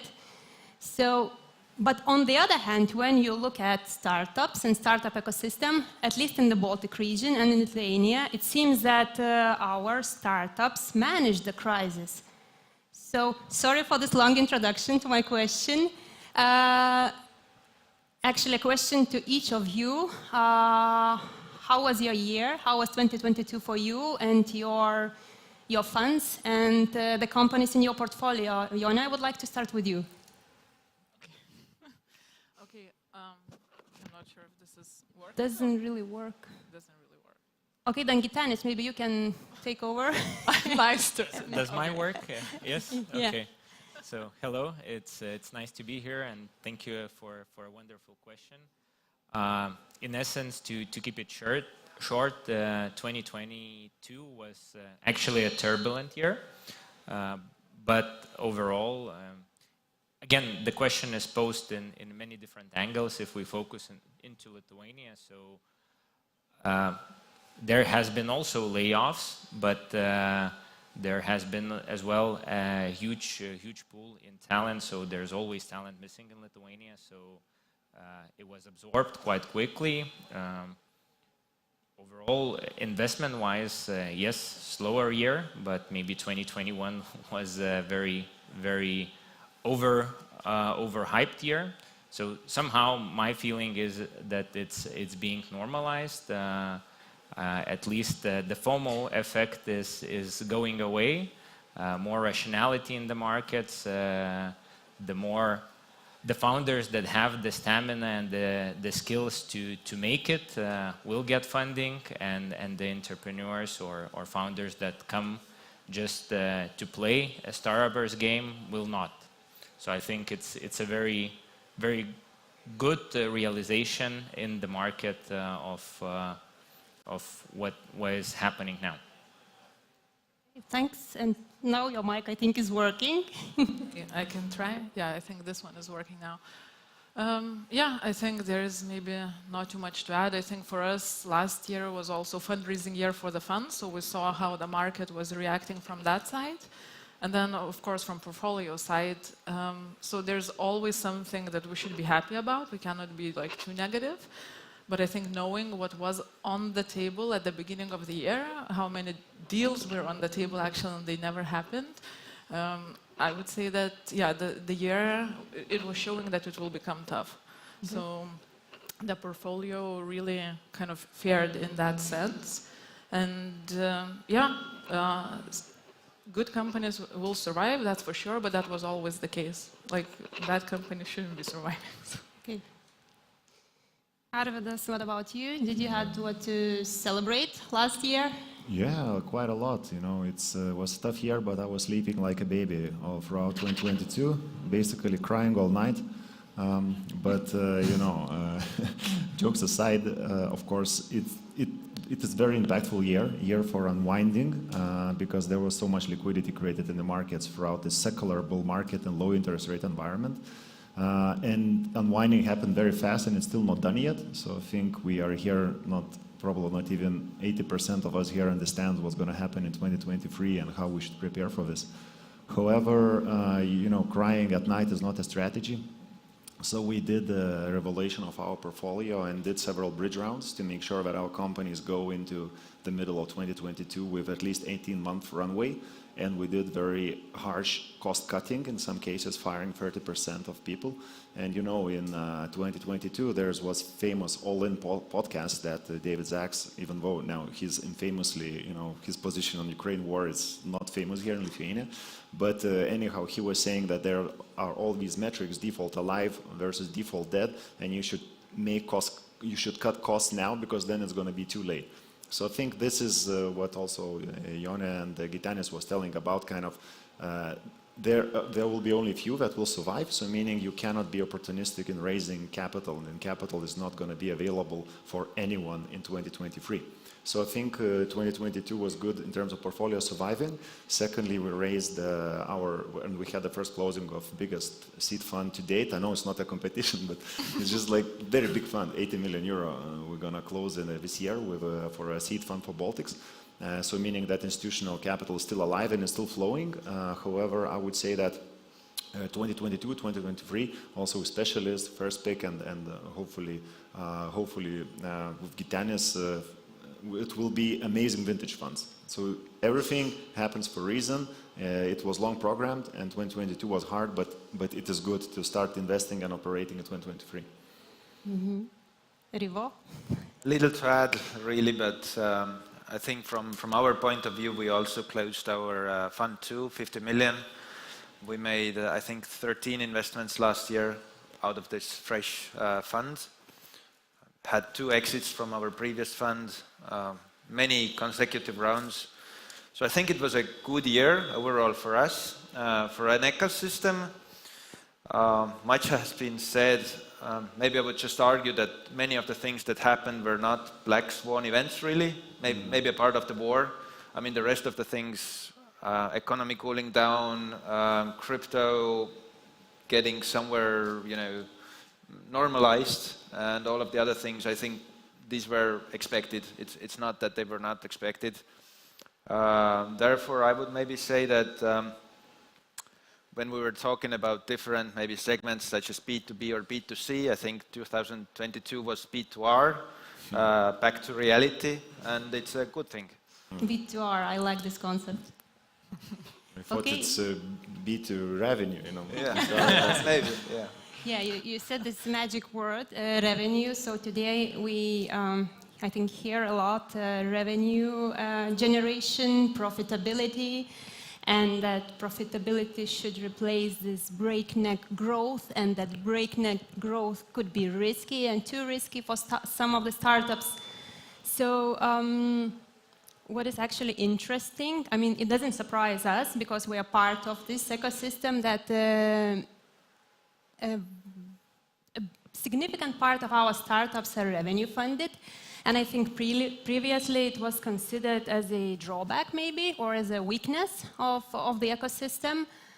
But yeah, you can agree or disagree, but I think that today they are the real winners. The revenue funded startups, fintechs, yeah. A question to Jone again. Okay, so the question is? Do you agree with me that those startups that are not, not approaching the funds, but just are oriented to revenue generation, they are the real winners? And they actually chose the right strategy, maybe 2 years ago, 3 years ago. Yeah, I think, well, majority of those companies that are revenue driven, I think they started many more years ago, actually. So either VC ecosystem was not developed by that time, or they heard no's. But at the end, I think everything turned out pretty well. And ideally, of course, we should have many more founders going that way. I think when we invest in early stage, we challenge quite some time. Do you really need to go venture capital way? Because actually then it becomes like really a game, how many rounds you raise. And in a lot of cases, they don't have to.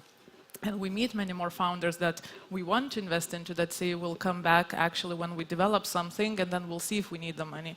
So for sure, having revenue helps immensely in the early stages, a lot, but I think for sure in seed and later stages, this is a must now to prove that you are this good company that will survive. I have heard, I think, twice, good company. How could you define a good company? Okay, let's be more specific. How could you define a good fintech, Gintarė? To define a good fintech, so I think hard time will show, I guess. You certainly have some, some indicators, probably some metrics. It's probably, like also when you look, it depends on the stage. In the very early stage, you're mostly evaluating the founders and their capability, their network, why them, and why the opportunity that they will tackle is a major one. So I think what is unique about them, I would look, and why would I believe that they will make it? That's in the early stage. Later, you have many more metrics, and I believe if to summarize and not to go into too many details, I would really look into the capital efficiency, which can, depending on the business model, can vary differently. So it's not, just spray money across and see which market goes, but being really targeted in the approach, having solid margins, and trying to achieve their go-to-market and market validation in a measured and concise way. But it's probably not that, there is no such thing that one size fits all. It's really case by case. What is a good fintech? What is a good startup? Always different, yeah. And from the industry, from the perspective, and in many cases, maybe as a VC, you would like to do, or you see a trend, or you believe in some thesis that this will happen, and then you would like to invest in a specific startup that is following that trend. But then you meet many founders that there's, of course, always competing ideas, even in our region. And some you like, some you don't like. And then you might actually make a personal mistake by selecting the wrong founders. Even the thesis and the market is growing, but you selected the wrong founders. And, I'm not sure, but it could be part of cultural thing that a significant part of the startups here in the region are revenue funded, or maybe some other factors come into play. What do you think, Arvydas? Yeah, I think in Lithuania is different from Estonia or Latvia. And Lithuanians, they don't care about, let's say, other people's opinions so much. They think they have the best all the time. That's why, in all the events, you hardly find any Lithuanian. Or for Equity Free Accelerator, there's no Lithuanian showing up because, if it's free, it's not good. So I would say it's natural that you want to build because you think you know the best, and then you really attack it super aggressively, super hungrily, and looking like a lot of our top revenue generators are e-com dropshipment / type of e-health businesses that is based still on affiliate marketing. And I think in Lithuania, affiliate marketing is super uber developed, and there are a lot of agencies and people that help bigger brands to scale, and then they do it themselves. So I think for e-com, affiliate marketing, dropshipment businesses, we are super outstanding in Lithuania. And then there are cases like Tesonet that kind of bootstrapped and struggled with a super big vision to build super amazing business, like a group of companies, accelerators. So in that end, I think Lithuania is really outstanding as probably top 5, like you're saying, top 5 of our startups in value. Only one is VC backed and the rest are bootstrapped to a point where, just much more capital is staying in Lithuania, much more taxes are paid and so on. And we have a good base for seed and pre-seed companies going to Series A, going to Series Bs, which I think is gonna still build pretty amazing this track for VC-backed companies. But mentality is very similar. Like Lithuanians, yeah, we are like, I will do it myself. I don't need anyone else's advice. So it's even hard to operate on the board and hard for Rivo to come to Vilnius and find any pipeline, because who wants the advice from Estonian? Only Kilo Health. So. Only Kilo Health, exactly. Yeah, but jokes aside, really, Estonia is outstanding, and we should kind of learn a lot more in terms of just networking, connecting, and so on. But I think we will catch up. Yeah, so as we already mentioned, Estonia, and Rivo, you are the biggest Estonian expert and our voice from Estonia. So I mean, okay, we celebrated the second unicorn in Lithuania, but you had 2 more last year, and the biggest number of unicorns per capita, biggest number of startups per capita, most investment per capita, in Europe. So, what's your secret power? What's Estonia's secret power? I know it's a cliche question to compare Estonia and Lithuania, but I'm curious. I think the secret really is that there's no secret. At least a little secret. I really think there's actually no secret. I guess the main advantage is that Estonian ecosystem values cooperation over competition, and I think that's actually the main thing there. And it's not like a secret sauce; it's transparently so. I guess there's also a certain degree of luck. We had Skype, and then a second wave of founders like Wise, Pipedrive, maybe Bolt. Now we're having a third wave, with Verif and others. So it's some sort of a virtuous circle that once you start it rolling, I mean, it will just go. And that's why I'm actually very optimistic about Lithuania. You have the ball rolling. Maybe it's I don't know, it takes another 3 or maybe 5 years, but I'm sure that also with the inflation, just 2 unicorns will not stay like this. It's going to be 10 or more pretty soon. One, because of the inflation, but actually even more so because of the virtuous circle that just comes out of the system with people who just say that, okay, I love working here in this unicorn, and it's a big company, but I never signed up really to be a head of a department of 100 people. I just want to solve interesting problems. They will leave, start something new, and then if the ecosystem is sort of united and supporting, then great things will happen, and I'm pretty sure they will happen here, and maybe sooner than later. We talk about startups, startup trends, ecosystem, but let's be more specific and talk about fintech today. So to be completely honest with you, I was a bit confused by the title of this panel discussion, Fintech Forward or Backwards. I mean, why backwards? Have I missed something? Is really fintech industry, are there any indicators that fintech industry is struggling more than any other industry? Because actually last year for fintechs in Lithuania, I would say it was a year of success as well, because the funds attracted by fintechs made up almost 30% of all funds attracted by Lithuanian startups. So since I'm confused by this definition and the question, and I do not have the answer myself, what do you think?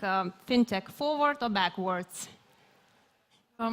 I actually think last year was terrible for Lithuanian fintechs. It was 1 round and 2 extra others, so it was 3 rounds. And when we compare to the total amount, of course, it's 30%, but the total amount was not that big.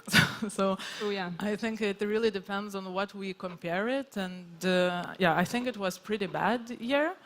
But I wouldn't say it's backwards. So we maybe don't have too mature companies yet that would be raising those big rounds, because they make all the change. We can be investing this year in 10, 15 small fintechs. They will not make a big part in the total funding, but maybe it will actually pay the way forward for, I don't know, in the next 3-4 years we might see the result.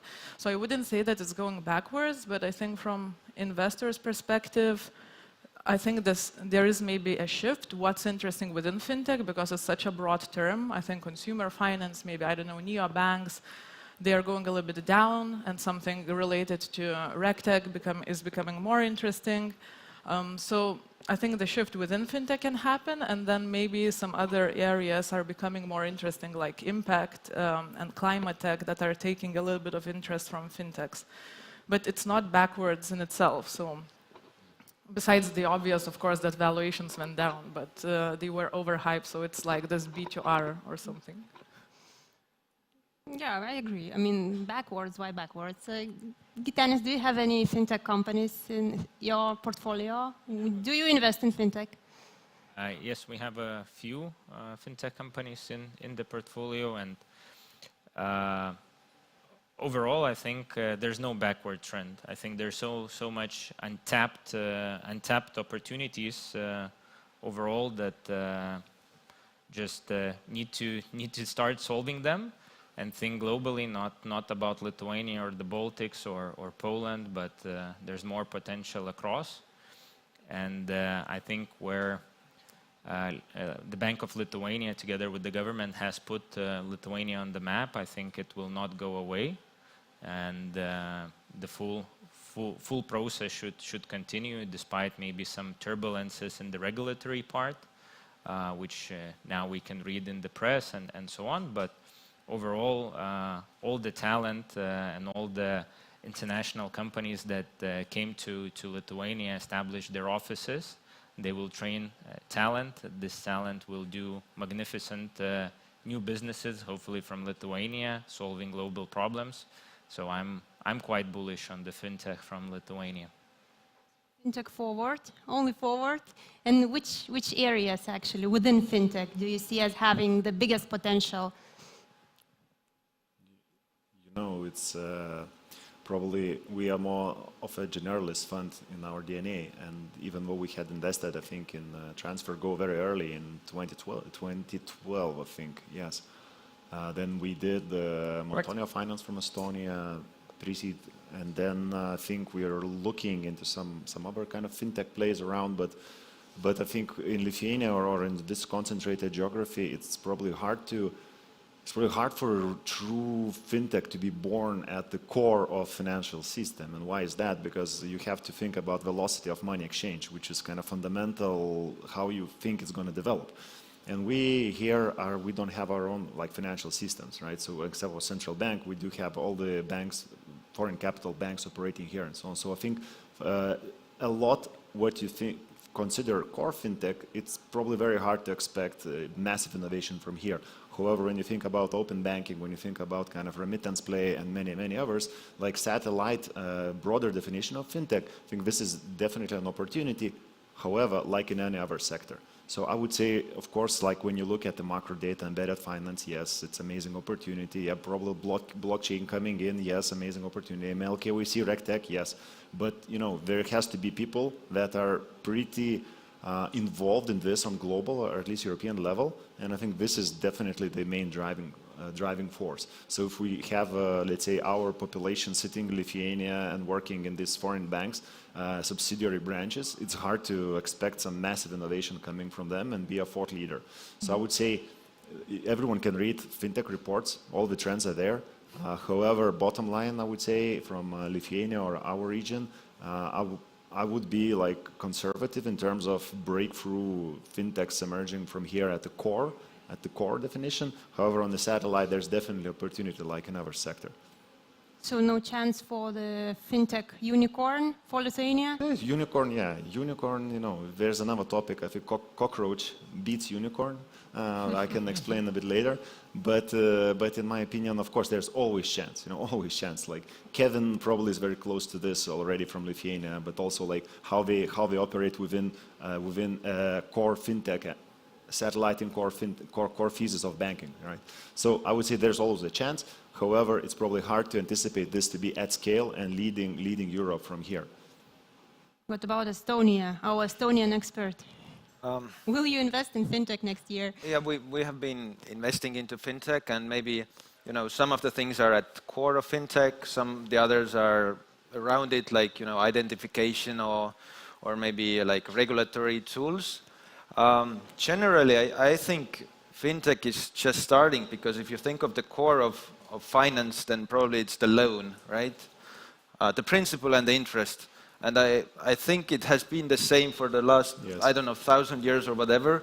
So the core hasn't changed, but I think it should at some point of time. So I think that probably fintech is just, you know, starting, because, you know, the core of it is still the same. I mean,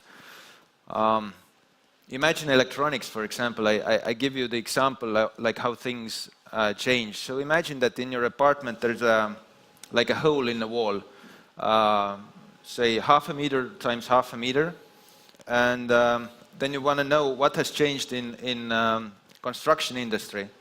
And a good maybe way to ask the question is it cheaper to call in a person who would actually fix the hole, like, you know, put bricks inside, or maybe it's cheaper to buy a television and just cover the hole. And then probably, you know, the TV set is actually cheaper, and that shows how actually electronics has changed. But, you know, the guy actually coming in and fixing the things probably is even more expensive than it used to be like 100 years ago.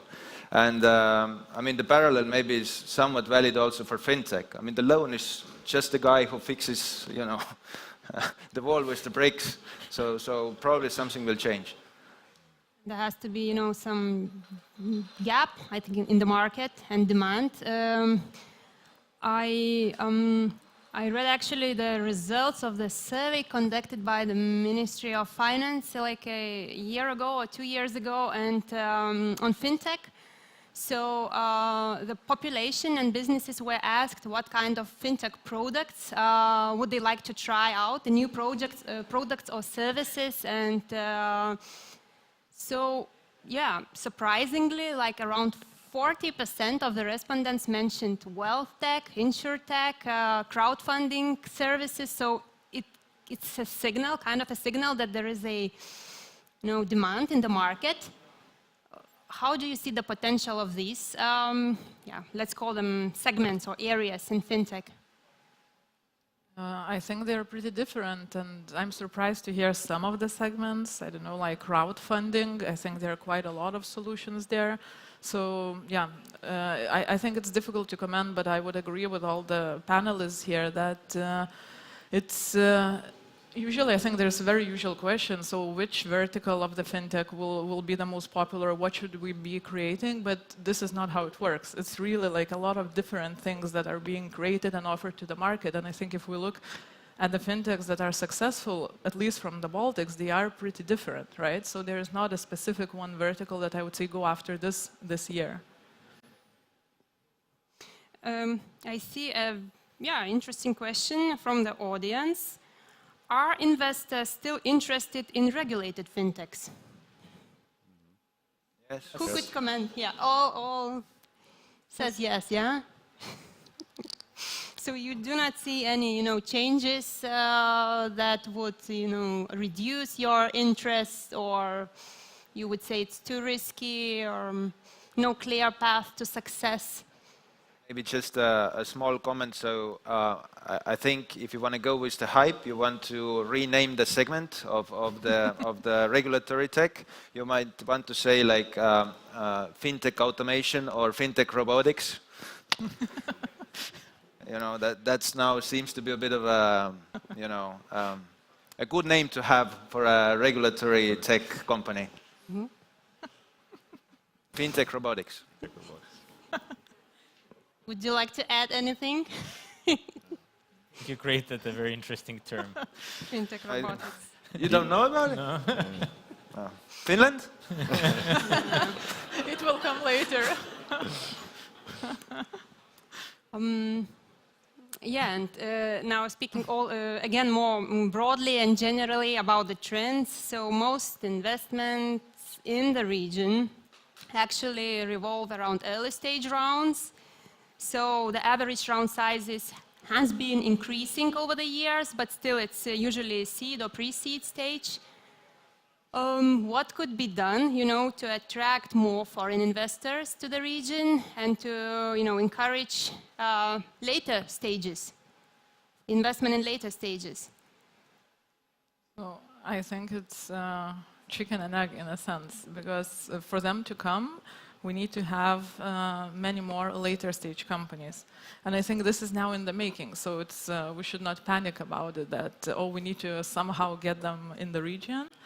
I think with some Series A and later rounds, they are coming. But otherwise, if you want to invite them, you have to really show the pipeline. And usually they know all of the later stage companies. They will not be coming for pre-seed usually. Mm-hmm. So I think it's a healthy environment what we have. If we consider even the region broader, and not only the Baltics, but even Denmark, Finland, maybe Sweden, it's like it's still, you know, like a very, very small region compared to globally. and then having own investors making seed round and pre-seed round, and maybe following through Series A is a healthy ecosystem. And then as long as we are on the map of bigger funds like with Kevin, like with Vinted and many others, they will look for the pipeline, as Jona says, and they will come. I think, yeah, one thing is foreign funds or tier A funds, tier 1 funds just coming and scouting and looking for, potential good companies to invest to. And the next step would be to establish a site and start operations here.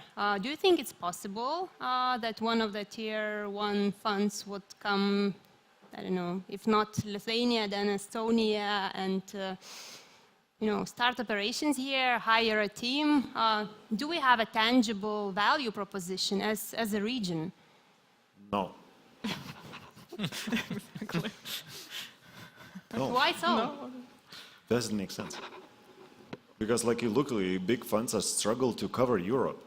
Like they struggle to establish European branch, and we are like negligible in the amount, and they cover our geographies 100% through and through their, analytical team, data scraping, satellite funds. I mean, it's just like to be tier 1 fund, you are super established. There are no surprises for you. If there is a surprise for you, you are fired.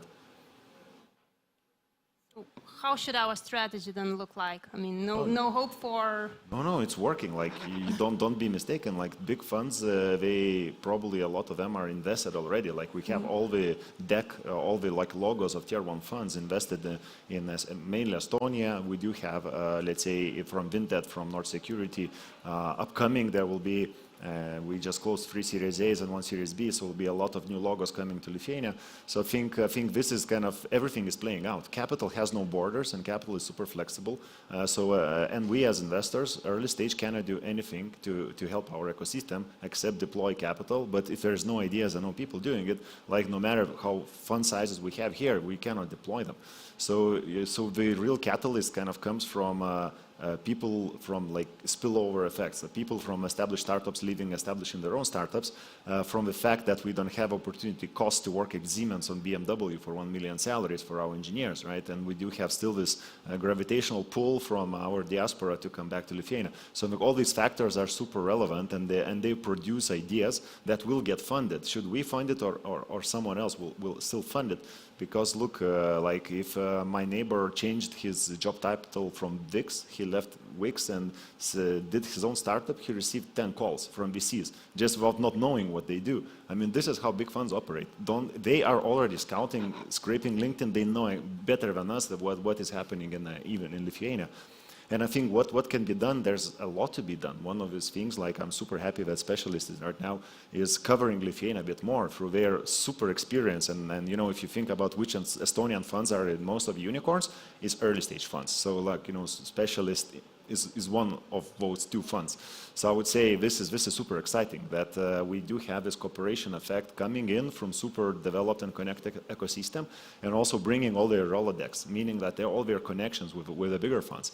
So we must learn this interoperability, interconnectivity of the ecosystem, be a bit less Lithuanian, be a bit more European, not pretend like we know everything, right? And then just open up a bit.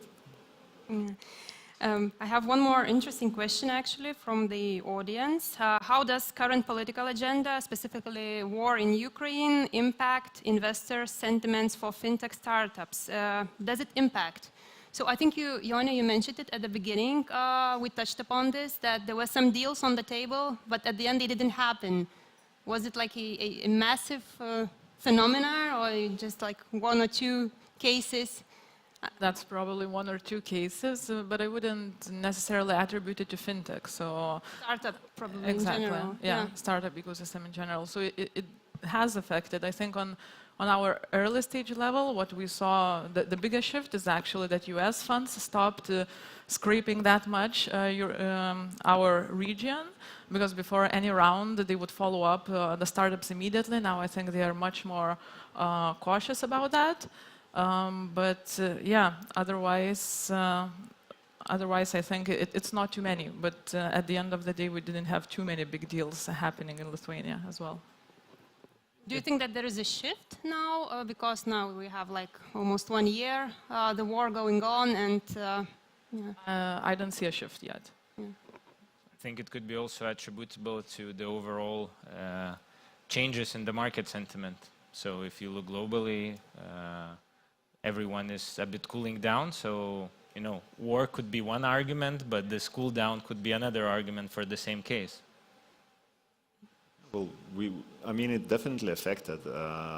So we had one Series A deal, one term sheet from big US hedge fund with a very good valuation.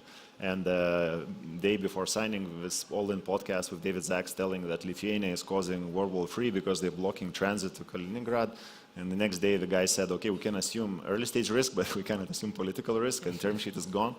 And on the day of the war in February, we had a buyout offer for one of our portfolio companies from First Fund, and then it was also withdrawn. So I think definitely there is a geopolitical risk, still, it is still there, quite pending, especially for US, from US. And also for fintechs, I mean, the regulatory scrutiny and sanction list also creates a lot of opportunities, especially in, you know, fraud detection, screening, sanction list checking. So this is also like the regulation comes in heavier and heavier. That also requires a lot of, let's say, efficient solutions like fintech robotics. Let's call it this way. And speaking of regulators, so globally central banks are demanding to raise capital, somewhat extra millions, but during financial crisis, okay, we're still not in the crisis, but financial economic uncertainty, how can you ensure this to happen? It's like also a chicken and egg question. What do you think, Rivo? Maybe you can repeat the question. It's there is globally central banks, the regulators, they are demanding to raise the capital, but during financial crisis, you know, there are less chances to raise capital and to have all these extra millions. Well, I mean, I think if you're here for a long haul, then you know that there are ups and downs, and you will need to plan accordingly. So I guess for those who, I mean, imagine that the economic growth will go on just forever in a midterm. I mean, they will just learn the lesson, and I don't think it's going to be like a huge, some sort of a, I don't know, collapse of things. It's how things are. You know, you have good times for 10 years. You don't need to worry because it will pass. You have maybe bad times for 2 years. Also, no need to worry because it will pass. So I think it's just a normal, you know, sort of like way things go, and it will work out also pretty similarly. I think at least for companies. Of course, for central banks, it might be a bit of a different story. But I'm not an expert on central banking, so I don't know what the, you know, solutions might be there. But I think for companies, I mean, it's always the same solutions. Listen to your customer, earn a margin, you're good. Okay, being cautious of time, I think it's time to wrap it up, but I would like you to share, you know, a key message, each of you, for the fintechs who are planning this year to raise some funds. We should start from me, okay. I don't know, I think the message, like there were some messages said already. I think it's pretty clear that there are funds, right? But at the end of the day, probably those that are creating, just starting to create fintechs, they should stop looking at, okay, so what's popular or what should be important, and see, like, do I even understand what I'm doing? And am I creating something that I will be capable to work on for 8 coming years or so? So I think that's it. Use the difficult times to your advantage and don't compromise on your ambition. So that would be my recommendation. I would say focus on product, backload the costs, and if you raise, make sure there is 18 to 24 months runway. Yeah, little to add, maybe unit economics over growth. And secondly, if you can raise sooner, I recommend then that as compared to later, because one of the scenarios might be that if everybody starts postponing the rounds, they will back, into a period of maybe 12 or 18 months of now. And then you would have a lot of competition, in a short time frame, plus organic, market startups just fundraising their new startups, and a lot of people in the same time frame, and it's even worse competition than now. So if you can raise sooner than later, for now at least. Thank you so much for your thoughts and insights and ideas. I liked it. I'm subjective, but I hope you liked it as well. And yeah, FinTech forward. Thank you.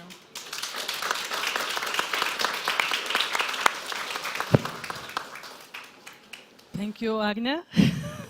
Thank you for saving from the very sharp angle. Now that was a chilled discussion about the investments into fintech, wasn't it? It was very chilled, I would say. I thought, some more energy there, but it's okay. You were expecting some blood to be on the stage. Well, right? in some way, yes, because I think when licensed fintechs are facing the problems, they don't need 1 million, they need 100 millions to move on. The regulators are pushing, the third-party providers are increasing the cost. Everyone is pushing to become profitable, while the regulators are pushing to add more layers. And we still have a crisis, or as someone said, we'll have. But I guess that we already saw some companies failing. We already see that mergers and acquisitions are happening. Some companies are buying the other ones, mainly because they don't have enough cost cash to move forward. So I guess it's going to be a very interesting year, at least from my perspective. But now let's talk about... Wait, I also have a moment here. But it's still funny, like the fintechs, they were actually born to fight or to disrupt let's say, the standard financial sector. Standard financial sector was always there, highly regulated, right? So if you jump in, youngster, young guy, and saying like, you know what, I don't care about the rules, I'll show you, you can do it cheaper, you can be more like, say, lean, and then you grow so much that you become a standard institution. So why is it a surprise that you become regulated? The problem is your business model is based on the venture capital business, right? So should we add something there? Well, that's where, I think I already mentioned that. Some of them will fail because it's impossible to add another, ask for another 200 millions and say I'm going to be profitable in 5 years, although I'm the bank. We see the Revolut, we see the other ones, yeah. So I guess if you are still in that mindset, done. You're done. Yeah. We give you 5 minutes to relocate somewhere. Okay, but at this point, everyone, let's move on to our next keynote, and this time let's speak about something that raises the interest of each and every one of us. Let's speak about the financial crime. Now, we will be looking at the white book on how can we steal the money and not to get caught. Am I correct? Well, as the head of association, I can't say that. I guess we're going to learn how to catch the bad guys. Yeah, but while learning how to catch the bad guys, can we share the tips and tricks? How can you launder the money? How can you hide something? You see, that's the point is that you can't catch if you don't know the schemes. Right. So you still need to learn every day to see what are the news in the crime world, how do they do the things, and then you catch. So, the guys who are sitting as a ML Ross or ML officers, they are like sneakers, like investigators trying to catch the angles and put everything into, it's very interesting and sometimes boring and hard because it's still to do with the law. So I'm very interested to hear our next keynote. presenter Georg Hauer, CEO at ROCKIT, and maybe even more familiar to everyone in the audience, the ex-general manager at N26. We have a keynote presentation, Fighting Financial Crime with Technology, Now and the Future. Please give it up for him.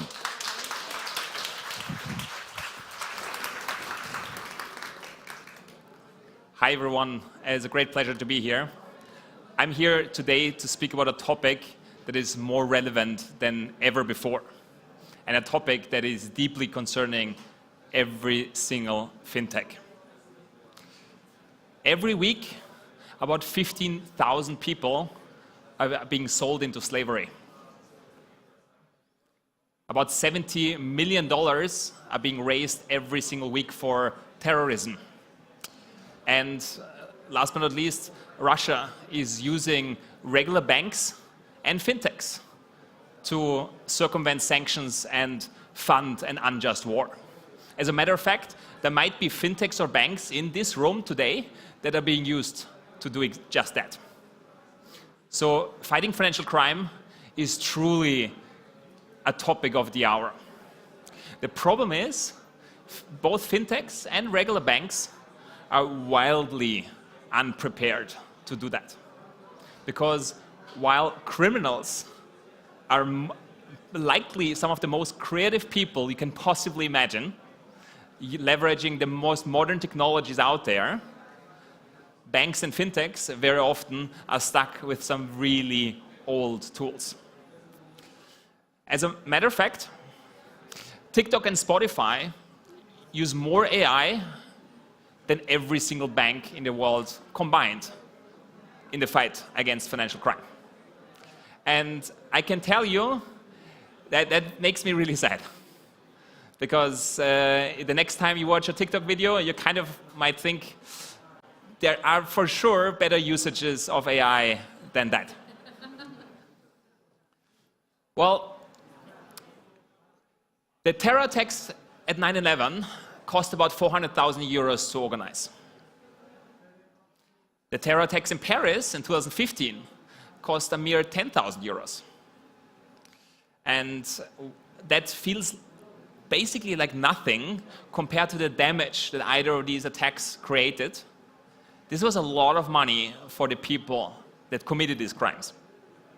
And if the money that was transferred through absolute regular banks, in the case of Paris attack, it was a neobank, not N26, a French neobank. If that money had been stopped, these crimes would have just not been able to commit in the way they did. If you stop the money, you stop the crime. That's at least how we think about terrorism. In the way of regular crime, it's the vice versa. People are selling drugs, and the money is then being transferred into a regular system. If you stop the money at that point, you make the crime before irrelevant, because at least no one is earning anything with that. The problem is that the system is broken, completely broken. While crime is becoming more and more digital. Basically, the time when duffel bags full of cash are being transferred, that's over, essentially. Most crime is being committed digitally. Most bank robberies are nowadays digital. And in a matter of fact, most fraud that happens is digital, and then it's eventually then funneled through regular digital transactions to a regular bank account. So criminals, well, we all got to used to home office during COVID. Criminals did as well.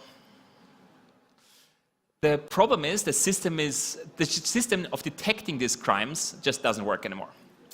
Less than 1% of all financial crime, of all laundered money, is ever being detected. Meanwhile, and that might be even worse, every transaction is being screened at every bank and every fintech, and is then being labeled of either suspicious or not suspicious.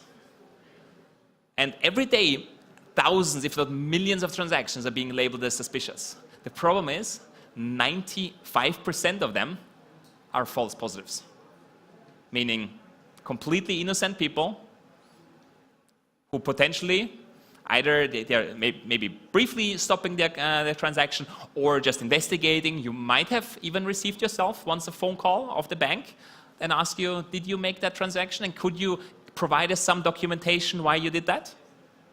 Maybe some of you have been familiar with that. And I can tell you, like, in any other industry where you have an accuracy of 1%, but a false positive rate of 95%, you would clearly say that that software is absolute rubbish. And you know what's makes it even worse? Banks do not share, or even cannot share, information with each other. One Lithuanian bank might identify a criminal network leveraging their accounts.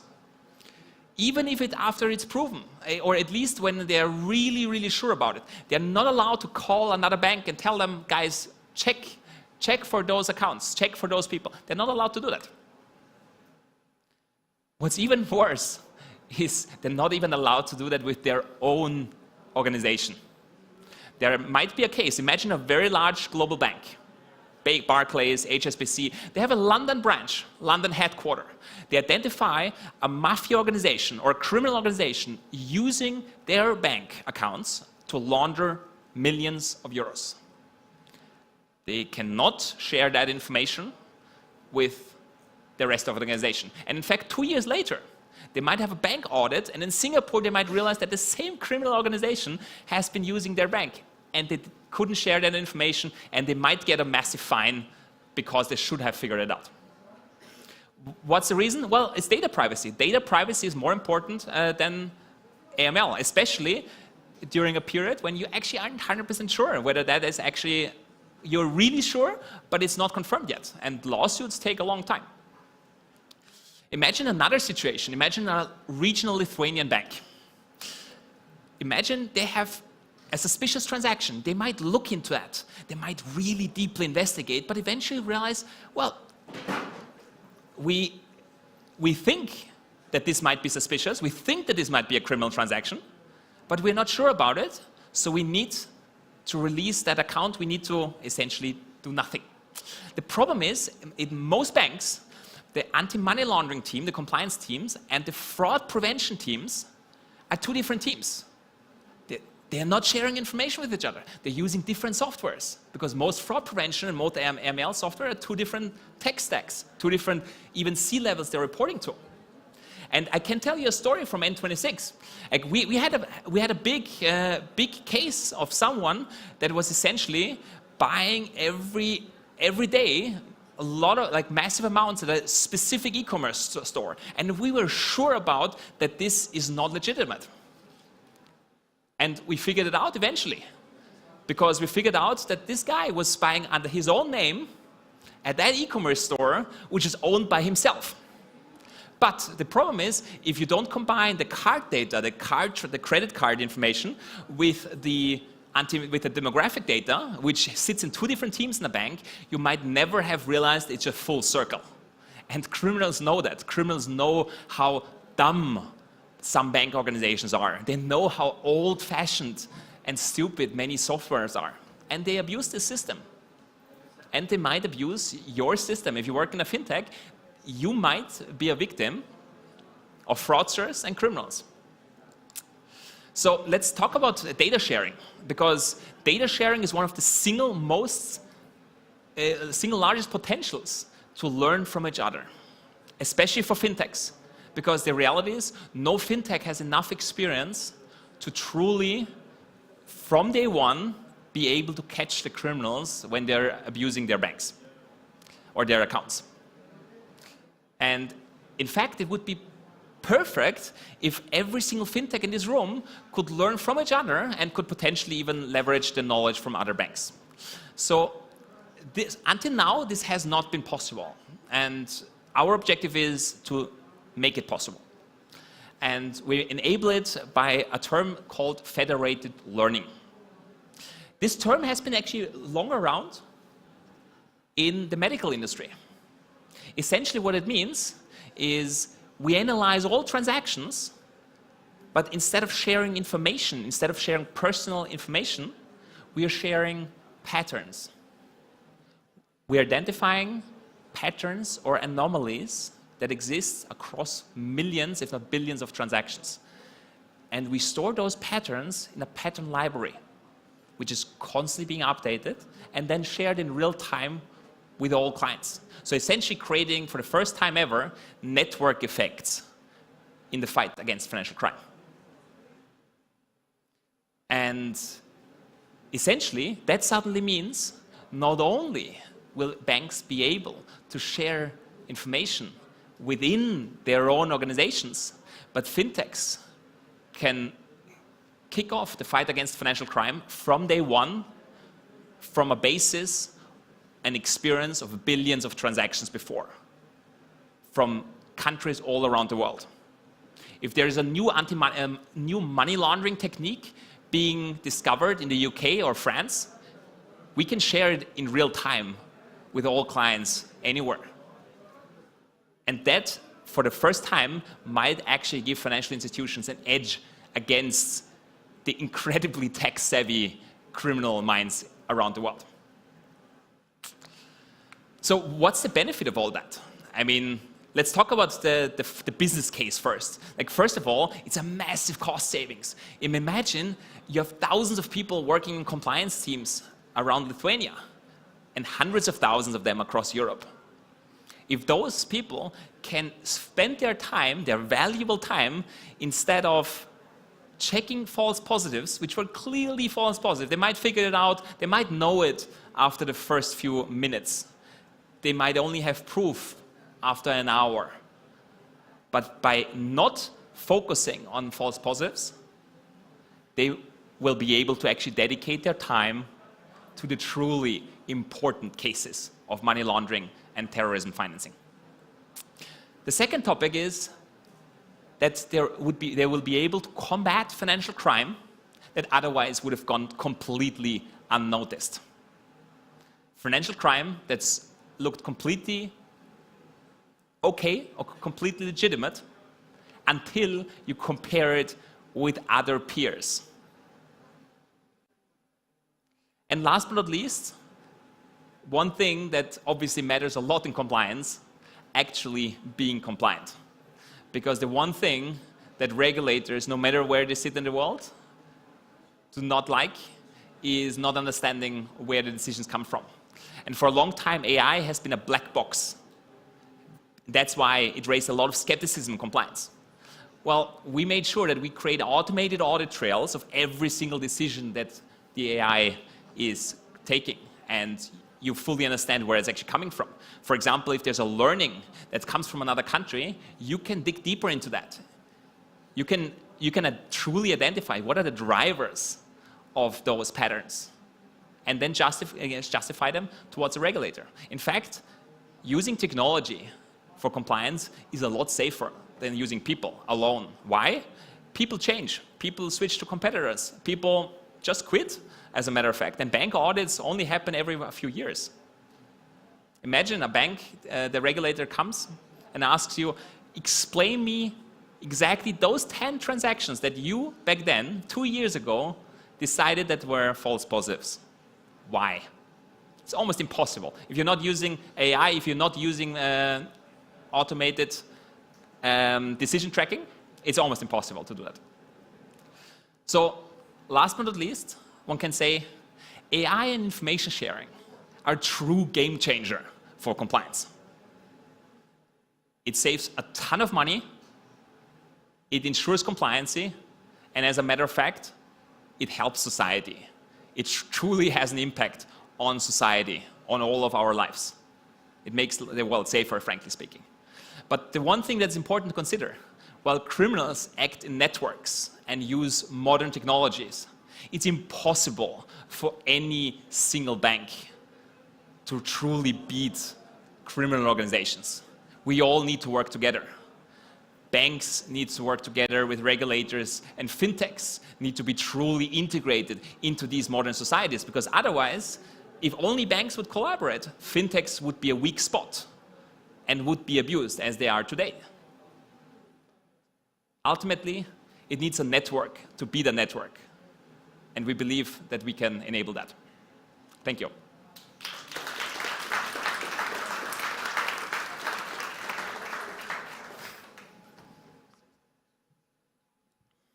For the presentation. I came here not to give questions, but actually to announce that a little birdie told me that you recently closed Series B. Yes, correct. Actually, 1.5 weeks ago, we announced that we raised our Series B, which is pretty exciting. Congratulations, and for Thanks so much. I would like to give you a very traditional Lithuanian cake. Thank you. Which is called šakotis, and our wish is that your next race has as many millions as there's little branches on this, so you can continue fighting the financial crime. Thanks so much. Really appreciate it. Thanks so much.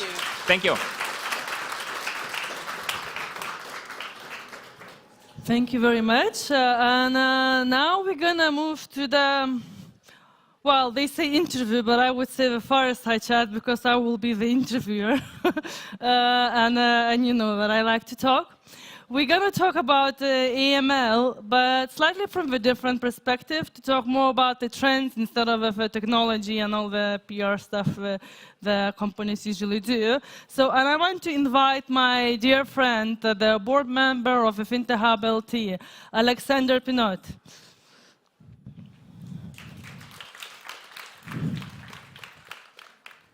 I'm gonna come closer to you. Me? Yes. Yes, yes. So, hi Alexander, it's very nice to see you here. You know, last year, AMLI's invited quite a lot of well-known people, like ex-regulators and so on. But not many knows what exactly do you do and what technology allows companies to achieve. Could you tell briefly, no PR, just briefly, you know, so we have, you know, the context for the discussion? Sure. Well, hi everybody.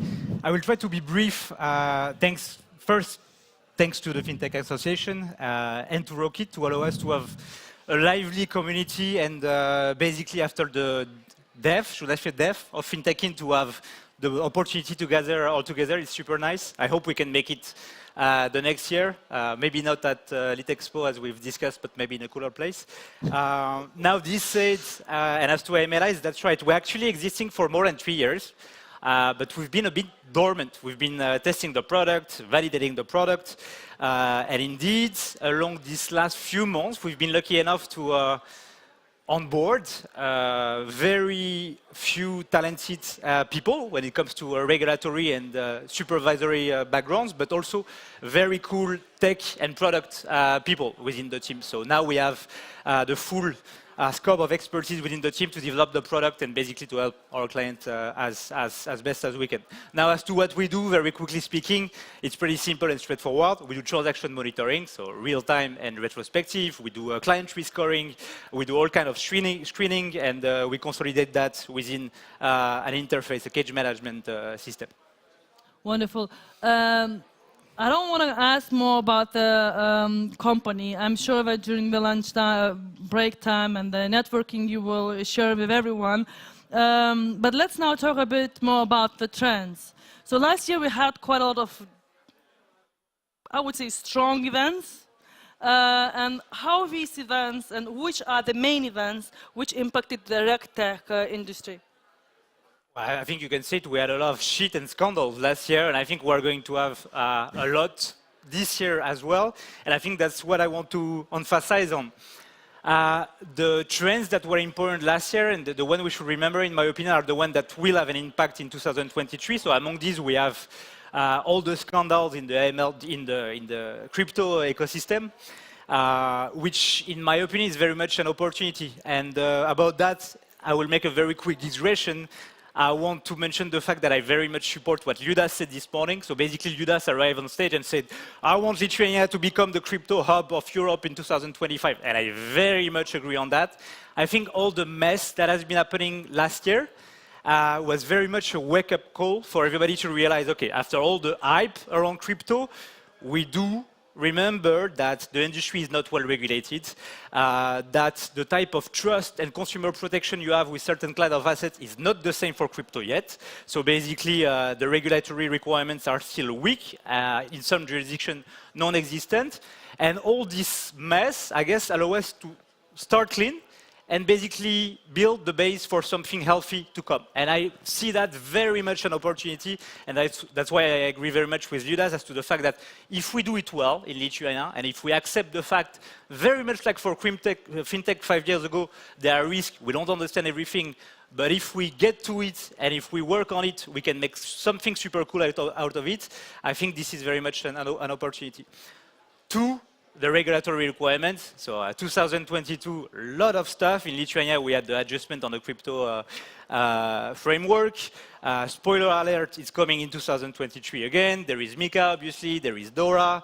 And there are more stuff coming on sanction. This week, we're going to have a 10 sanction package coming from the European Commission. So a lot of stuff coming in this regard. Definitely intensifying in 2023. And lastly, third, and unfortunately, that's something which is likely to continue in 2023. All the geopolitical tension that started with the invasion of Ukraine by Russia, the restart of the recession, and the economic downturns, which seems to intensify, have been and are still going to be a big opportunity for a criminal and fraudster to continue its us art. It's very simple when it comes to financial crime.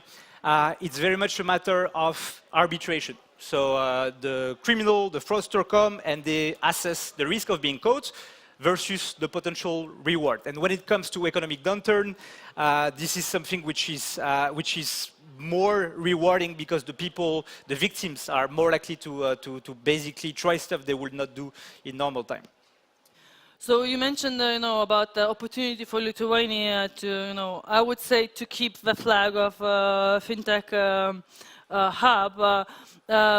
So we did some, changes in the law last year. MiCA is coming, but coming, in a few years' time, and still not clear then because they still, waiting for the final approval. What do you think we could do, more? Should we do self-regulation or even more? I mean, we already have the knowledge how to manage the risks because we did it with electronic money institutions, with the whole fintech. We already have expertise. We already have a community. So we kind of, we have quite a lot of competitive advantage comparing with other countries. But do you think we should have more regulations or should we wait for MiCA? And do you think that we should do something extra? First, I think we should start by acknowledging and taking pride on the move of Lithuania into adjusting the regulatory framework on crypto before MiCA came. Everybody was like, okay, MiCA is going to come, the regulation is going to be consistent all across Europe. Why do we do something now? And now I think we can say that it was a super good move. In my opinion, mainly for 2 reasons. The first one is that, as you mentioned, we still don't know when MiCA is going to be there. Just last week, the EU Commission announced the fact that the discussion for basically setting up the text and deciding on the implementation were postponed to April again. And it's not the first time, it's postponed. So we basically have no idea as to when this consistent framework is going to happen. Lithuania made the move, okay, it was some effort, but at least we addressed the risk. There was a huge risk after the massive exile of crypto from Estonia to Lithuania. We've tackled it, and it seemed to be working quite well. So that's the second point. Second point, we're now slightly more than 3 months after the implementation of the new regulatory requirements. And we can already see very positive fact as to the fact that it's actually achieving its goal. Why? First, I will say because we see that the pace of registration of new virtual asset service provider in Lithuania is decreasing, but not stopping. You look at Estonia, remember it was actually before us. Last year, Estonia drastically changed the regulatory framework. You don't have any new license coming. There is one, actually, at the moment, maybe 2, but nobody goes to Estonia anymore because it's too complicated. It's even more complicated to get a crypto license under the new framework in Estonia than it is to obtain an EMI license. In Lithuania, okay, it's harder. You need to be a bit more serious, but people are still coming. And that's a sign of, I would say, a good balance between making the regulatory requirement tighter while not stopping the flow of innovation, of new businesses to come. And again, and last point on that, I think everybody heard last week the news in the week, the news about the fact that among the 850 something registration of VISP in Lithuania, we basically delisted in a matter of an hour half of them because of this 125,000 euro requirement. So not that I will take pride, and Lithuania should take pride of removing massive amounts of companies from the map, but I think it's a very interesting and practical sign that we're keeping the good one. Not that money is the only indicator of proper governance, but at least you know when you are a company that is willing to invest 125K, that you have serious long-term development plan and that you want to build something rather than just doing regulatory dumping and checking for the jurisdiction where it's the easiest to set up. So good move, Lithuania. I also very support that. I think the Fintech Hub was the one who initiated that the change. Well, at the same time, for me, it was a very nice surprise that I thought that out of these 900 we're gonna have, well, max 20. Look at it.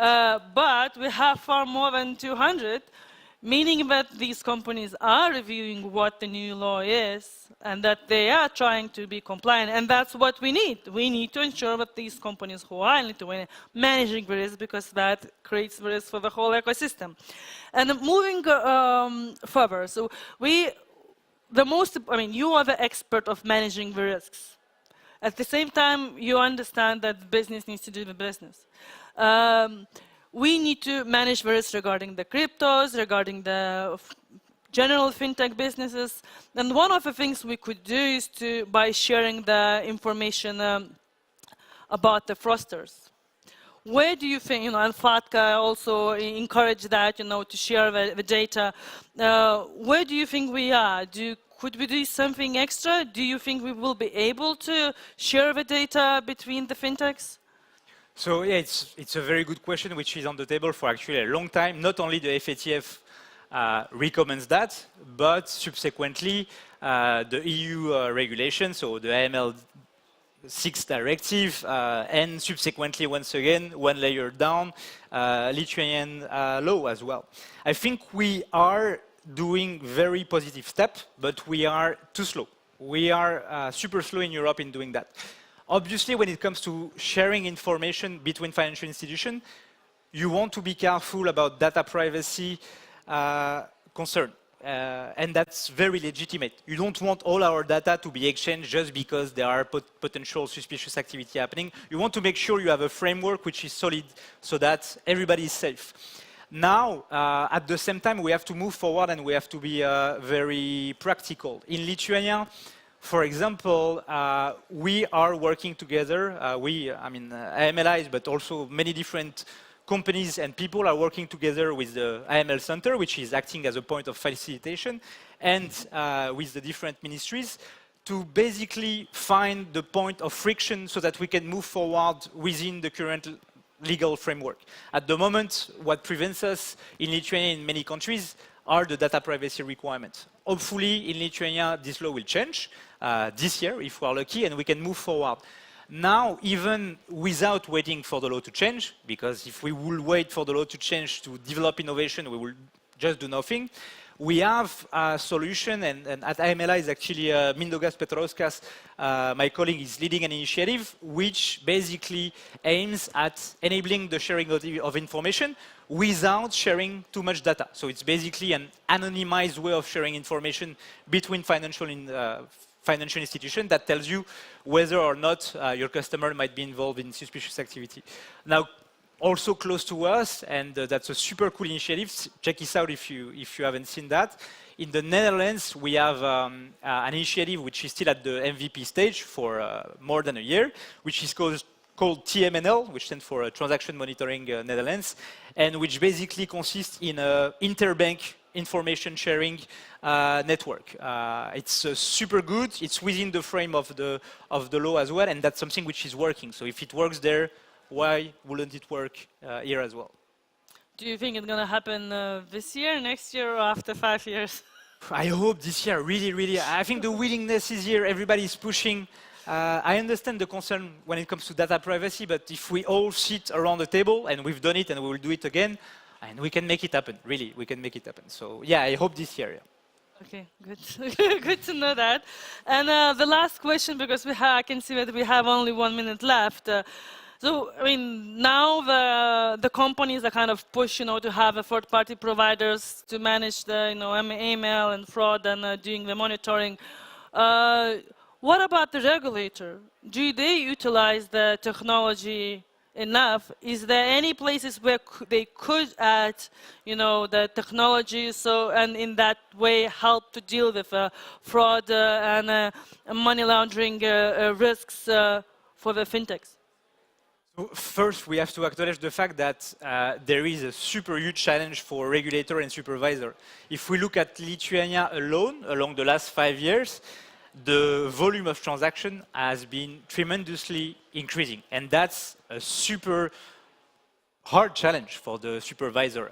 From a supervisory point of view, to deal with such an increase in transaction, especially for a country as us in Lithuania, where only 3 million inhabitants, the shape of and the size of our supervisory unit is only as big as we had it. So to grow as fast as the fintech and the financial service ecosystem is super challenging to apply a proper risk-based approach. Now, again, I think governments, supervisor and regulator are doing much better than they used to a few years ago. Few years ago, like 5 years ago, the simple fact of considering dealing with such a big volume of data through automated transaction monitoring was just impossible. Now we have the technological ability to do it. So practically speaking, you take Centralink, for example. You take Centralink, you have a direct access to the payment system at the high level. We could imagine, and if I'm not mistaken, I think the Bank of Lithuania is working on it as we speak, direct real-time transaction monitoring embedded within the Centralink payment system. We could very much do that. For the supervision of VASP by the FIU, we could imagine systematic reporting and post-transaction monitoring, so retrospective transaction monitoring. So basically, we can deal with data now. It's not a problem anymore. We can deal with huge volume of data. We know how to do it, and I definitely think, to answer your question, that yes, regulator and supervisor should leverage it even more than they are. But they are starting to. They are starting to understand that it's going to help a lot and that it's going to facilitate the risk-based approach rather than just taking care of what's required and what's not. Well, I see that our time is off. It's a very interesting conversation. Thank you very much. I'm sure that many of you, learned quite a lot. It feels that, quite a lot of new things that will happen in the future and good things in terms of technology and finding the fraud. So thank you once again, and we're gonna move forward. Yeah. Thanks. And thanks a lot to Vaiva because she's hosting and moderating. That's wow. Thank you. There's a very, very important question that I found on the Slido platform. Anonymous is asking, do you plan to expand your team? Yes, we do plan to expand our team. It's happening as we speak. And it's going to happen even more in the future. So our office is just upstairs the Bank of Lithuania's office in Žemaitytė-Kirkman 90. So you're welcome to knock on our door if you want to have a coffee and talk to us. Next question, what is the average salary? It's 60,000 Ukrainian hryvnia per day. Great offer. Thank you so much. Thank you so much. Thank you, Cheers. I will answer that when you come for coffee. Okay. So everyone, let's move on to our next keynote. We need to be right on time, right? And it's going to be keynote plus panel. What is that? Yeah, I mean, we're going to have very interesting, very short keynote, like 5 minutes, like introduction to the panel. Obviously. And then we're going to have a whole panel, very interesting, with very interesting speakers. And this time we're going to talk about Metaverse. When was the first time you actually heard something like a metaverse, and what was your first impression about it? Do you really know? You have 2 kids, I know that, so maybe they introduced something. Well, I thought the guys are crazy. I prefer to communicate face to face. Yes. I get tired of the technology, and I thought I don't want to have my twins to live in a virtual world. Well, at the same time, I see that there are two communities. One, the one who is going to the silent camps, like mine, and then there's another one which are hiding in the virtual world. I guess both of these, have a place in this world, but this is just my opinion. And at this point, everyone has this position, right? You turn on BBC, CNN, you look like, what the F is happening in the world? And you say, like, let's create new problems. Let's create some virtual world where no one can control anything. I mean, when we don't control, we have a democracy, yeah? Because everyone is controlling. So I'm not against that. I do believe that the democracy can create the rules. Yeah, democracy is doing great nowadays in the world, right? Let's invite the speaker. Okay. At this point, we just wanted to give you a few of stigmatic, let's say, positions that are being told when we speak about the metaverse. But obviously, the next panel and the keynote will give you a better understanding on what is metaverse and what impact metaverse can make on the banking and fintech industry. And it's about time to give the floor to Mindaugas Civilka, partner at TGS Baltic, if I'm correct. No. Let's first invite the Centre Baltics. And for the short keynote, Uldis Apsitis, the floor is yours. Can we ask for a round of applause?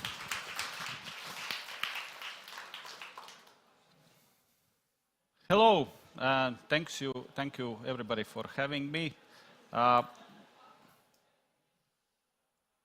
Yes, so yeah, my name is Uldis Apsitis. I'm representing Accenture here, as we have recently started also operations here. And what I wanted to give a little bit, what will be followed by our panel discussion about the metaverse, a little bit to set the tone and a little bit maybe observations that we see from serving a lot of clients in FS industry across the Europe and the rest of the world, what we see, how things are developing and what maybe to look after. So what is a little bit, what is happening now, like a lot of FS clients like banking has went through like a first experiments and trying out metaverse in various formats, testing out how it could work. And what we see that also like in general public that there is this like, whenever we hear word metaverse, the first things come to mind is like some virtual worlds, then avatars without feet and walking around, then NFTs and crypto and etc. But and that's pretty much like we jump to that like terms in our head and then try to figure out something around that. But in reality, what a lot of also now clients and companies playing out is understand that actually there is a lot more about it, around it. Like all augmented reality-based metaverses, again, that you can access maybe with your existing devices like phones and tablets, and these centralized and decentralized worlds, which is again a little bit that like those big tech we see a little bit is pushing this narrative towards their existing like closed wall like worlds, where again in contradiction to, let's say, those open big worlds where actually you can interact with, like many companies can build something. And interoperability, because again, there is this first cycle companies has tried out, they go build something, but again, it's like some walled garden, so okay, they can play around, but then the question, how to move around those worlds. If we look again about those because in the nutshell, what is important, like this big breakthrough will be in the moment when we can get really to some mainstream overall the metaverse. And again, if we look from the like business case and usage cases, if you look those augmented reality-based metaverses, again, they are, if we think so, it's actually much more. Let's say much more cases there is for real life like applications and use cases rather than again those specialized hardware-based metaverses, which is again, it gives a lot more bigger immersion, like you feel and like you are in there almost. But again, it's much more, definitely more for entertainment and maybe some trainings and these kind of things. And the second thing, obviously, is that, again, this biggest breakthrough can come from the moment when actually you will be able to move your data, your assets across like many worlds and actually like transport yourself between those metaverses, because that will be that moment when it really becomes something really, really huge. And if we can compare like to internet, again, its very beginnings of the internet, there was those like separate networks in those institutions somewhere like which was not connected, and that moment when it all get connected, that actually this all wow what actually happened. And there is several things to like watch over, like Decentraland and Metaverse. There is like myriads of companies that is working now on standards, but at least from what we see from the clients is, which we would also suggest to watch over, is Kronos Group, which is now getting really, really a lot of players working together and working out standards, how to really get those metaverses interconnected and work together. And then a little bit, quickly, like again, from our observations, for sure there is like myriads of different like ways and new business models and whatnot that could happen, and like a new products that we can build in Metaverse, but maybe there is some that looks maybe bit more maybe interesting and do comparing to like others. No, for sure, again, what eventually Metaverse would mean, it's like a no boundaries, like a new huge world where we can build and offer to clients something and to people. So that's for sure is something like to watch over. Then microtransactions, this is something that pops out because again, this is something that could be one of the things, because again, because of the scale, something that was not viable from the business perspective on some smaller scale could become again much more viable again on some really like big scale, which can again, and from that perspective, Fintechs and financial industry is quite ready for that. No, and again, if we take like other like insurance, for example, also there is myriads. If we look at those, like a new product for virtual assets, like a new things for augmented reality cases, like if I can attach some data to this property and then see it like on different devices, and then they can be interconnected. And again, things like totally around something like, for example, cyber insurance, which is not directly related to the metaverse, but again, this is something that will be definitely growing as a side product, and there could be myriads of these kind of similar things that will be growing around the metaverse as it will be like expanding. And then on bit like on the closing part, again, maybe the conclusions and what we see from the clients and those cases that we have seen is, again, that what I think is important for everybody to, let's say, a bit open mind and look at it again outside those key keywords that we are using about this, all the many shades of the metaverses, all the augmented reality, hybrid ones, and pure this, again, closed worlds that they are. Again, there is many different things can go around it, and definitely interoperability, because that's in all, let's say, discussions with existing clients and with those pilots that work, okay, we built something, but how we can connect, how we can really grow it to something big where you can, let's say, really to transport around all those worlds. And to sum up, that is actually this thingy, to look really on really what can go around, because again, for fintech industry, that's really a very good moment, because fintech industry always will be on that moment when we come from these virtual assets to the real assets. On that edge always will be fintech, somebody who will convert that virtual asset to some real money, something attached to our real world. And bigger it will grow, then the more possibilities there will be. Thank you. Much, Mr. Oldie. So if you may sit down for a while, because now I'd like to invite the moderator of our panel about the metaverse, Mindaugas Civilka, with a short introduction on what is going to be discussed during the panel discussion, right? So let's allow the guys to place the chairs, and the floor is yours, Mindaugas. Let's give a round of applause for him. Mindaugas Civilka. What is a metaverse? Actually, there are only two statements, I believe. No one knows, and no one knows where it goes. Apart from that, everything is speculation. Despite that, Metaverse has actually promised a very high and very bright future. In terms of money, for example, JP Morgan estimates that the markets and business for companies in the Metaverse will reach over $1 trillion by 2028, which is basically in 5 years' time from now, which is cosmic thing. So, as transactions go into Metaverse, so should the banks, so should the players of the financial markets. We all know banks, Fintechs, traditional financial market players, no one knows. However, I ask you to step back a bit and let's go at least 20 years back when we were here in Vilnius, in Lithuania, and we all remember physical bank and physical experience of going into bank, right? Physical queues, physical rows, physical atmosphere, human relationship. Banking was always about human relationship. Banking was always about face-to-face, human-to-human relationship, at least during the couple of 2,000 years. Okay, 200 years. But it has changed somehow, and very quickly, from bank to non-paper environment. And you know what? 10 years ago, this change was called, everything which we do on e-banking is called virtual banking. And everything we do through internet is called virtual. All money transfers, all e-banking applications, all e-banking experience was suddenly called non-physical but virtual. Do you regard this virtual now? No.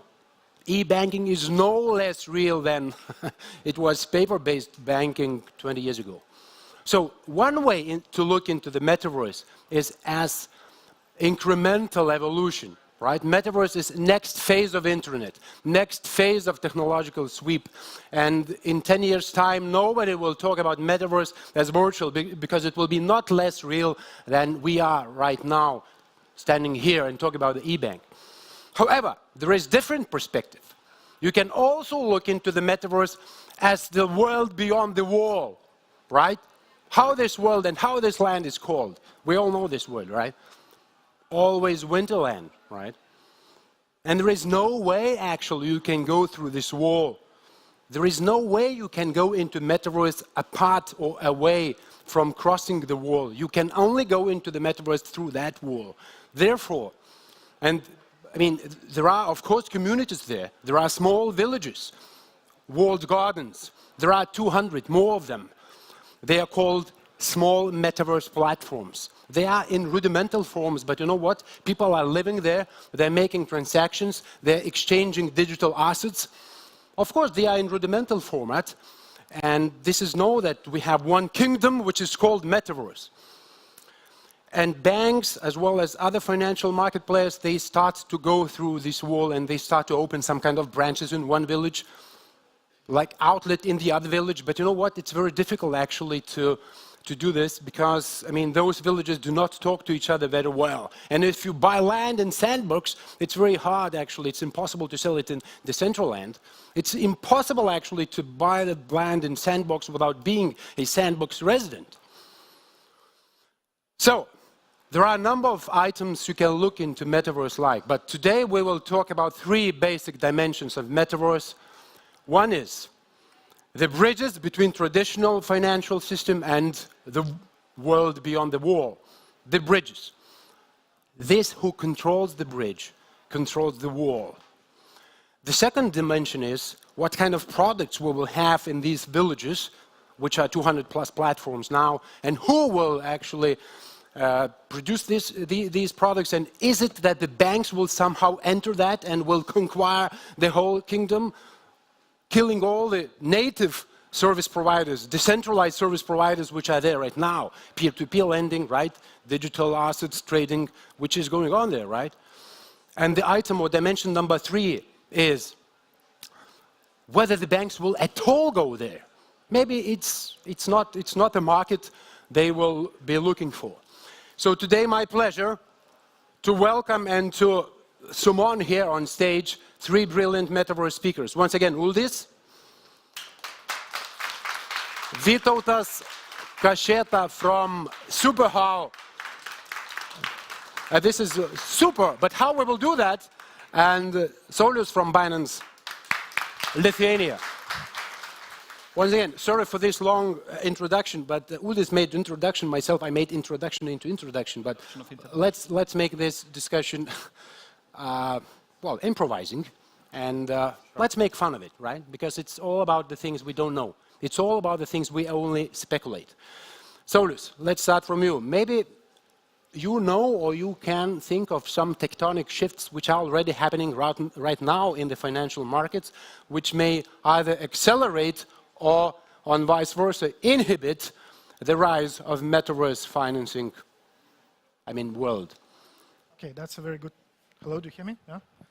It's a very interesting question. Very broad, sorry. Yeah, very broad, but we can start broadly, and I think we will move downstairs, step by step. Because we're playing jazz today, so I can do that.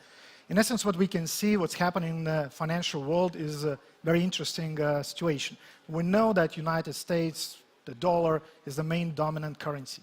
And the infrastructure built on that, the Fed, controlling through SWIFT, through FedWire, all of this been challenged by new big country, you can say China, and they are building alternative. The interesting thing that I could say from my experience, being on the asset management side for a while, that for that to happen, you need to build quite a deep bond market. And I could say that we could see that that's happening already in China. They playing this game quite well. The other important factor that we have is geopolitical one. And we could say that United States decided to weaponize US dollar. And that even more pushes, some of the players to adopt the solution that China is putting on the table. The interesting part, I would say that China is building that with the view that new technology should be used. And with new technologies, we're talking about even the cryptocurrencies, probably it's a BDC, but the whole infrastructure seems like moving into that direction. So I would say we will see in the future a bipolar, financial system. And the question was, would that accelerate or somehow, stop the mass adoption of the new technologies? I would say that actually puts United States and China in some kind of competition. Who will adopt that first? And from that perspective, I think that's something that gives opportunity for technology providers, for services providers to actually move into that direction a little faster than we would say if the old system would naturally grow or mature into something new. So I would say if we're looking from the very high level, I think there is opportunity and a situation where this environment pushes everyone to do the early adoption of the new technologies. Okay, interesting perspective, by the way, but Vytautas, maybe let's imagine, okay, those villages, right? Dispersed villages of Metaverse, whatever we call it. What are the natural products which you see already now the banks will for sure grasp and will take there? Natural products for the banks to provide over the wall.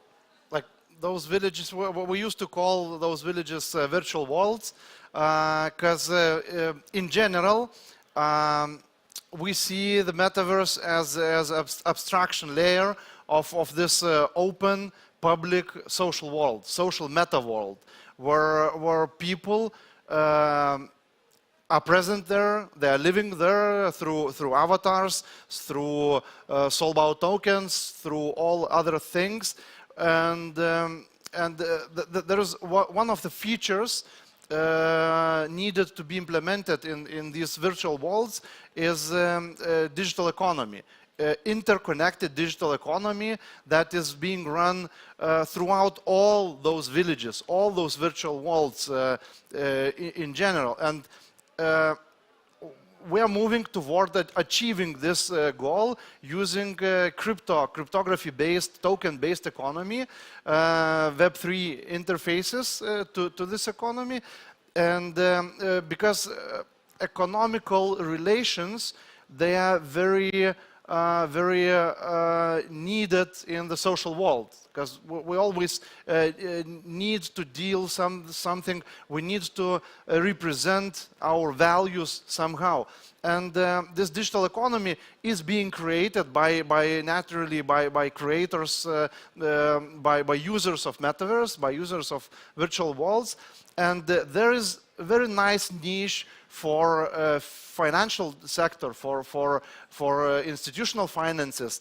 But as you told, moving through the wall, bridges or tunnels are needed.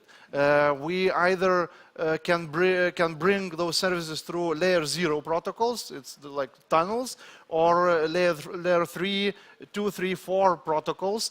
And there is a niche for banking probably services, because currently we might not know what is unknown, what is needed there in the Metaverse, but we can guess that lending infrastructure, debt infrastructure probably will be needed in Metaverse as well, because we're still feeling nostalgic about, this presence, physical presence, because now we're dealing in a digital world with digital finances only through 2D interface. But people, they are 3D. And they need 3D interfaces where Metaverse can bring us back to this person-to-person relationship if banking institutions will come. Uldis, sorry, then I will come back to Uldis. What is needed for the mass adoption of Metaverse in your eyes? Is it technological shift or is it both? I know how I see it and what we see also from the talks with the clients, it's again, I would say that from the ranking perspective, I think this interoperability is number one, because that would be the first one, which means that you can move your assets between those worlds and you are not connected to one and you don't have to make hard decision, should I be on the central land or this or that. No, I think that will be the first one. And the second one, no, again, it's quite unnatural for a person to sit like for a day in Oculus glasses, apparently. No, and then I think that the first breakthrough also to getting to the masses will be when this, let's say, when those virtual worlds will spill over to the real world via those augmented reality worlds, where I can, general public can access with existing devices like phones and tablets, where this let's say this difference, okay, if I want more immersive experience, I use glasses. If I need to access it for some smaller things that I can access it, I think that would be this first moment really to get to the masses. If you wanted to add something to Vytautas or disagree with him, I would like you to disagree with him. Maybe we'll add. Let's try. When you asked about the services, concrete services, I'm very bullish probably on the asset management, on the trading, custody services. I think these three will actually form, as you said, a very important, points for digital economy actually to drive. And if we're looking a little back, we as well should look for the digital identity, because that would give us, probably the legitimacy to do the transaction. And on the other side, we as well could say that in this case, we could as well build some of the services that would protect my identity, protect my, I would say, my value that I want to exchange. And in the other side, of course, the interaction between service providers and you will be more, I would say, recognizable and closer to reality. This is something that we don't have right now. We have a lot of entertainment, we have a lot of playgrounds. People are, trying it out, but we're not yet there. For the real economy to drive digital identity, digital company, digital address, probably, then the services will be built around that. Yeah, but what is missing? I mean, sorry, but what is missing, guys? I mean, I have fiat, right, in my wallet. I can easily, exchange it to any crypto assets. Well, most of the crypto assets I can figure out. This is okay. Okay, I can transfer crypto assets from my one wallet, MetaMask, to the other wallet. This is also good. I can invest my crypto assets, can lend my crypto assets. I can transfer back my crypto assets into the wallet, and then I can exchange it back to fiat. So, I mean, what is missing? Maybe it can go for ages like this, and there is traditional, there is, I mean, crypto, and maybe it's good and nothing is missing. But look, now we are in the phase of identifying the problems and needs. We're trying to play in this pre-metaverse world, and look what's in there. Because why pre? Because now we're limited to guessing that this inclusion or digital presence in the metaverse will be through the glasses. Why limit ourselves? Because it could be Neuralink. And we might have like 100% real-time connectivity to the internet, and we will need real-time finances.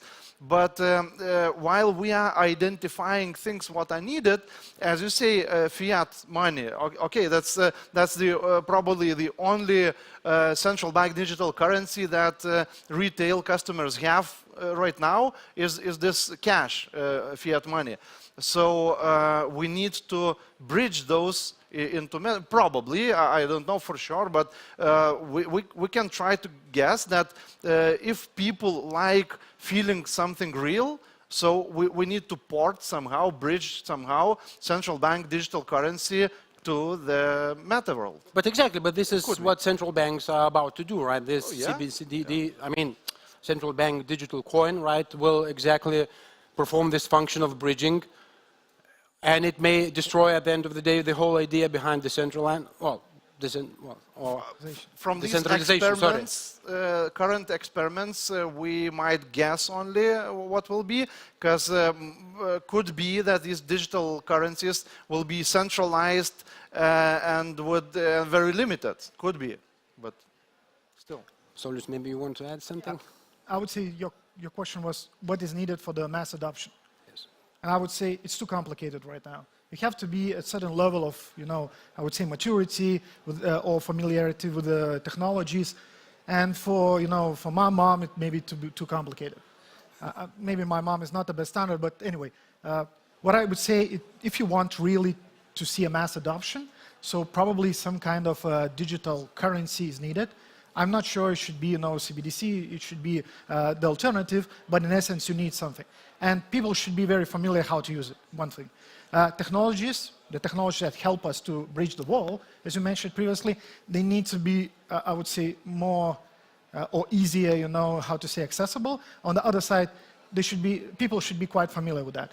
I don't think the problem is with the gamification of the environment, because we're already living in a, I would say, second generation, probably, of the gamers. Lots of us played, or some of you are playing, in the evenings, I don't know. But in essence, we're already there. My understanding, maybe some, as I said, building blocks are still needed. Probably the other big issue might be that the regulation might come too early or too late. So this is another piece. And when we're talking about, those little villages, I would say as an internet Web 1, it was very complicated. Only very savvy guys, were actually able to use it. But there were few, big companies, they solved the problem. They made this access quite easy, and you don't see all the, the kitchen, what is going on. So I believe that what will happen, we will see big players coming into the metaverse, trying to bridge those, pieces, do all the kitchen work, behind the scenes, and then the mass adoption will come. But they will include, the digital currencies. They probably be able to adopt better the technologies that will be available at that time. And as I said, all those pieces will come, all the, I would say, planets will align, together. So we will see a mass adoption at that time. There are two more things to add to this, because you mentioned earlier, but we are missing currently digital identity, which is the digital avatar itself and how we manage it. If you ever read the Snow Crash book about the metaverse, so there is this problem of identity management. Of course, that is sci-fi picture of what never will be, but still the identity and all the skills, professional skills, the social skills, all these things need to be managed somehow besides the wallets for assets. And not all type of assets we manage by ourselves. We usually do not care with us stocks or bonds or other financial instruments. We sort of leave them somewhere in the custody or so.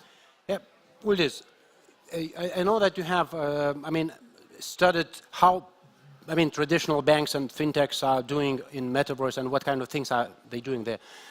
So what are they doing there right now? Is it just that they are playing or testing, or maybe there is something which is already more or less mature? No, mostly what we see from this existing, those, let's say, POCs and pilots and etc. It's at the moment it is mostly going around, let's say, trying to find first somehow usable or valuable cases just to build it and see actually how that works, because like a lot of those banks and financial industries, they really need to learn how to do it, put out the methodologies, how to build a metaverse, what elements it has, and then how to do it all.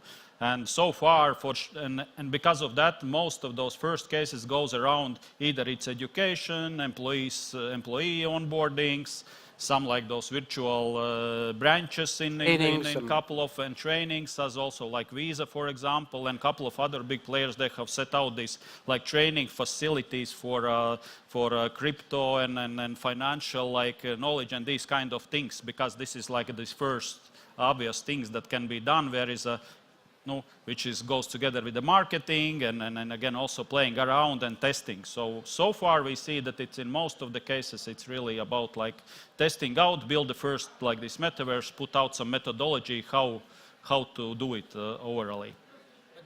Yeah. No, you can ask it, because I think what Liudas just mentioned is very interesting.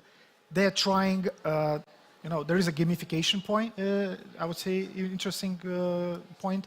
Then we have educational point. And what they're trying to build, exactly, and we saw that as well from Tombainės perspective, it makes sense, actually, to bridge gamification and educational platform and build it. And then give it to the customer. And you could see that the learning curve is much faster. So from that perspective, I would say and I'm bullish as well on that kind of platforms, because I believe that banks probably, or fintechs, could add some solutions to that. I think this is something that definitely could be quite bullish for a while, looking from the investment perspective. But guys, maybe it's a bit overcomplicated. We're talking right now, and I believe that nobody is very much. There are some jargons or slogans or wherever, some slang even we use, right? But let's be more practical. Look, with internet, right? Banks were, quite reluctant to enter the internet, but afterwards it happened so seamlessly that nobody even noticed and nobody even questioned that, right? So, and the same with regulation, right? No regulation on internet was, internet was free area of cowboys and free area of libertarians, free area of left Democrats, whatever. But in 20 years, seamlessly, it was totally regulated by state. Don't you think that Metaverse will follow the same path, and there are critical elements which, if you put together, brings us to Metaverse? Blockchain, NFTs, identity management, interoperability, some gamification or immersiveness, right? But as of the moment when this is more or less done, and as of the moment when we have one duke of the Metaverse, the game is over. The state will, in one or another way, take it over and regulate. And then the banks will come. Of course, they will naturally come because they like the places which are regulated. Okay. They're afraid of what's not regulated. Of course, they are afraid of what is not regulated, such as DeFi and DAO. But maybe, do you agree with this? Pessimistic, but maybe... Pessimistic. The only funny part is that problem Metaverse... can you tell me where the borders of Metaverse is? Sorry? Where the borders of Metaverse are? The borders are in your head, I believe. Yeah, exactly. So that's very interesting, because for you to regulate, you need borders to regulate. And when we're talking about Metaverse, it's not that easy to regulate Metaverse if it has no borders. And everybody from everywhere could join you.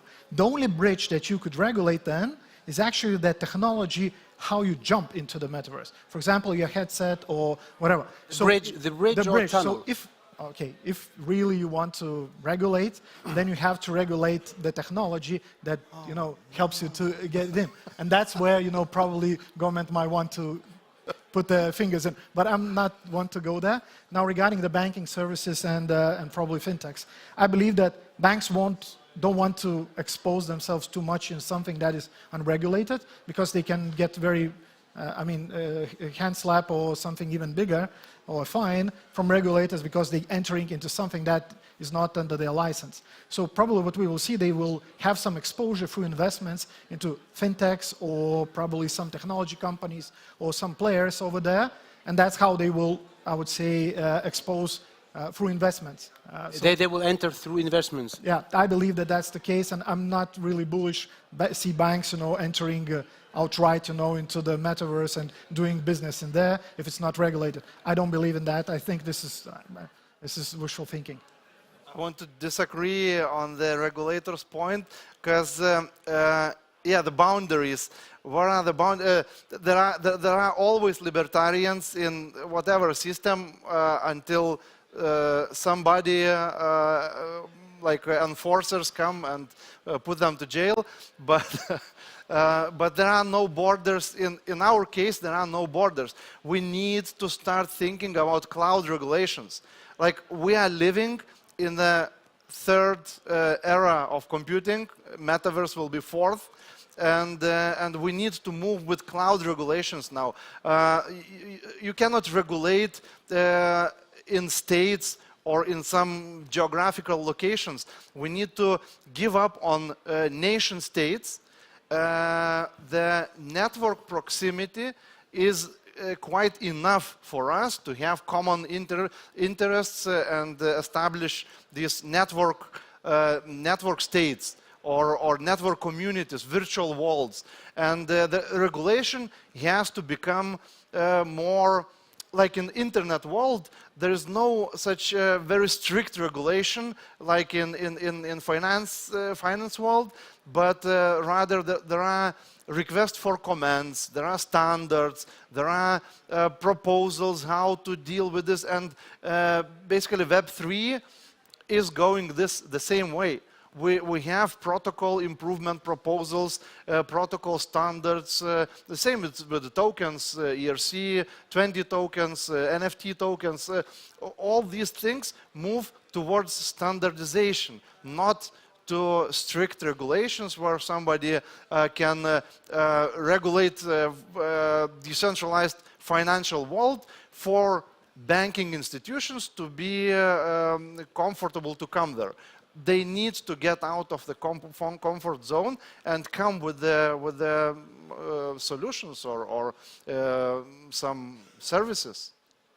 Okay, Uldis, maybe you have some practical example on how Accenture, right, well, what is Accenture's business case in Metaverse? Or, okay, futuristically speaking. Business case. No, I would say that it mostly goes around like onboarding and then some virtual meetings and these kind of things from that perspective, because that's, again, for a business like we, where we have a lot of offices, a lot of people around the globe, so that would be the natural one for that from that perspective. And definitely like trainings and some virtual trainings, because that's quite naturally is the first choice. Okay. Then we have 4 minutes running out. So the last topic, the last question is about this first movers dilemma, right? And not too early, but not too late. And the same with the regulation, not too strict, but not too lax. So my question is as follows: do you think that the banks, or at all financial market players, will wait for some 5 years and maybe when MiCA is enforced and then we will see how this evolves? Or do you think that they will test in parallel? I mean, they will start much quicker entering this over the wall, Or would you think that they will wait for how MiCA is evolving and then we will decide? My knowledge, MiCA is not regulating, Metaverse. Yes, exactly. Only the bridges, some part of bridges. At some level, yeah, you could say at some level, but I don't think MiCA will change a lot in that case, in this case. I think, it naturally will evolve, and as you started with, little, villages, we will see some villages becoming bigger, some of them will die, probably some of villages will come together, we will see those, I would say, trade interactions between them, more useful cases, happening, but I think that Metaverse will evolve, the technology would evolve, use cases, very simple use cases, gamification of the educational part or some finance gamification will happen, and we will see, this natural adoption. I don't think it will happen next day. It'll be natural, move into that direction. Regulation is not the key part here, but some of the regulation is needed probably for acceleration of legalization of some of the, trade or business cases. So. And that will help probably moving forward, but we'll see. Liudas, maybe you have some projects already, which you do for Metaverse banking, or, future maybe projects, clients. Yeah, sure. Maybe some banks ask you, Liudas, create us goggles and create us the Metaverse outlet. Yeah, we are involved in several projects. The same LB Coin project is very high potential for the Metaverse application, and of course there are other interesting. Not all of those projects I can mention here, but still in the bigger field. Basically, in Europe, there are happening a lot of things.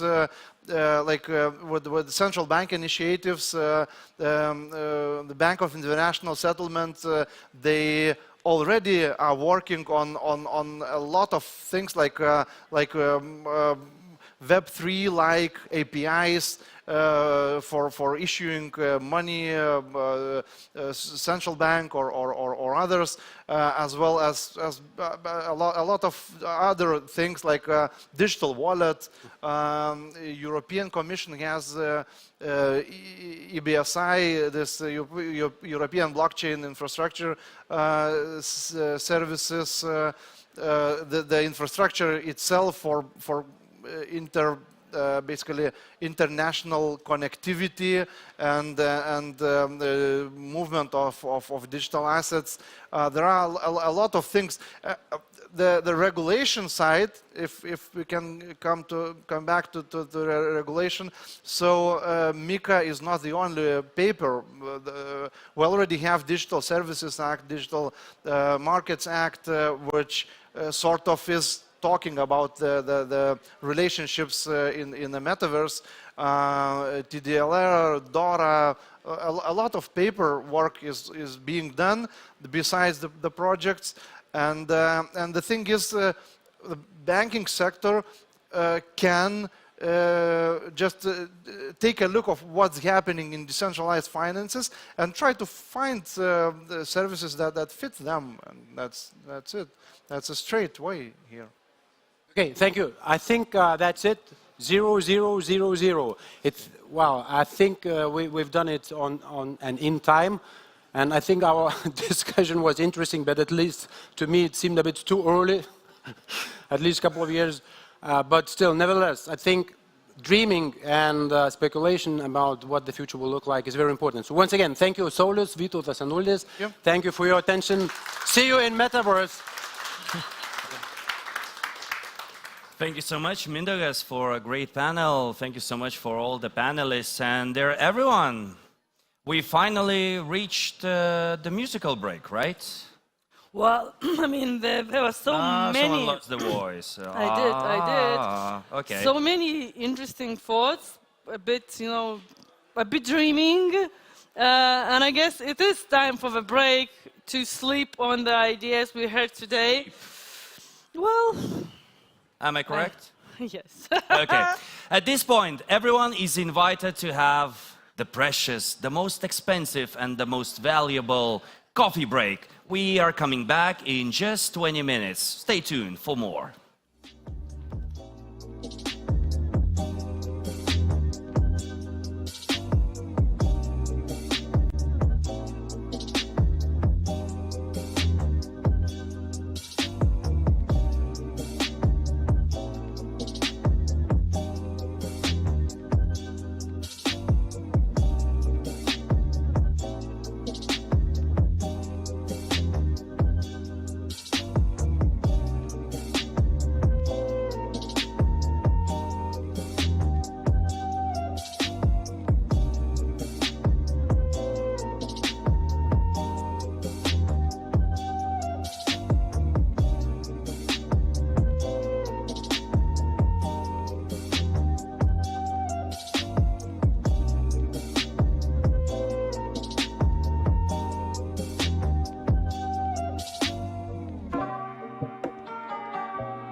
Hello, hello. Welcome back.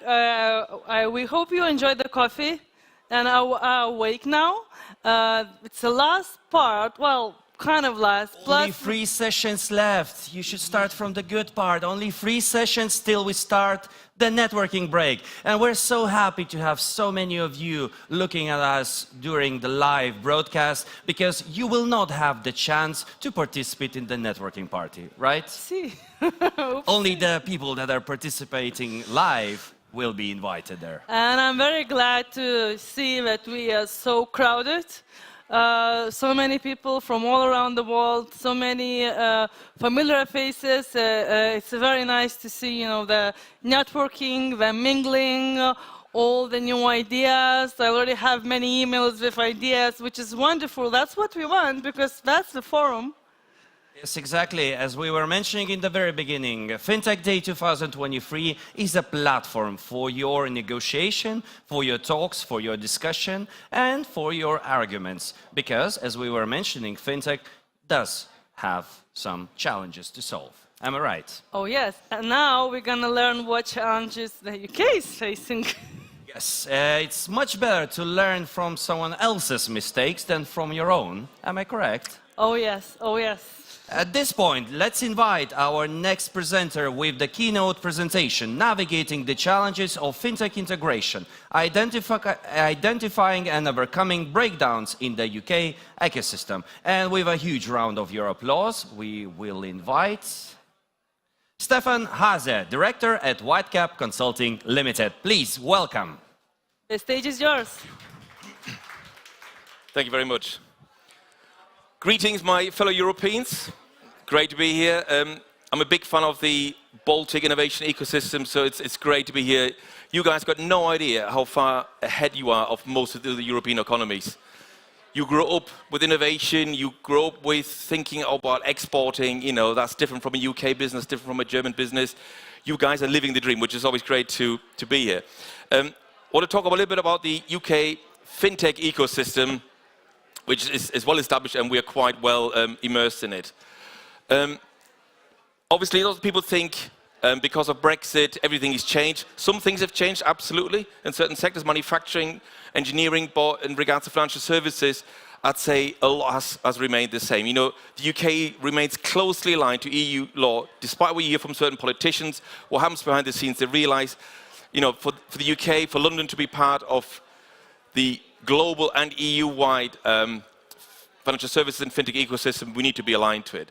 What's really important in the UK is that there is a real adoption of innovative technology. I'm German by origin, lived there for a long time. Germany is not the first one to innovate things.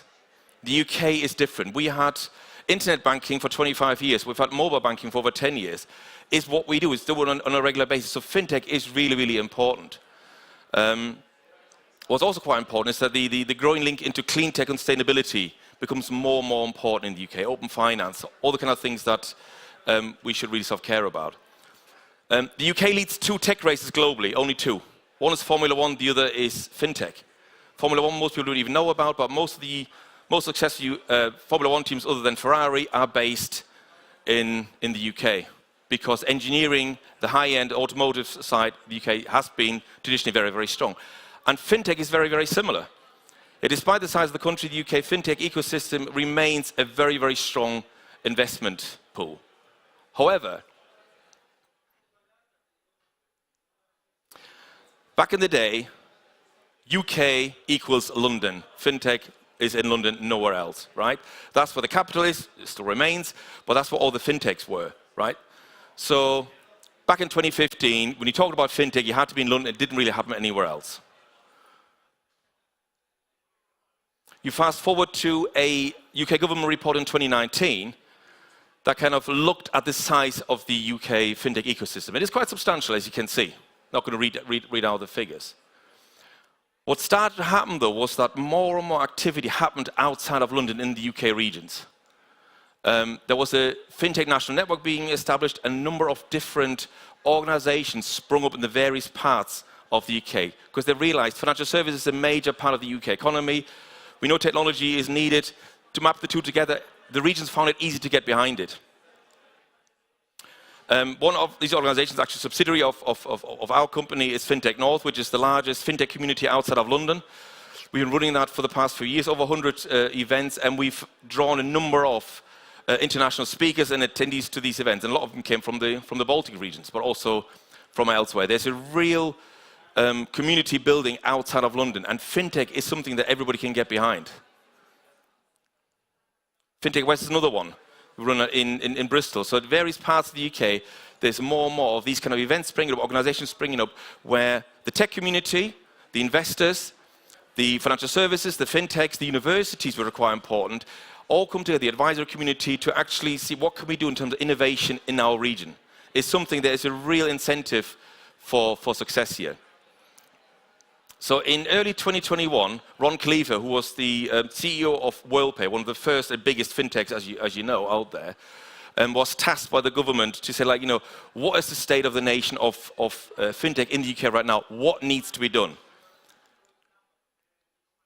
And you can see some of the figures there, which are quite impressive. The size of the UK fintech ecosystem has grown since 2019. What's more important, actually, is that the increase of firms outside of London. That is really fundamental. And one of his recommendations was, London fintech is great, but the regions have to develop their own strategies now to attract people like you, to attract UK fintechs, to build the local regional ecosystem. It is really important for UK to succeed, to continue to succeed in fintech, that needs to be built. And one of those regions is often termed as the Northern Powerhouse. That includes cities like Leeds, Manchester, Newcastle, Sheffield. And as an ecosystem, if you look at this Northern Powerhouse, it is actually the ninth largest, would be the ninth largest economy in Europe. So it's quite a substantial size of the marketplace for you as a fintech, for example, to go after. What's different in those regions other than London is people actually care that you're there. If you go to London, London is great, fantastic city, but you're one of thousands of startups there, yeah? In the region, that's different. In the region, actually, people want you to succeed because they want to attract innovators into the region. A great example of that was Klarna. Klarna came to the UK.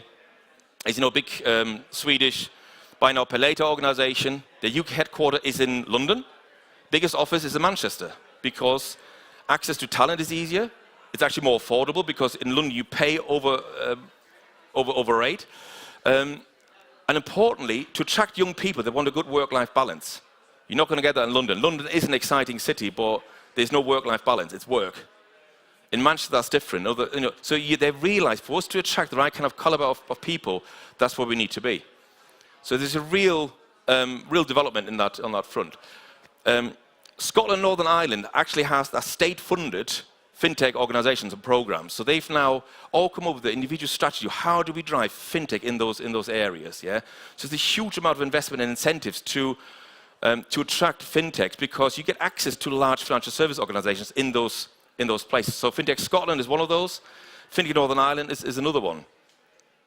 We recently assisted the North East, so that's all around Newcastle on the East Coast, which, by the way, will be probably one of the largest clean tech ecosystems in the world in the years to come. They're currently building the biggest wind farm in the world outside of Newcastle, 30 miles outside on Dogger Bank. Big investment from a Norwegian corporate, so you can see where fintech and clean tech are coming together.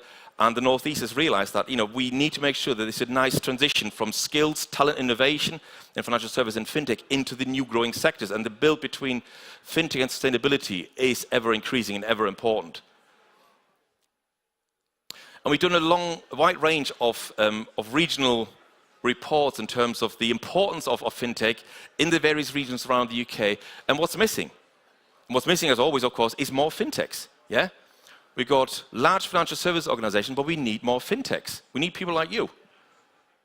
There is data available. There are organizations available for you to collaborate with. We need more innovation, and the UK is open for innovators such as yourselves.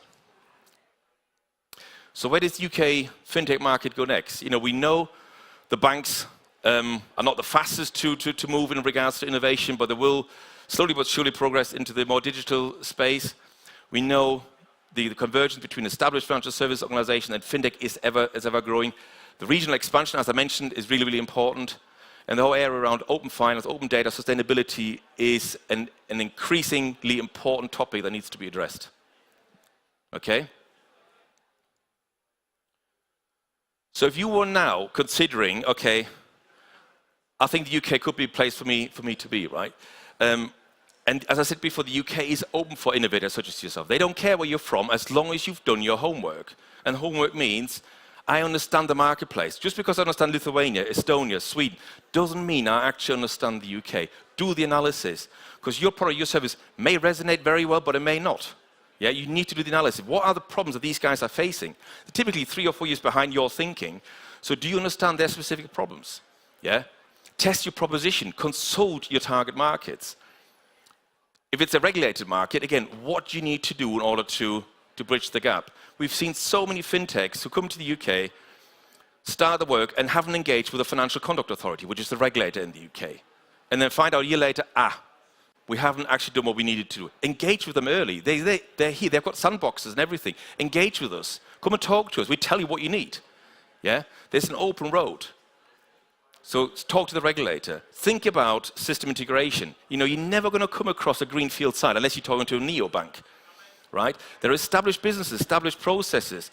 They've got sometimes legacy systems stemming back from the 90s. Some of you weren't born in the 90s. You know, they are old systems. So how are you going to make that happen? How are you going to integrate your new world of thinking, cloud native, with something that may be legacy, yeah, if at all? Think about what you have in order to bring them on board. And then from a service delivery point of view, you know, how do you migrate them across? You can't just say, here's my new world, and I like it. What about everything I've got back here? How do I bring my people, my data, my processes across? You have to map that out for these guys, yeah? They're willing to talk to you, but they're not going to do it for you. You have to think, well, from your old world into the new world, this is how I'm going to take you across, yeah? And if you have, of course, you know, use some great use case. There could be UK use case, but it could be other as well, as long as they're relevant in that particular target sector you're going for, yeah? So there are a number of challenges, but they're all surmountable. Yeah, they're all doable. If you're doing your homework, and I think the market opportunity is significant, remains significant. But sell yourself like, you know, look, I'm from Lithuania, I'm from Estonia, I'm from Latvia, I'm from the Baltics. We do innovation by default. Yeah, we're good at that. We're flexible, agile, we come up with new things all the time. I understand the market, I know where it's going, I've seen it already in my country, and I know where things are going. They want to hear from you, yeah? Showcase your agility and flexibility, because the incumbent providers don't have that. People love to talk to new people who are actually willing to bend the rules slightly, you know, to change their system to fit the requirements of a corporate, yeah? But also think about the challenges of 2023. As I said, sustainability becomes more and more important now. Most of you will do that by default because you're using modern cloud-based solutions, for example, not old legacy systems sat on some old server. So you're doing that by default. Sell it as that. They need that tick in the box that I'm a sustainable provider. My supply chain is being looked after. Yeah? Really, really important. And finally, find the right kind of partners, whatever those partners are. Be that advisory partners such as yourselves, be that admin partners, be that marketing and sales partners. Don't do it on your own. Yeah? Have a look what's out there. Who can you partner with to actually enable that transition? And I said before, people are willing to help you. There are lots of organizations whose role it is, British Embassy is one of those, for example, whose role is to help you to succeed. Use it. Yeah? But the opportunity is definitely there. So the things, of course, you could do is, you know, enter it as your own financial service or fintech provider, or you could think, well, maybe I go indirect. Maybe I'm trying to find the right kind of partner. They've already got an established go-to-market model, and I dovetail my services into theirs, which maybe is slightly less profitable, but more risk-free solution. Or maybe you've got, you know, specific capabilities and resources that you could offer to UK business in terms of nearshoring. But the next steps, like, you know, speak to the Department of International Trade, which has actually been dissolved last week. It's now the Department for Business. So they've got resources available to speak to you. We're happy to talk to you. Come and speak or attend some of the events that I've mentioned. The Fintech North is a free event. You can showcase your way. You can speak to established organizations there. You know, see how it works. Yeah, there's lots of activity there. Be part of it. A bit like here today, it's fantastic. There's similar events in the UK, but what we tend to find is you get the large corporates you want to sell to. You get large banks, building societies, financial service providers, insurances. They all attend these events because they want to know what is next for me, what's out there, who can I speak to? And it's not just the sexy stuff, it's also, as we were before, cyber, it's AML, it's all the things that you don't really want to, but you have to because it's really, really important.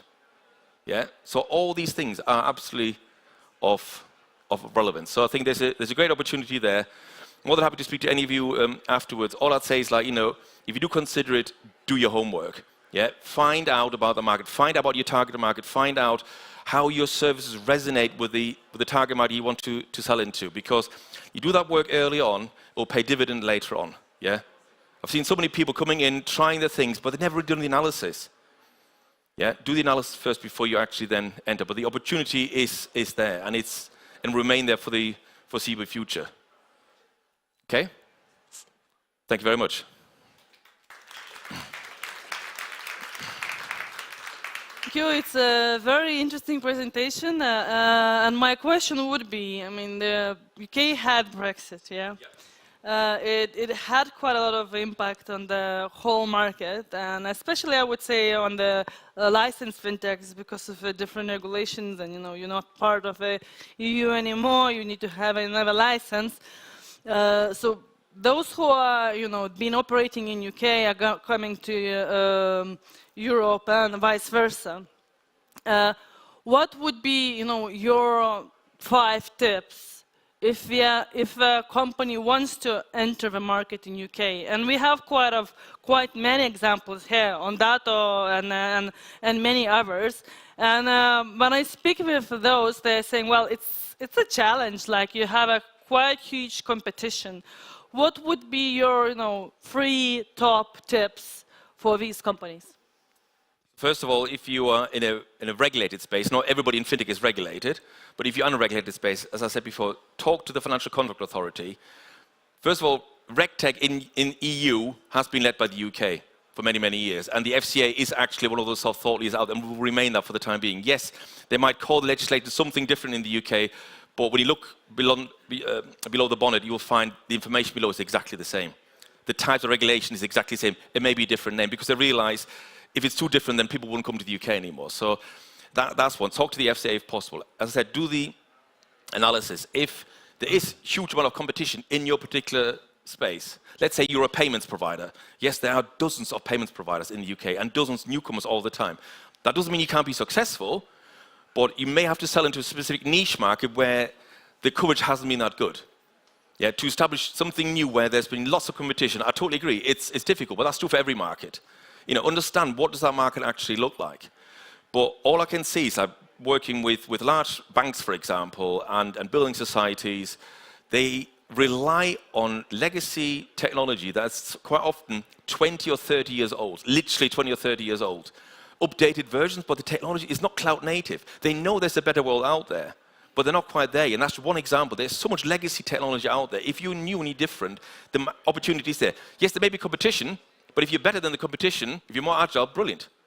So I think just assess what's out there for you. Look at the specific target market that you want to address. And if you've done that analysis, you'll find out whether you have got a good chance or not. But you're absolutely right. You need to do that work first. Talk to people. Talk to your potential target market. I said they want to hear from you. They're open to talk to you. Yeah. Test your proposition. Work with them. Hear their problems. And he said, well, I know how to address that problem. I've come across that already in Lithuania. That's how we address it here.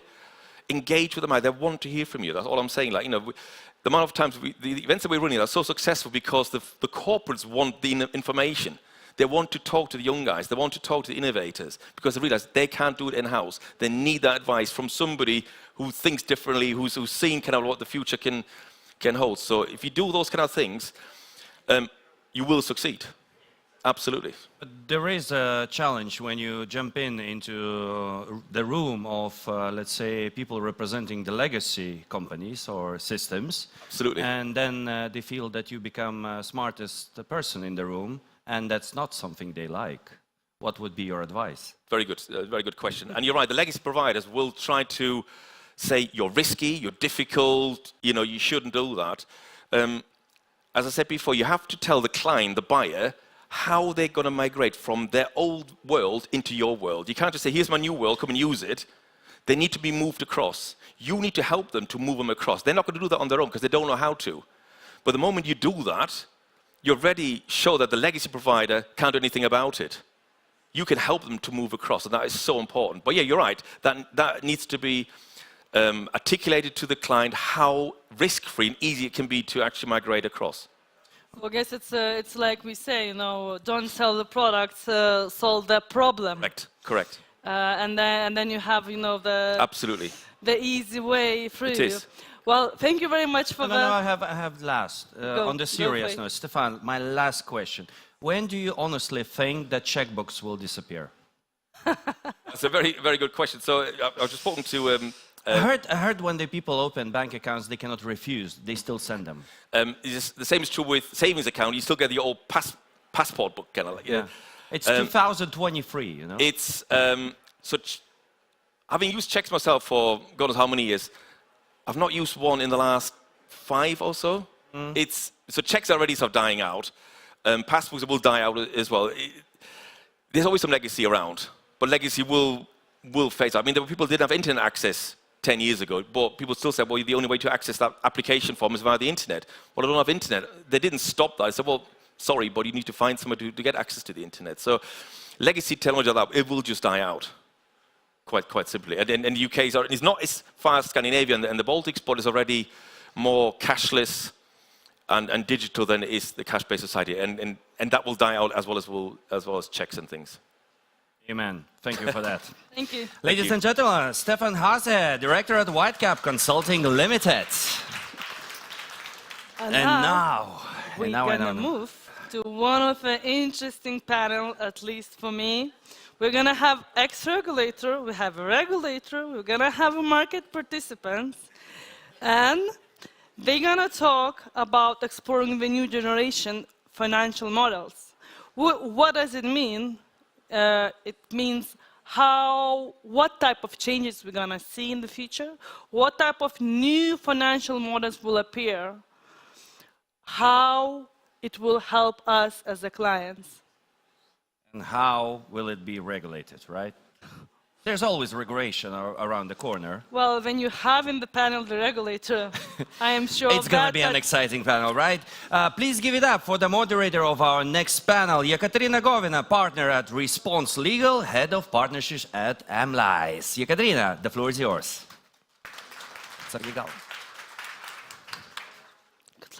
Good afternoon, everyone. I'm really surprised that we have so many people here, because usually when we start in the morning, in the afternoon, there are no people left because everyone is tired. So thank you for being with us, for staying with us.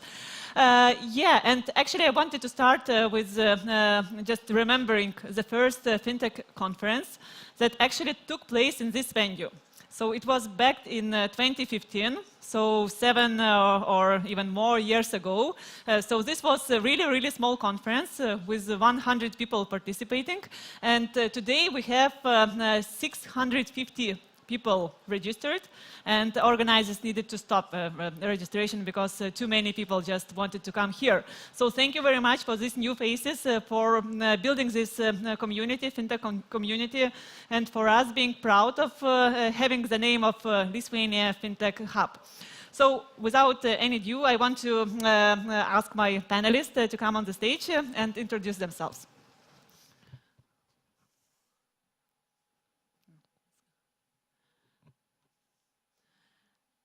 So let's start, Ruta, with you, and please introduce yourself, your company that you are representing, and yeah. So, hello everyone. I'm also glad to see so many interesting and interested people here. My name is Ruta. I'm head of legal at Ondato, and Ondato is a proud sponsor of this great event.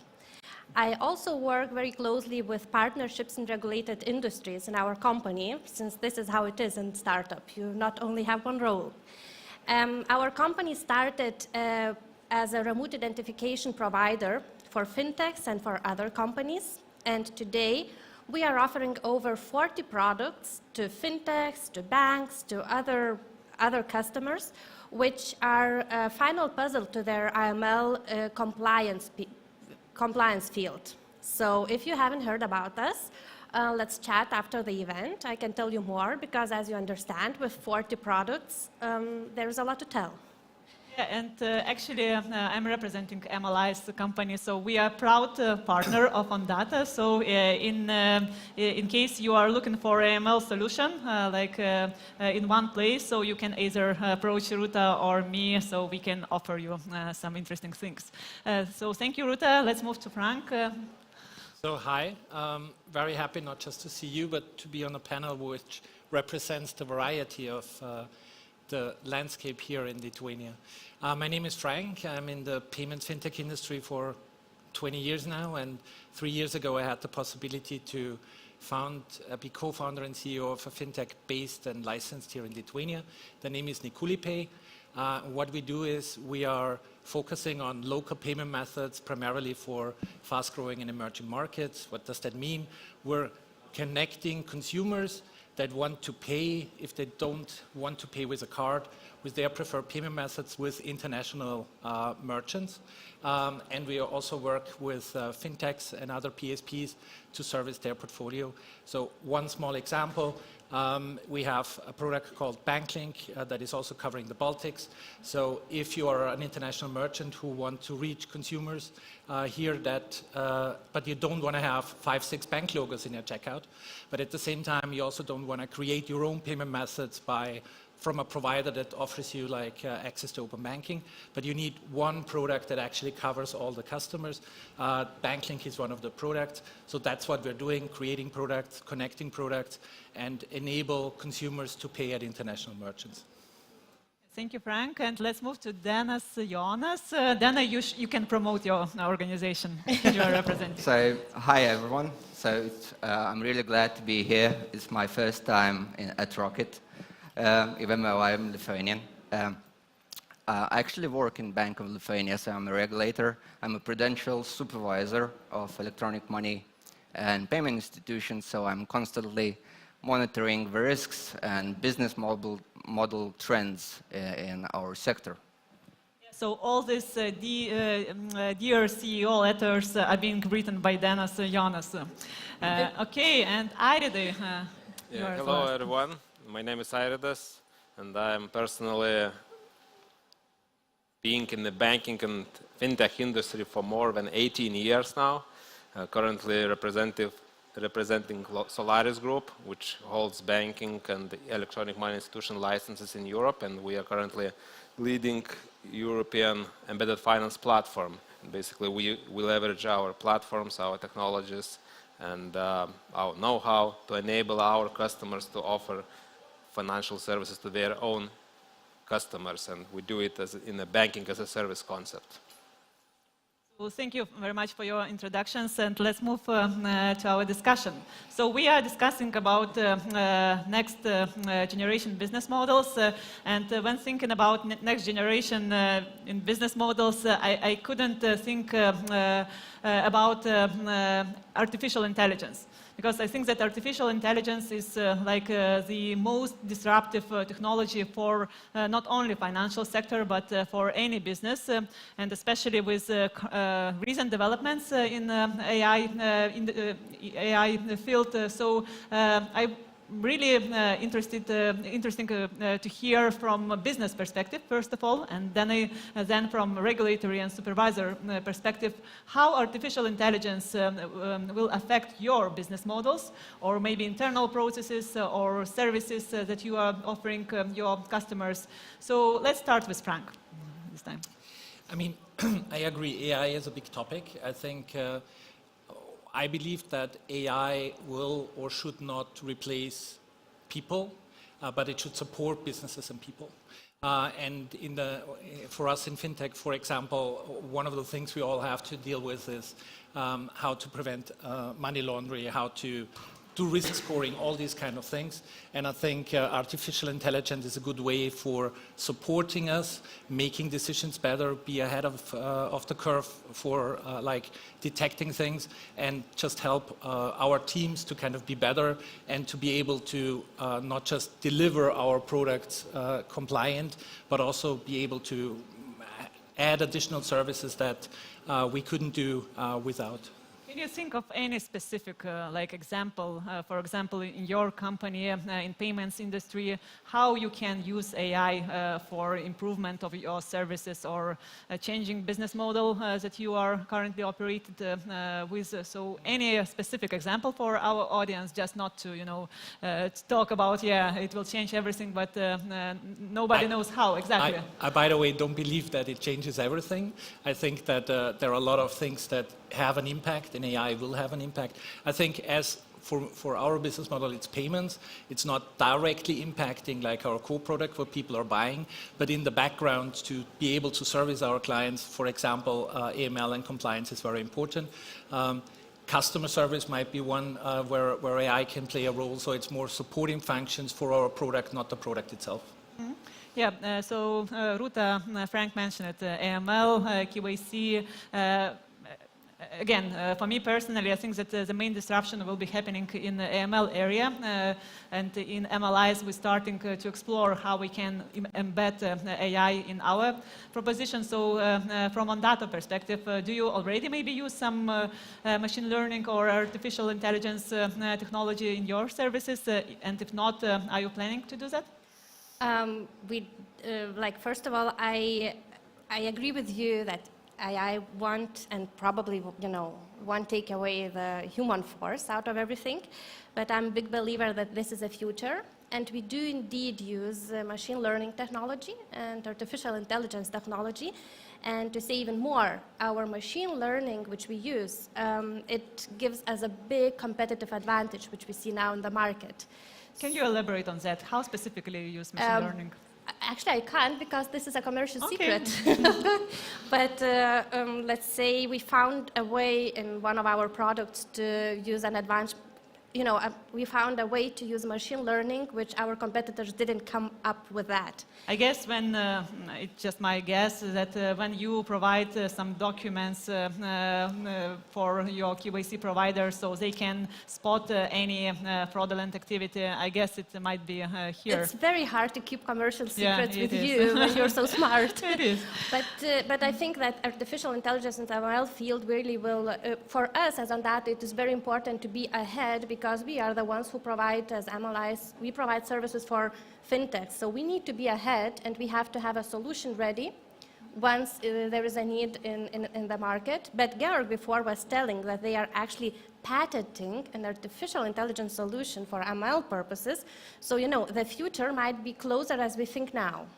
Okay, thank you. And Airide, from your perspective, again, any future trends on deployment of AI in business models? If I may, I will start from the past and go to the future. So basically, I think that AI is not, we are talking about AI a lot nowadays, and especially I have heard a lot of presentations that this year will be a year of AI.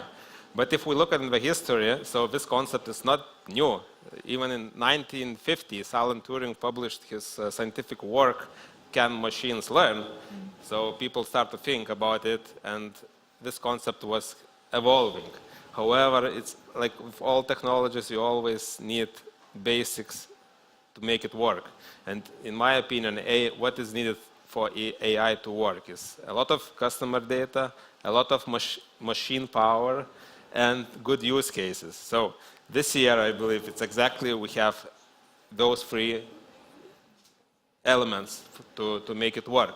And in our business, basically, we have been experimenting with AI for quite a while already.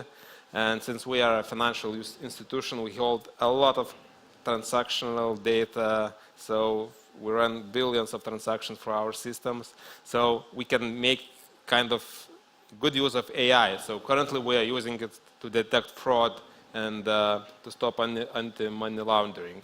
Because what AI is really good at is that it can process a lot of data in a blink of an eye, which is not possible by a human, and sometimes it's a key factor to stop the fraud or not to stop. Because when the person, a human, spots a certain behavior, it might be already too late. Especially in transaction business, it's already went out and you will not get it away. So that's how we are using at the moment. And I believe that those use cases will be evolving going forward, like it has been during the last 70 years. Yeah, so currently it is AML, QAC, fraud management, yes, where AI has advantage. But I think that the customer interaction with customers as well has a lot of potential. Yeah, you can embed like ChatGPT in your websites, and customer, if he wants to ask something, so he can do it using these chatbots, which already are being used, but you can make them smart, yes, in order for not people on the phones answering the questions, but just robot can provide you any answers that you wish. Okay, then Jonai, supervisor. Yeah, so supervisors, as I see, they look at the AI from two perspectives. So first perspective is you are supervising of financial companies, and if financial company started using AI for any purposes, you need to make sure that they don't discriminate customers, yeah, or don't harm customers' interests in any way. And the second like direction how supervisors are looking at AI is you can use it in your own services. Yes, you can use it like supervising financial companies. So can you provide us perspective from two perspectives from these different angles? First of all, from the financial institution perspective, I think AI is a good tool to analyze the data for risk management. However, I see the risks because it's, for instance, ChatGPT sometimes get outcomes which are quite good and structured and quite logical, but sometimes you get quite illogical outcomes and quite bad answers. We get, sorry, just interrupting you, and we have this example from yesterday, yes, when Google developed like AI solution, it was wrong, and it just affected the price of their shares of the company, yes, so yeah, it was exact situation. So basically, it's sometimes it's difficult to explain the outcome. So I think, so it is necessary to integrate human beings and to explain that outcome, why it happened in that way. From SupTech perspective, supervisory technology, so it's the same. You have to, because regulation is evolving constantly, it gets more complex. We have a lot of qualitative data, especially, and quantitative. Quantitative is quite easily to analyze. Qualitative takes a lot of time because you have to read documents, legislation, so you need some sort of help to analyze it quickly and give you preliminary findings, for instance. And as a tool, then a human being can see how those outcomes are, if they are logical, and do we have to agree or we have to change it a bit, but it's a supportive tool for analysis. Are there any projects running by the Central Bank of Lithuania in that regards? Well, there is a DEMAMA project which will help to automatically receive data from all financial institutions and to analyze it and put it without human beings, basically. And when human beings will have to check it easily if it's all in place. So, but it will be less burden for financial institutions because we don't need to put the reports itself, but Bank of Lithuania will receive the data by itself. Another way to adopt AI in Bank of Lithuania services, you can just help companies to navigate through all these lengthy regulations, just asking questions. For example, where can I find some capital requirements, and this chatbot just will present answer. I think that you should think about that. It will help companies. Of course, it would take some bread from lawyers, probably, but still, yeah, it would be really, really supportive. Okay, let's move to other topic. We are done with AI. Let's move to embedded finance. Okay, although there was separate session on embedded finance, but still, when we think about next generation of business models, I think that embedded finance just comes the first thing that comes to your head. So maybe you can elaborate on that, how you see embedded finance changing business models of financial companies. And Frank, I'm looking at you again.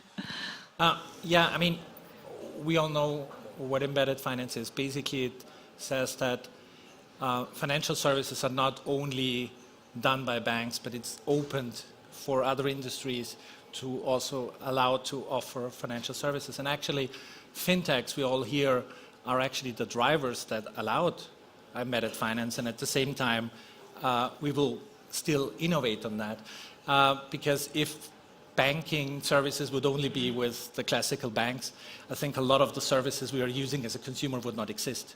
And ultimately, that's what we are doing. We are all trying to solve a problem for consumers or for merchants or whatever, and make a better customer experience than before. So how does it disrupt? I think it's a broad spectrum, but just take open banking, knowing a lot of fintechs here do that. It's a classical example, having an API to banks and allow fintechs to work together with banks and create services for the sake of the customer. That might be payment methods like in our ways. BankLink, the product that I've just told you about, is basically connecting through open banking APIs. But it's also kind of like giving services for consumer in the background, like credit scoring or rating, which speeds up things. So these are just possibilities for embedded finance, where the consumer has an immediate benefit, not having to rely on the classical bank routes, but have services that simplifies their lives. And fintechs enable that. Then, Joni, from a regulatory perspective, there are discussions regarding PSD3 happening right now. What changes it will bring to financial companies, if any? Yeah, first of all, we don't have a proposal of PSD3 as of yet. But speaking of embedded finance, I think we already had embedded finance for quite a long time. Looking back at PSD2, it allowed basically for buy now, pay later models to come up, and then open banking business models to emerge as such. I think, but PSD3, what it will do, it will, including our directives, it will put not only open banking in place, but open finance as such. So we will have a lot more data from all different financial products, including insurance, lending, payments as well.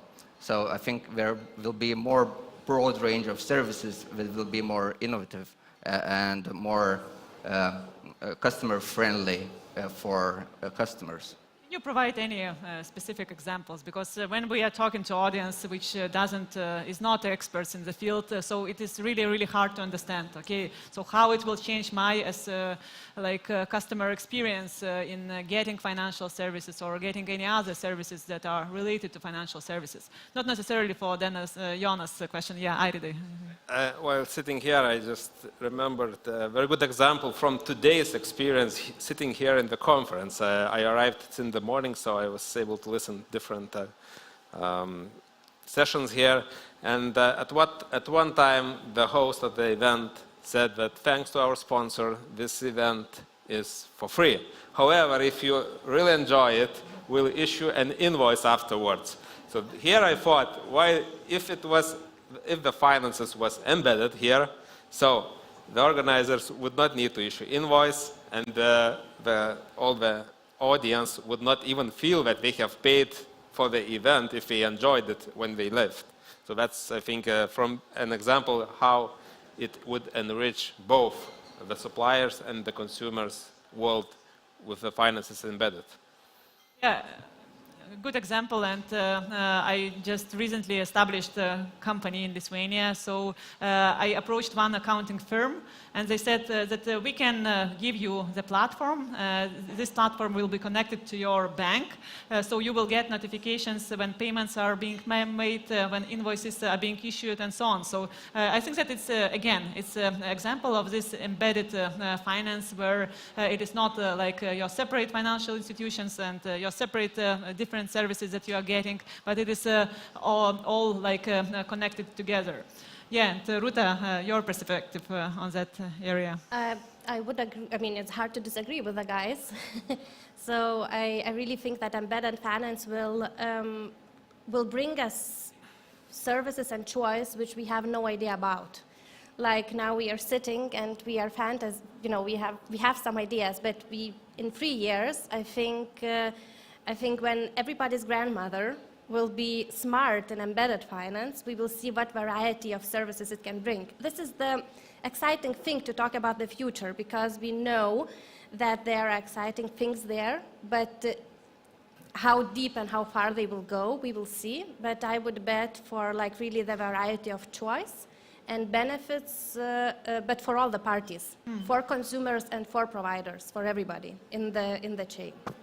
So we don't know what we don't know, yes, yet. So yeah, I really. And here I wanted just to say that yeah, currently embedded finance is a trend going across Europe. It's a kind of new trend, so it's still evolving.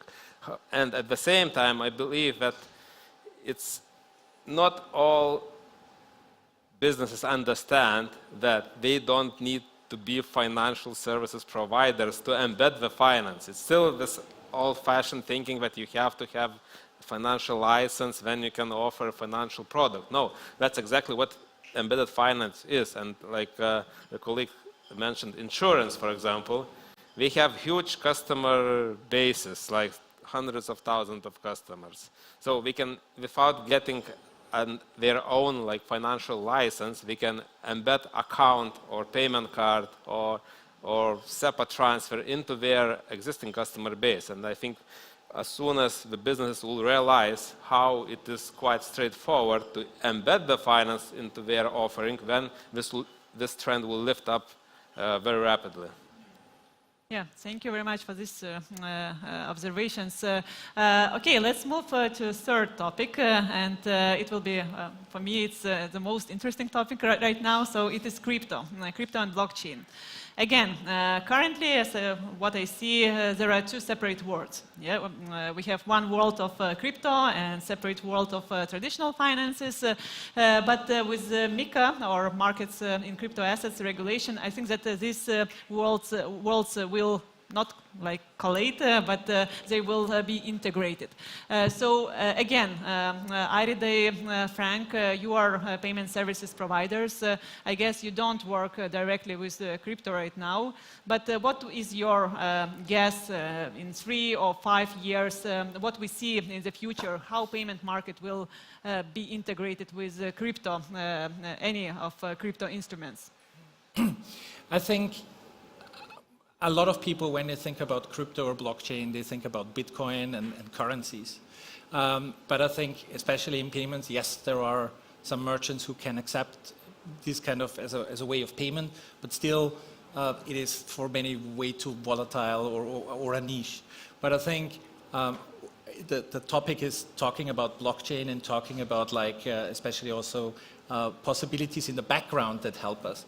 So just two things. It will simplify our life with things like smart contracts and possibilities around that, which just, again, for consumers, it's easier to kind of like hand in the documents or having contracts to speed things up, but especially also in payments. Just one example, when we do a payment today from here, from Lithuania to Denmark or to Sweden or to UK, we're actually using SWIFT. And SWIFT is 50 years old. It was founded in 1971 as a standard. So it is old, it is expensive, it is slow. And having possibilities to say like, okay, how can I use a smart contract or a stable coin to maybe build alternatives for remittance, for payments and stuff like that. This will not replace old banking ways, it will not replace SEPA, but it gives more possibilities for the future, which we all will benefit, not just as fintechs, but also as consumers. And the people don't, so the users, my mother or my sisters, they don't care if it's blockchain or AI or embedded finance. They just want to use a service that simplifies their life, that meets one of the things of their needs. And I think, again, all of these topics we talked about will in the background enable things which we build our services on and which will make a big impact for everyday's life for us as a consumer. Thank you. Airide, from your perspective, are you working with crypto already? Kind of, yeah. So let me tell you how even today you can use crypto in real life. Because, as you know, crypto is very new. It's only like 14 years old, so older than AI, but evolving rapidly. And it's kind of, yeah, there is crypto world and financial services world. And everyone is thinking, okay, how do we make use of crypto? Because it's separated from real financial world. So at least in our business, what we made the use of it is we can issue a payment card, regular Visa card, which is connected to your crypto wallet, and you can effectively spend crypto at any terminal in the world where the Visa card is accepted. So this is kind of first step of how to make the crypto world connected to a real financial world. And of course, this is the first step. As Mr. Frank said, it's later we shall move to the blockchain technologies, and we should use crypto more directly and not via different networks. So I believe there are so much investments, what we are seeing in the crypto industry going during the last 3 years, that it's kind of now difficult to avoid crypto in the future because it's already too much money invested. If we look like 3, 4, 5 years ago, crypto was more as a speculative assets and only speculators were playing. Now people have invested real money, billions of dollars or euros, just to find the use cases how to make cryptos possible in a real life example. So I think it's definitely, in my opinion, it should stay here. And this MiCA regulation is a perfect example how to guide where to go and how to be compliant. Because no one wants like Wild West when there are lots of gray players and no one could really trust them, or you as a user cannot trust which company is trustful, which is not. So this MiCA regulation is, I think it's a good thing. It will show a guidance. So the short answer to my question would be yes, in 5 years' time we will see integrated crypto and traditional finance world. Do you agree, Airide and Frank? I think we all, we all will use crypto. We might not know crypto, okay. But I think it gets more normal beyond like speculating with a cryptocurrency. Okay, Ruta, the question for you. You are working with different type of financial and non-financial companies, and you have, I guess, crypto clients as well, crypto exchanges. We do. So do you spot any differences, like in their approach to compliance, to AML, KYC, or it's the same like for any other financial service provider? Since we felt the shift of these crypto clients from Estonia coming to Lithuania, I do not see the different approach. I see the same approach, just maybe they are smarter in the way that they want to use more technology than, let's say, a traditional client. But could I add to the blockchain? Yeah, sure. So, I think that blockchain in finances, it's definitely the future. But what I personally believe, that the blockchain will be, in 5 years, this will be a part of our daily life, and it will make a very big difference in the society. So I hope it's safe to assume there are no notaries here. So I think like smart contracts and blockchain will actually impact that that part of the services we all are obliged by law to use as citizens. And I think this will emerge from this part. It will emerge to our everyday life. So like also adding to that the virtual identity, which is coming hopefully soon.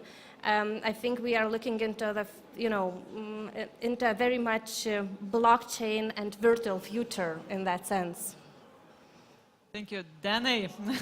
It's a challenge for supervisor, I guess, and I know that Bank of Lithuania is a bit on skeptical side of crypto, but with MiCA, like coming, it will be part of financial sector. So are you preparing already for MiCA regulation, and how you see your role in supervising crypto exchanges? We have no choice but to prepare, as MiCA basically as I actually read MiCA, what it actually does is basically all the current market participants in financial world, banks and other financial institutions will be able to issue, in terms of payments, stable coins. So stable coins in itself has the word stable, but as we have seen recently, Terra USD, its value actually plummeted. And that's because it doesn't have real reserves. But now, some may say that as it is being regulated, it will become more stable. However, though, the risks will be minimized. I think the risk will exist. However, as we see, MiCA will legitimize the market, and basically financial institutions will explore it because it's now regulated. So. Okay, thank you for that. Okay, we have a couple of questions, but I want to finalize our discussion with Dana, Jonai, with you. Sorry, you are from supervisory authorities, and I believe we have a lot of financial companies regulated by you here, and especially fintech companies that are being quite concerned recently regarding maybe a stricter supervisory approach. Can you address the audience with your expectations to financial market? What you as a supervisor, and you personally are like prudential supervisor, meaning you are observing this as rather risk management and capital adequacy risk. What is your personal, as a supervisor, expectations to financial market? Well, I think that it should be balanced. So as the business grows, the risks, financial risks, grows as well. And currently we live in times where there is a lot of uncertainty, high inflation, the consumer are spending less, so, and we don't know as of yet what the future will bring. So what I think, what our expectation is that companies should invest in their risk management procedures, in its internal controls, and it should have financial buffers to absorb some sort of losses, financial shocks, and as our main job is to protect the customers, either in Lithuania or outside Lithuania. So, but as usually, the principle of proportionality does apply, but it does not have to be abused. So that's my main message. Thank you for that and being open with us. Okay, we have two questions actually related to eIDAS, yes, European digital identity. And Ruta, I'm looking at you. Maybe you can elaborate on that. So how it will change the KYC process, if it will in any way, so, or any other thoughts on eIDAS from your side? I don't think that it will change the KYC process completely, because I mean, you know, this virtual identity is only one part of KYC process, but I think it will, in other spheres of our life, it will just make our life much easier.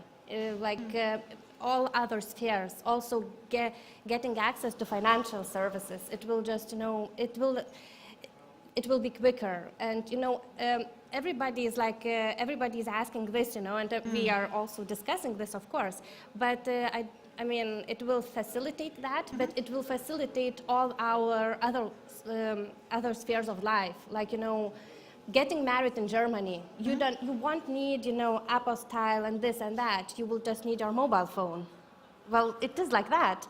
So I think that this virtual identity and eIDAS will have much more impact for other spheres than for a QAC process, because because the client has to be monitored, and it's not only enough to have the virtual ID to be onboarded. So I think that the challenges and the opportunities of that are in other spheres rather than in a QAC process. Okay. I'm maybe I'm wrong, but I'm pretty confident here. And not just about marriage, just being one founding a company in Lithuania, not being Lithuanian citizen. Just being able to use a digital signature that is used here in Lithuania and accepted is impossible for a non-Lithuanian. That means things like DocuSign or whatever is not an approved thing, and to be able to do that, I need a personal number, which I don't have because I don't live here.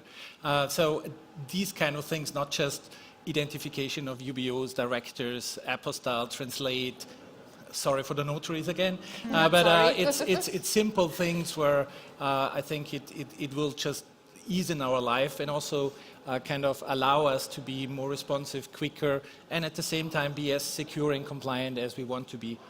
So just another example. Yeah, just for a part of the audience who is not familiar with what we are talking about, so the vision of this eIDAS regulation was to ensure that if I have my signature, like digital signature here in Lithuania, I can use it anywhere in Europe. Yes, if I want to establish a company in Spain, I can use this qualified signature there, and vice versa. Yes, but it didn't happen somehow. But we are looking forward to it. Okay, and last question, maybe for today's session, about cash, and maybe I don't know, Danny, maybe this question will be for you. So cash ensures the highest level of privacy. Are we giving up privacy by going digital? In other words, if we are moving towards electronic payments, yes, and we are just refusing to allow people or businesses to use cash in some transactions, are we in somehow making people worried about their privacy? Because you can track anything in electronic field. Right. So first of all, cash is very important, and it will remain probably for a quite long time. However, I think we do need a more efficient way to pay, and electronic money is for that. However, we have to be real and notice that there are risks in terms of privacy and cyber, and we have to manage it. So that's why supervisory authorities do regulate that banks and other financial institutions manage those risks and invest in their processes and IT security to mitigate those risks. So it does have risks, but it's all manageable, and so we have to balance it that way. It's all about balance. So thank you very much for this discussion, and Vaiva and Andrew, the floor is yours, yeah, I guess. Thank you very much for your attention. Thank you so much. Thank you so much. So, Vaiva, there's only one thing left. Yeah, but maybe let's talk a bit what they just discussed. I mean, some things scared, some kind of encouraged me to dream. Okay, so what are you afraid about?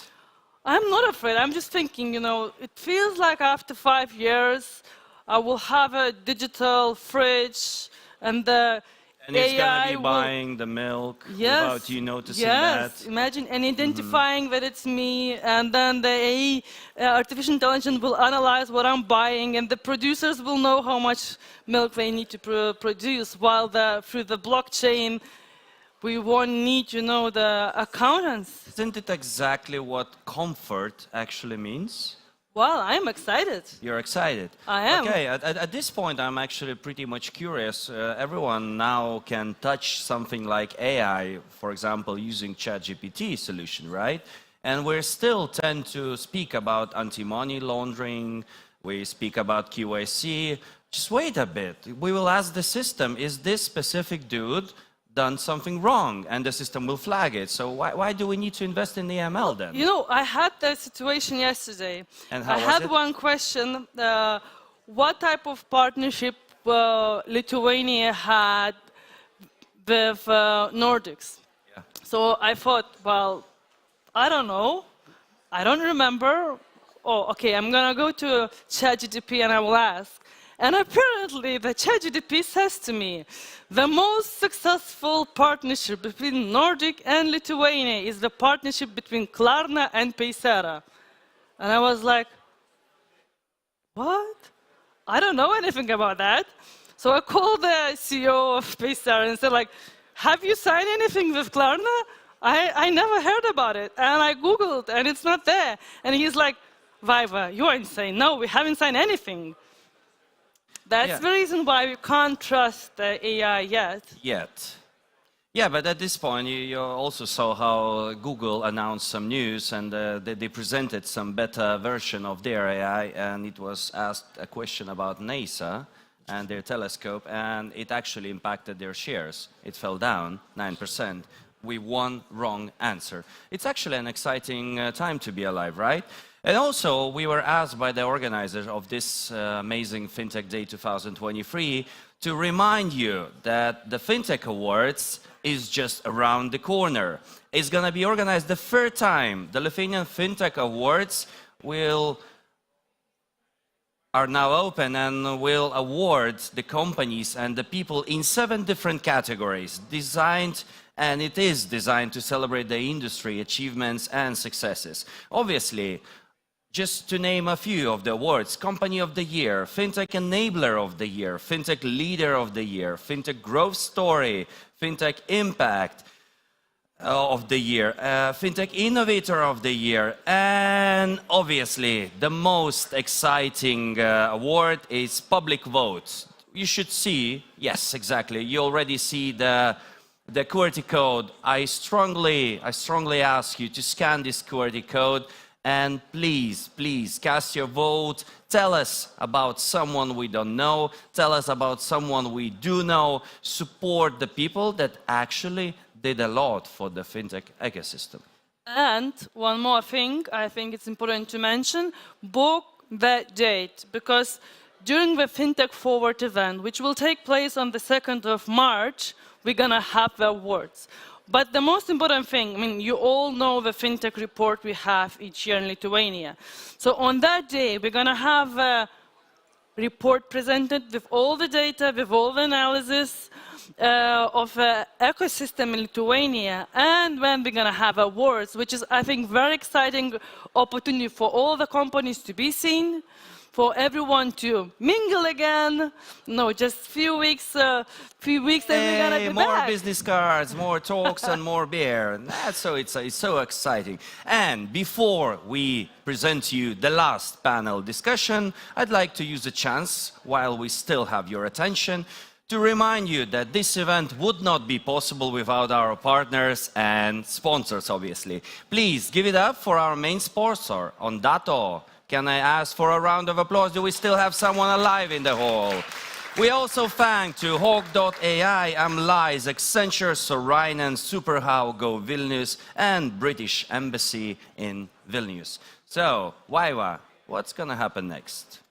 Well, we should also thank ROCKIT, Vilnius, and Fintech Hub LT for organizing the event. Without that, we're not going to have any sponsors. We see it for all day, you know. Everyone is already saw the logo, so we shouldn't be mentioning it.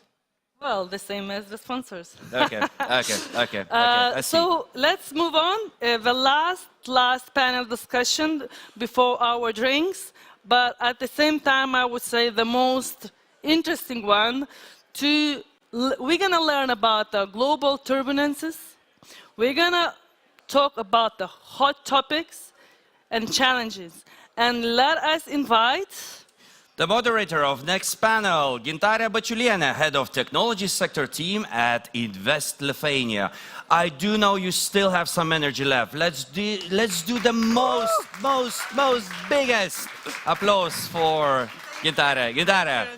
Are you ready to rock the floor? You're the last ones. You're the last ones. Please, all our hopes, all the money, all the funding goes to you.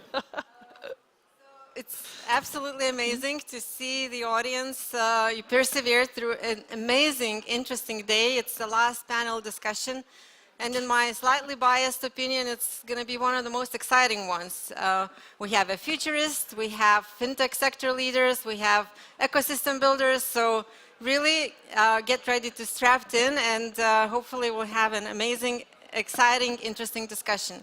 So without further ado, I'd like to introduce the panelists, and we'll start with Alessandra Guyon, co-founder and general manager at Fintech Belgium. Give a round of applause. So please grab a seat. Yes, okay. So Alessandra is leading the fintech ecosystem development in Belgium, and has been one of the instrumental forces in actually joining the sector for the collaborative force and driving the sector forward. Next, I'd like to invite Chris Crespo, the co-founder and chief editor at the Nordic Fintech magazine and co-organizer of the Fintech Nordic Week. Something interesting that Chris, in his one of the chapter of his career, was a futurist at Nordea, and also gives lectures at Stanford University. So we really on to you for the future insights. Next, I'd like to invite Tadas Visgarda.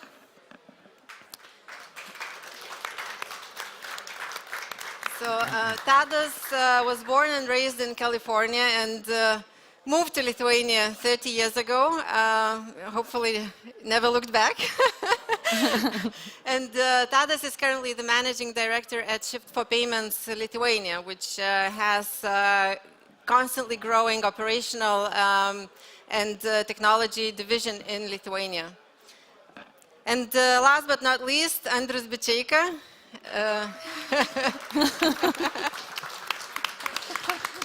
So currently partner, deputy CEO, and board member at Revolut.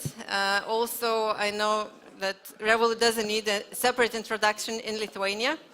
But also some fun facts about Andrius is that he was one of the first employees at Revolut and has made a stellar career. So if you're starting a fintech startup now, you have a chance to become one of the success stories like Andrius.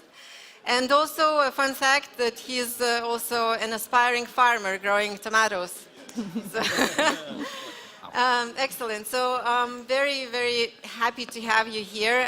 We have such an interesting selection of people with very different perspectives, different backgrounds. And our topic was titled, one of the sections in the topic is about global turbulences. So, of course, looking back at the past year, we've seen a lot of unprecedented events, war in Ukraine, political and economic issues, inflation, VC capital decline, and you name it. So quite a lot of things to weather during 1 year for fintechs and, in general, businesses. So it would be interesting to hear from your perspectives and the different ecosystems that you are quite entrenched in. How was it? How did, what were the key learnings? Maybe what were key obstacles or perhaps opportunities that you've seen from your particular ecosystems? And starting with Alessandra, so tell us about the fintech in Belgium. Thank you. First of all, thank you for having me today. So I'll just give maybe a little bit of context about Belgium. So we are a country with 11.5 million inhabitants who love saving. That's the first fact. The second fact is that our fintech ecosystem is very dynamic, and it reflects this saving side of Belgians, and also we're going back also to the DNA of the financial services in Belgium. I mean, you think of names like Swift, Euroclear, and so on. And so we have an ecosystem that is defined by payment, a lot in payment, a lot in infrastructure, rec tech, and also, as well, as I said, financing solutions and investment solutions. So this is the ecosystem. We represent 145 members in Belgium, fintech, insurtech, rec tech, wealth tech, you name it. And we I would say that the whole ecosystem is about 160, 180 fintechs in general. And so in terms of crisis, I would say that we haven't been hit yet, quite hard at least. It's more, the energy bill for the lowest salary that have been hitting us. But in terms of businesses, it hasn't been too hard yet. Nevertheless, we have like a specificity in Belgium, which is, which are basically, it's called it's indexation of salaries, and it's a product of the government. It's voted at the governmental level together with the union to basically have an automatic pay rise of all salaries in Belgium to follow the inflation. Usually it's 1%, it can go to 3%, that's a bad year. And this year we have been hit by a 10% increase of all salaries in Belgium. 10% in best case, FinTech Belgium, for instance, 15%. So I have to increase the prices of all our services. And therefore, I don't know if it's supposed to be compensating for the inflation, but actually it is creating it as well. So we'll see how bad it's going to be. I think by Q3 we will see a little bit more the effect of that. Yeah, so definitely probably the fact is that some of the effects of what happened in the last year we'll only start seeing now, and the economic impact. And definitely the cost of the talent, if it's increasing by 10-15%, it's a massive hit, especially for smaller companies. Yes, it is. And also tech companies, I mean, they're all relying on resources that are mainly people, so yeah. Okay, well, we'll talk about the future opportunities, but let's stop here for now, and I'd like to move to Chris.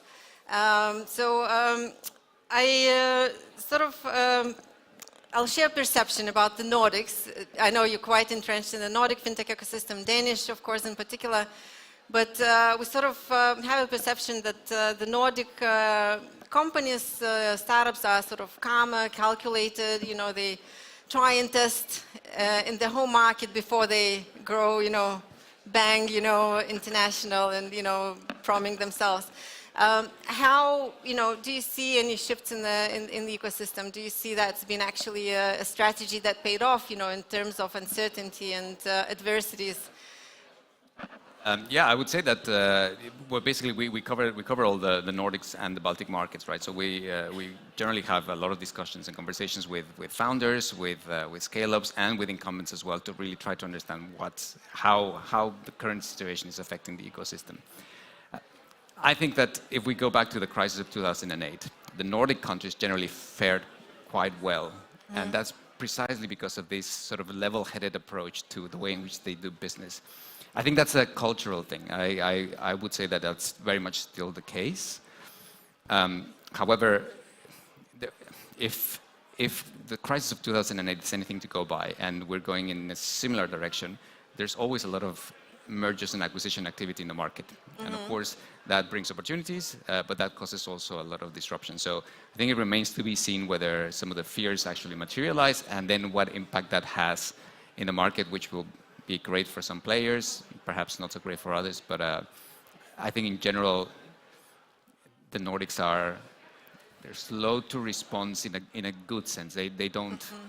Their emotions are quite leveled, so they carry through to business as well. Okay, excellent. Thank you. So moving on to Tadas, I'm going, this direction. I'll change the sequence later on. Sorry, Andres.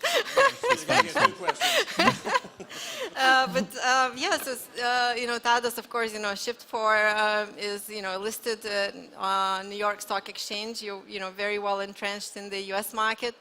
The Shift4 is gaining more presence in Europe through acquisitions, through natural expansion of the services and operations.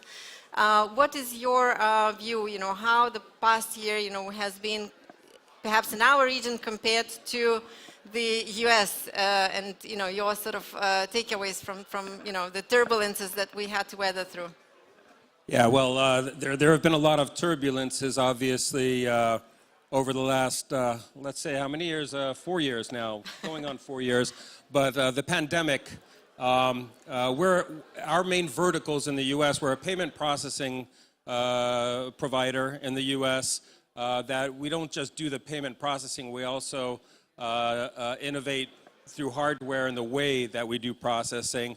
Our verticals, restaurants, hotels, casinos, sports arenas, guess what happened to all of them when the pandemic started? Pretty much all of them had to close down because of the restrictions. So our industry verticals went down 80% as far as the revenue that they generate. 80%, which is enormous. So we thought right away, what can we do to bring that back? At least to let it recover somewhat. So we started innovating new products. Literally over the weekend, some of these things were born to allow restaurants to actually pop open a restaurant outside to allow people to either sit down outside where it's safer. There's curbside delivery and overall delivery services as they were in the US. We innovated to make sure that our merchants and our well-being as well, because if a happy merchant, a happy company, we tried to rebound everything, and it worked beautifully. Here in Lithuania, we're only starting to develop the landscape to be able to launch here.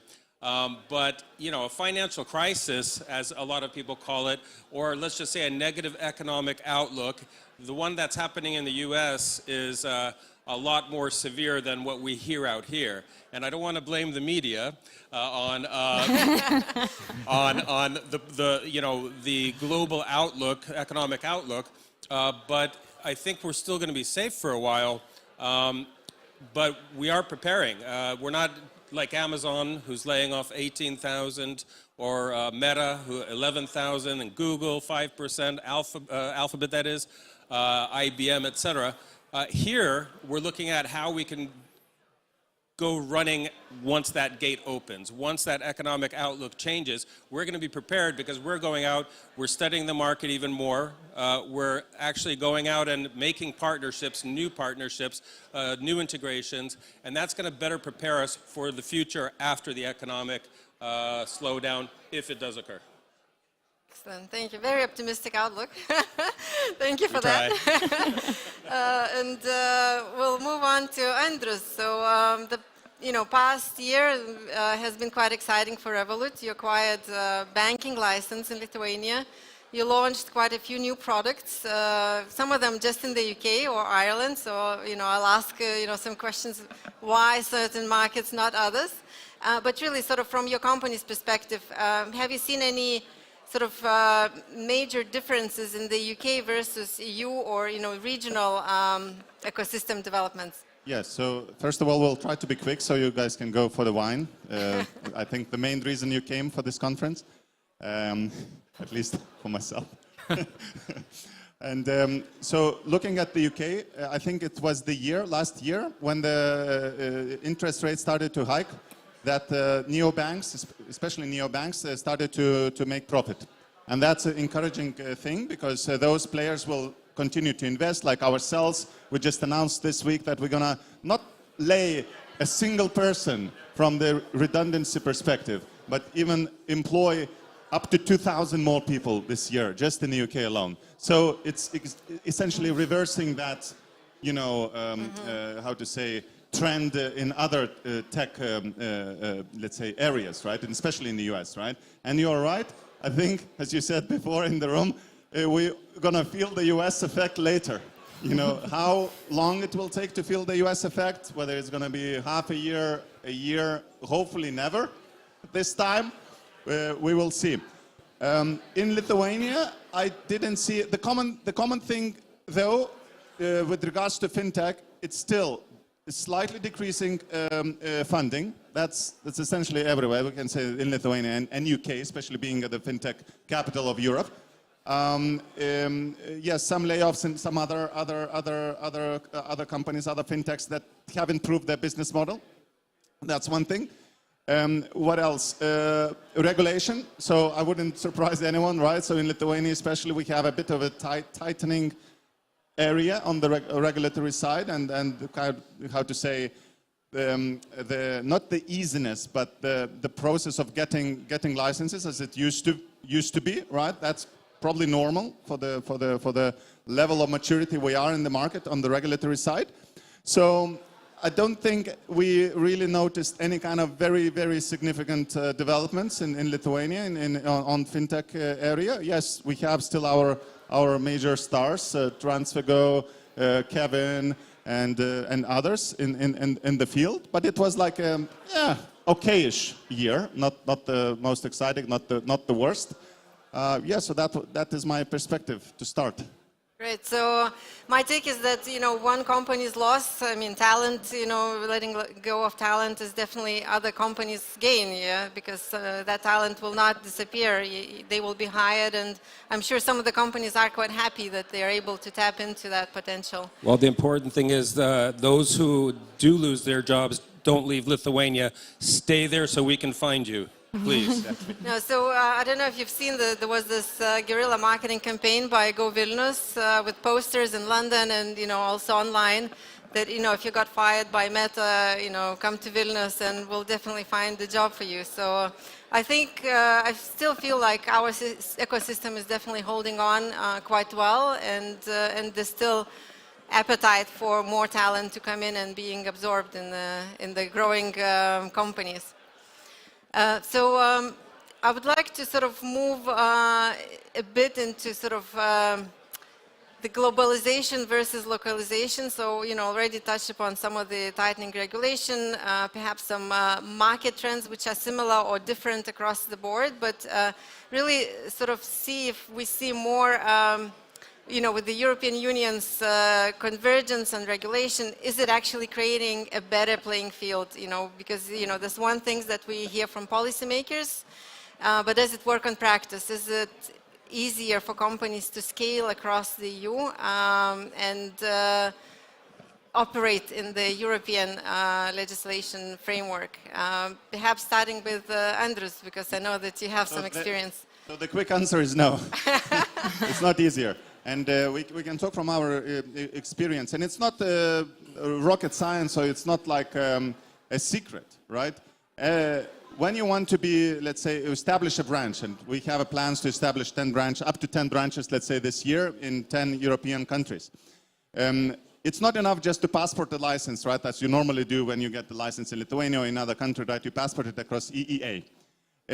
That's one step. If you want to go deeper and provide some more complex services to the local markets, you have to establish a branch and get that localization. And you would be surprised how wide the expectations, the requirements, the, how to say it politely, nonsense is from compare one country to another country. It seems that we are on different planets, not even continents sometimes. Right? So this is the thing. And it's very fragmented market. It's essentially us dealing with 30 plus regulators if you want to enter and kind of cover the whole Europe, right?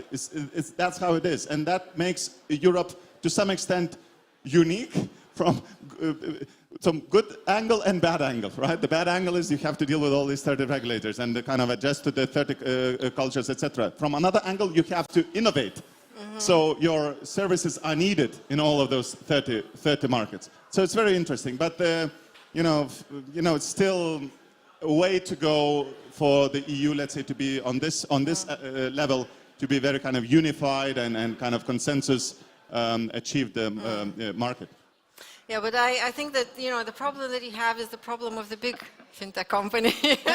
So, already, putting the boots on the ground is definitely, the late stage of the development. But, perhaps, looking at the earlier stage fintechs, the ones that are mostly present digitally, the ones that can passport the licenses to actually access the EU customers, it'd be interesting to hear maybe from Alessandra as well, sort of what's, have you seen maybe more of that internationalization of the fintechs from Belgium looking at other markets? And if they do so, what jurisdictions do they try to tap into first when they look to grow international? So Belgium is very central, very close to, I mean, we have the European Commission, exactly. So we feel the pain quite straight away. No, but seriously, what happens is that we have a country that is divided in 3 regions, very rich in terms of cultures, the north being more Germanic, and the south being more Latin, French-speaking. And then you have a 3rd region, which is in the middle, which is Brussels. And again, a completely different culture. And therefore, it's a really good testing market. And so after that, the very logical step outside is to go to Holland, to France, according to where they are, their affinity with the culture and everything. Language. Yeah, exactly. Okay, so but it's something that we've been talking with our startups, and just to understand, because we're there to support them in expanding. And whenever we ask them, why did you choose to go there, or why did you, why would you go there, or where would you like to go? It's every time like some kind of by chance. Or by affinity, it's like, oh, but the CEO was, born there, or has his wife, or with women. Exactly, his wife was there. A lot of companies, a lot of these big brands that you see there, that established in Lithuania, there's some women involved in the background. So so indeed, it's very much, it's not linked to regulation. What I see is that indeed, we have harmonization at a European level. I mean, and we have launched the European Digital Finance Association several years ago. We work together with the Commission and the Parliament, and definitely they're trying to harmonize. And I'm saying trying, but you're still confronted to local regulators and also the load of regulation is not going to decrease. So we were talking about this earlier on. It also impacts innovation, because the load of regulation is like super high, super heavy in Europe especially. So it's great to have a single market. Supposedly single market, but it's also where we are the least profitable in the world because of the heavy burden of regulation. And so that's where I'm looking at the ecosystem here and the association. That's where we step up and we try to work with the regulators to make them aware of that fact, that that there is they are impairing not only the fintechs but also the bigger, the traditional actors, and the whole industry is suffering from that. And so the first role is working with the regulators, and the other one is really to put everyone around the table to innovate together, getting the traditional actors to maybe, working towards the regulators, because their lobbying power is much higher than ours, and make them aware of the fact that we have the 2 years procurement, or the 2 years to get into a bank. That's about the sales cycle in Belgium. It's just far too big. It's far too long, and it's killing innovation. And I'd like to just say something there, because I think what happens very often is that we just keep looking at ourselves, and we're missing the opportunities outside. Sure, there is an underlying foundation that needs to be there to facilitate the movement of companies and people, but some of the innovation that we see, especially in the Nordics and the Baltics, is world class. Really, you just need to travel to other regions where they're still very much cash based, or where they're using very, very old payments or methods of payment. These countries are looking towards innovation coming out of the Nordics, thinking, how can we achieve that? Now, that's a gold mine for fintechs grown here that can take their solutions, adapt them to the local markets in Latin America and the Middle East, where there's still an enormous amount of opportunity, and they don't then have to reinvent the wheel. They just need to tweak it and adapt it to the local market. I think looking at this from Nordic perspective, that's why I think it's so important that the various hubs in the Nordic countries establish relationships outside of the region, so that those agreements for soft landings in countries like Brazil, like Peru, like Mexico, which are enormous countries with huge markets, enormous potential, can then be a fertile ground for these companies to bring their innovation, help those economies come to the same level and stop them from reinventing the wheel. I just wanted to double check, are there any soft landing programs for the Nordic fintechs to go into sort of more remote developing markets that you refer to, or it would be great to have them? There are some. I'm familiar with some that have been established with countries like Brazil and Mexico, for example. Okay. They are keen to bring the innovation. They are keen to introduce them to the culture and help them navigate the legal complexities and the regulatory environment. And of course, that's great for our fintechs, right? It's like we're exporting talent, brain power, innovation. What's not to love? I want to add to the regulations. Everybody looks at regulations as a curse word, and yes, it takes a lot of time, as to what you said. But at the end of the day, regulation really has a lot to do with security. Security, by being regulated, it actually creates a lot of innovation around. Yes. Today, I use my U.S. credit card when I go to Maxima or eKey or whatnot. There's no chip in it, and I swipe at the magnetic part still, and no signature necessary, no PIN code necessary. They give me the receipt, and that's that. Now, that's not security. That's in an under-regulated market, and there's so much credit card fraud in the US as a result. Here on the flip side, you have a highly regulated European environment, but you know what? We created, as Europe, we created the chip. We created everything that goes inside of a credit card security right now, and we actually tried it, and it works. So when you look at the amount of fraud in the US versus the amount of fraud in Europe, credit card fraud that is, there's a huge difference, and you have to credit regulation because of that. Yes, so we have also a question from the audience. So yeah, don't forget to use Slido if you have any burning questions to ask the panelists. And it relates to the discussion that we just had, and perhaps something that pops into your mind, just, one sentence answer. If you think there are any actions by the EU or European Commission that can make passporting more powerful or easier for fintechs to scale cross-border? I think we all, the European Commission is a monster with as many heads as there are countries, and you can't, apart from harmonizing and trying to harmonize a lot of things like for PSD2 and open banking. I mean, I don't think that there is much European Commission can add to I think that the effort that you're doing with the increased lobbying or sort of joining forces from various jurisdictions to actually have a say or have more explanation around regulation that is being imposed on fintechs, maybe that's also one step towards a better cohesion with what the markets actually live through and what the policymakers want to make out of it. At a European level, I don't know, but I know that certainly at a local level, because the problem is that you have like one directive and everyone reads it its own way with its own glasses, culture, problems and crisis and whatever. And so it's really, I think that the efforts should also go towards the local regulators for them to understand what the European Commission tries to achieve. And we are behind as ecosystem to make them understand what the market trends and what the market needs in a safe way. And indeed, one of one of the main pillars of innovation, for me, there are two. It's a crisis, and we are right in the eye of it, in the eye of the cyclone. So we'll see a lot of innovation, and that's what we've seen also with COVID.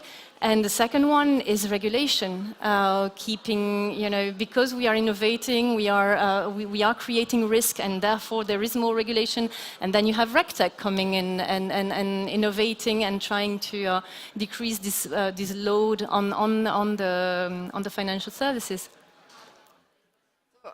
Yeah, Alessandra, thank you so much. We're sort of veering into another topic, which I think is very interesting for the audience as well. So what the future holds for fintech, and this is really where I want to sort of pick your brains, make your wild guesses, really just, how you feel from whatever, the crisis, the difficulties that we're living through. What will potentially come out of it? What kind of areas will be of, potential growth and strength? And I'll ask Chris as the futurist. Well, I think there's something interesting happening, right? for many, many years, people have been asking, why are there no super apps in Europe?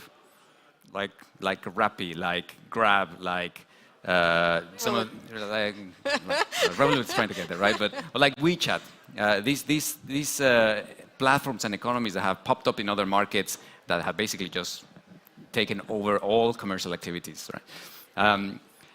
And I think that's it's a good question to ask, because it's not that we don't have the innovation. I think it's just because there's quite a lot of difficulties in being able to consolidate that. Now, if there's an event in the market that causes customers to start saying, I want to have a consolidated set of vendors. I don't really want to now get different features from different providers. I want to have it all in one place. That will cause more coalitions in the market to take place. And that could actually lead to the creation of what would be perhaps the first super app in Europe. Now, you might shoot me for saying this, but I don't think it's going to come from financial services. If we see examples in other parts of the world, the super apps have not started as financial organizations. They've started as retailers. They started as food deliveries. So they started as transport, even messaging apps, right? And we see some really interesting players in those areas. Well, here in the Nordics, we have Volt. They've made a massive investment. They're expanding very rapidly. We have Bolt. We have Deliveroo in the UK. So it's, I think it will just take a shift in the market, perhaps catalyzed by a crisis, for these companies to actually make a bigger play and start aggregating more and more services that could include financial services. Yeah, well, embedded finance comes to mind, where it's, finance becomes seamless and part of a sort of just an experience, but not necessarily the key driver for the super apps. I think the functionality needs to be there, but once the functionality is available, as I tend to say it'll be just available for everyone. It'll be a shelf of functionality. You just need an API. Doesn't matter who you are. It doesn't matter if you're a bank or another organization. Just pick, choose, build your service portfolio, and there you go. Okay, great. Tadas, what's your take on that? Well, I completely agree with the super apps, and being the one-stop shop for everything is what everybody aspires to be. You don't have too much competition if you're the one-stop shop. So integrations, finding new partnerships, thinking outside of the box with integrations especially.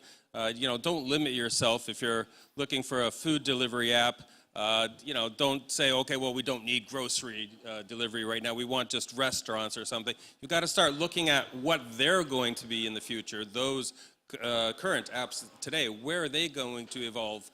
So that's very important, the integrations. And for us as a company, we process $250 billion in credit card processing per year. That's like a couple 100,000 merchants. The number one thing that we are trying to do on a regular basis, and that's every single day, is make the product as stable as possible. Because if you're going to be a one-stop shop down the road, and you're going to have some sort of instability, downtime, glitches, bugs, whatever, you're going to fail.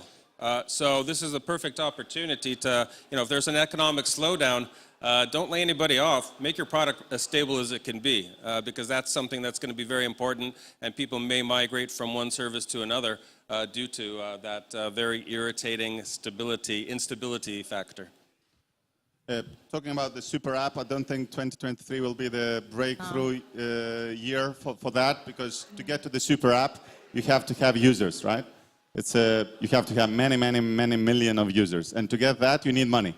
And to get the money, now is a bit of the struggling time, so to get the money, let's say, right? So from my perspective, this year is the year of profitability, right? Profit is the name of the game.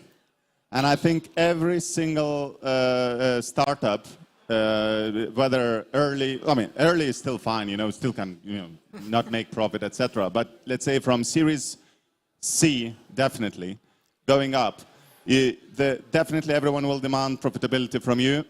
Everyone will say, okay, don't focus on these kind of moonshots, focus on the core areas. And that's why we're going to see the strengthening of the core areas for the let's say fintechs that we have out there. The banks is a very good lucrative area to be in. We are to some extent lucky, right, to be a bank. thanks to the Bank of Lithuania and Lithuania as a country. So profitability, yeah. Then you have all these other kind of areas where people will, fintechs will try to make the payment, whether physical or online, the checkout as easy as possible. The last click of payment as easy as possible to overcome maybe Visa and MasterCard. They forever wanted to do that. They always still gonna want to do that in the future.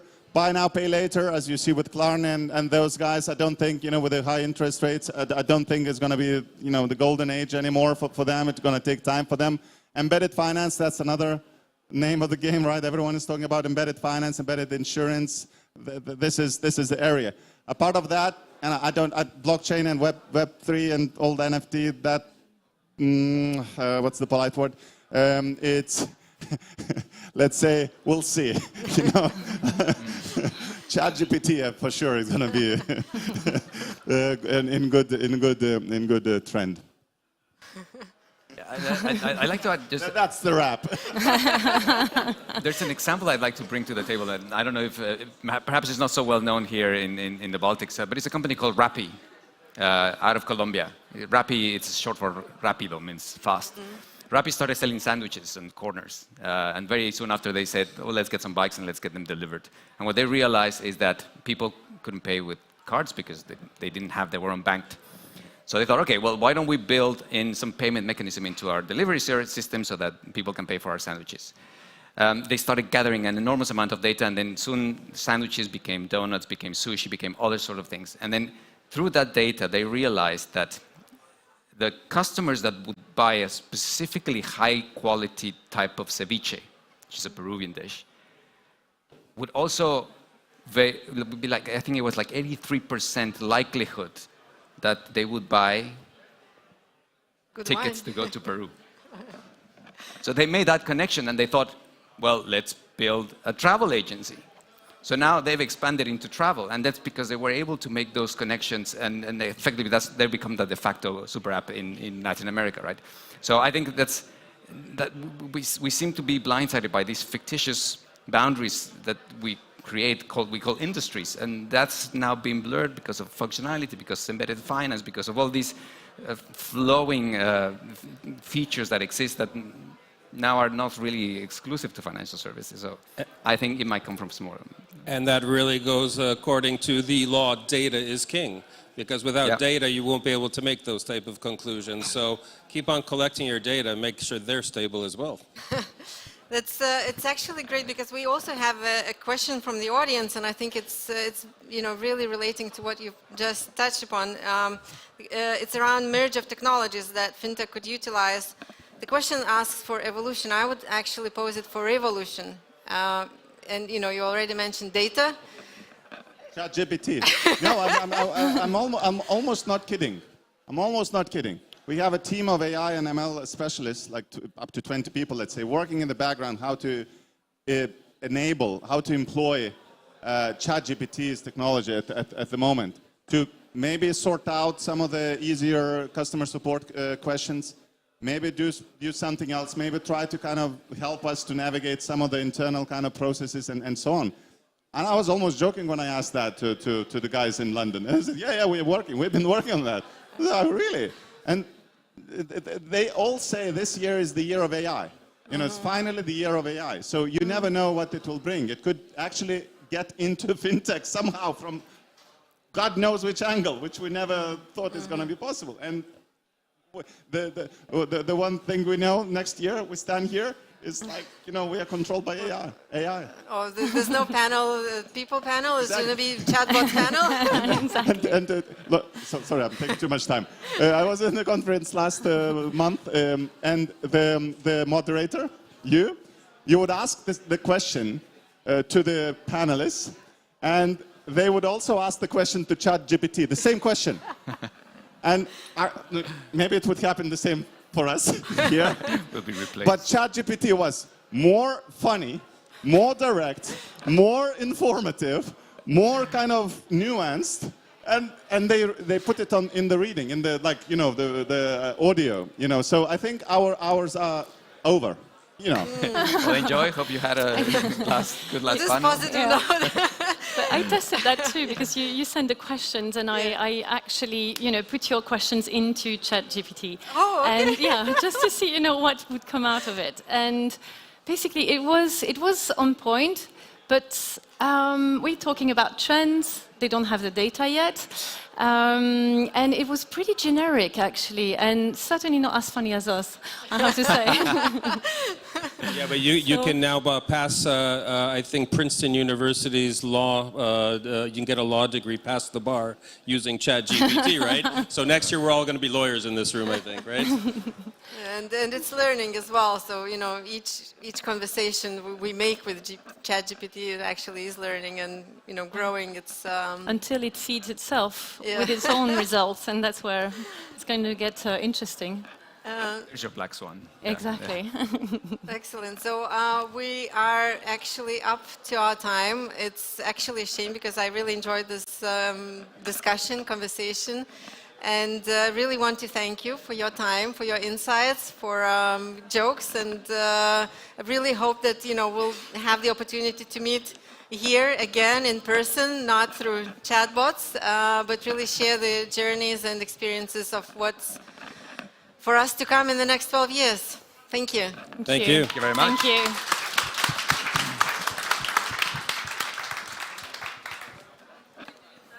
you. It was very... 3, 1, 2, 3. We're still live, broadcasting from Vilnius, Lithuania. Can we ask for a round of applause for the Vilnius 700 birthday? Woo! That's exactly what we're gonna do next. We're gonna celebrate his birthday, but before we do, we still have some energy left, right? And we were discussing with Iva, so whom should we thank at the end of our conference? Let's begin with each and every one, all the brilliant people that were working for more than 10 hours behind the screens, behind the cameras, and in hidden rooms. Our engineers, technicians, and everyone who contributed for this event. Can we do a huge round of applause for each and every one? Thank you, guys. Thank you for the hard job you just did. Moreover, we would like to thank more than 40 speakers, panelists, each and every one who decided to spend a full day. They didn't quit their job, but they lost something, right? But at this point, we got something for ourselves. Can we have a round of applause for each and every panelist and speaker now? Next one. Next one. I think we need to thank the participants. Yes, exactly. We would like to thank you all for spending 8 hours together with us discussing all the turbulences, all the challenges and all the ideas that fintech sector should be focused about. Can we have a round of applause for yourselves? We also thank each and every one who was watching us all day long. Also, I'd like to thank my precious co-host Vaiva Mule for also doing a great job. Thank you for that. And at this point, obviously, we once again thank each and every sponsor, partner that made this event happen, Fintech Hub LT and ROCKIT Vilnius. And at this point, see you all at the after party on the 2nd of March during the Fintech Forward conference, where we will award everyone who contributed for the fintech ecosystem in Lithuania. Am I correct? Oh yes, oh yes. But now, let's go to have some drinks, some snacks, and enjoy mingling. Thank you very much, all of you, once again, and let's meet there. And see you all next year. Thank you so much. Thank you.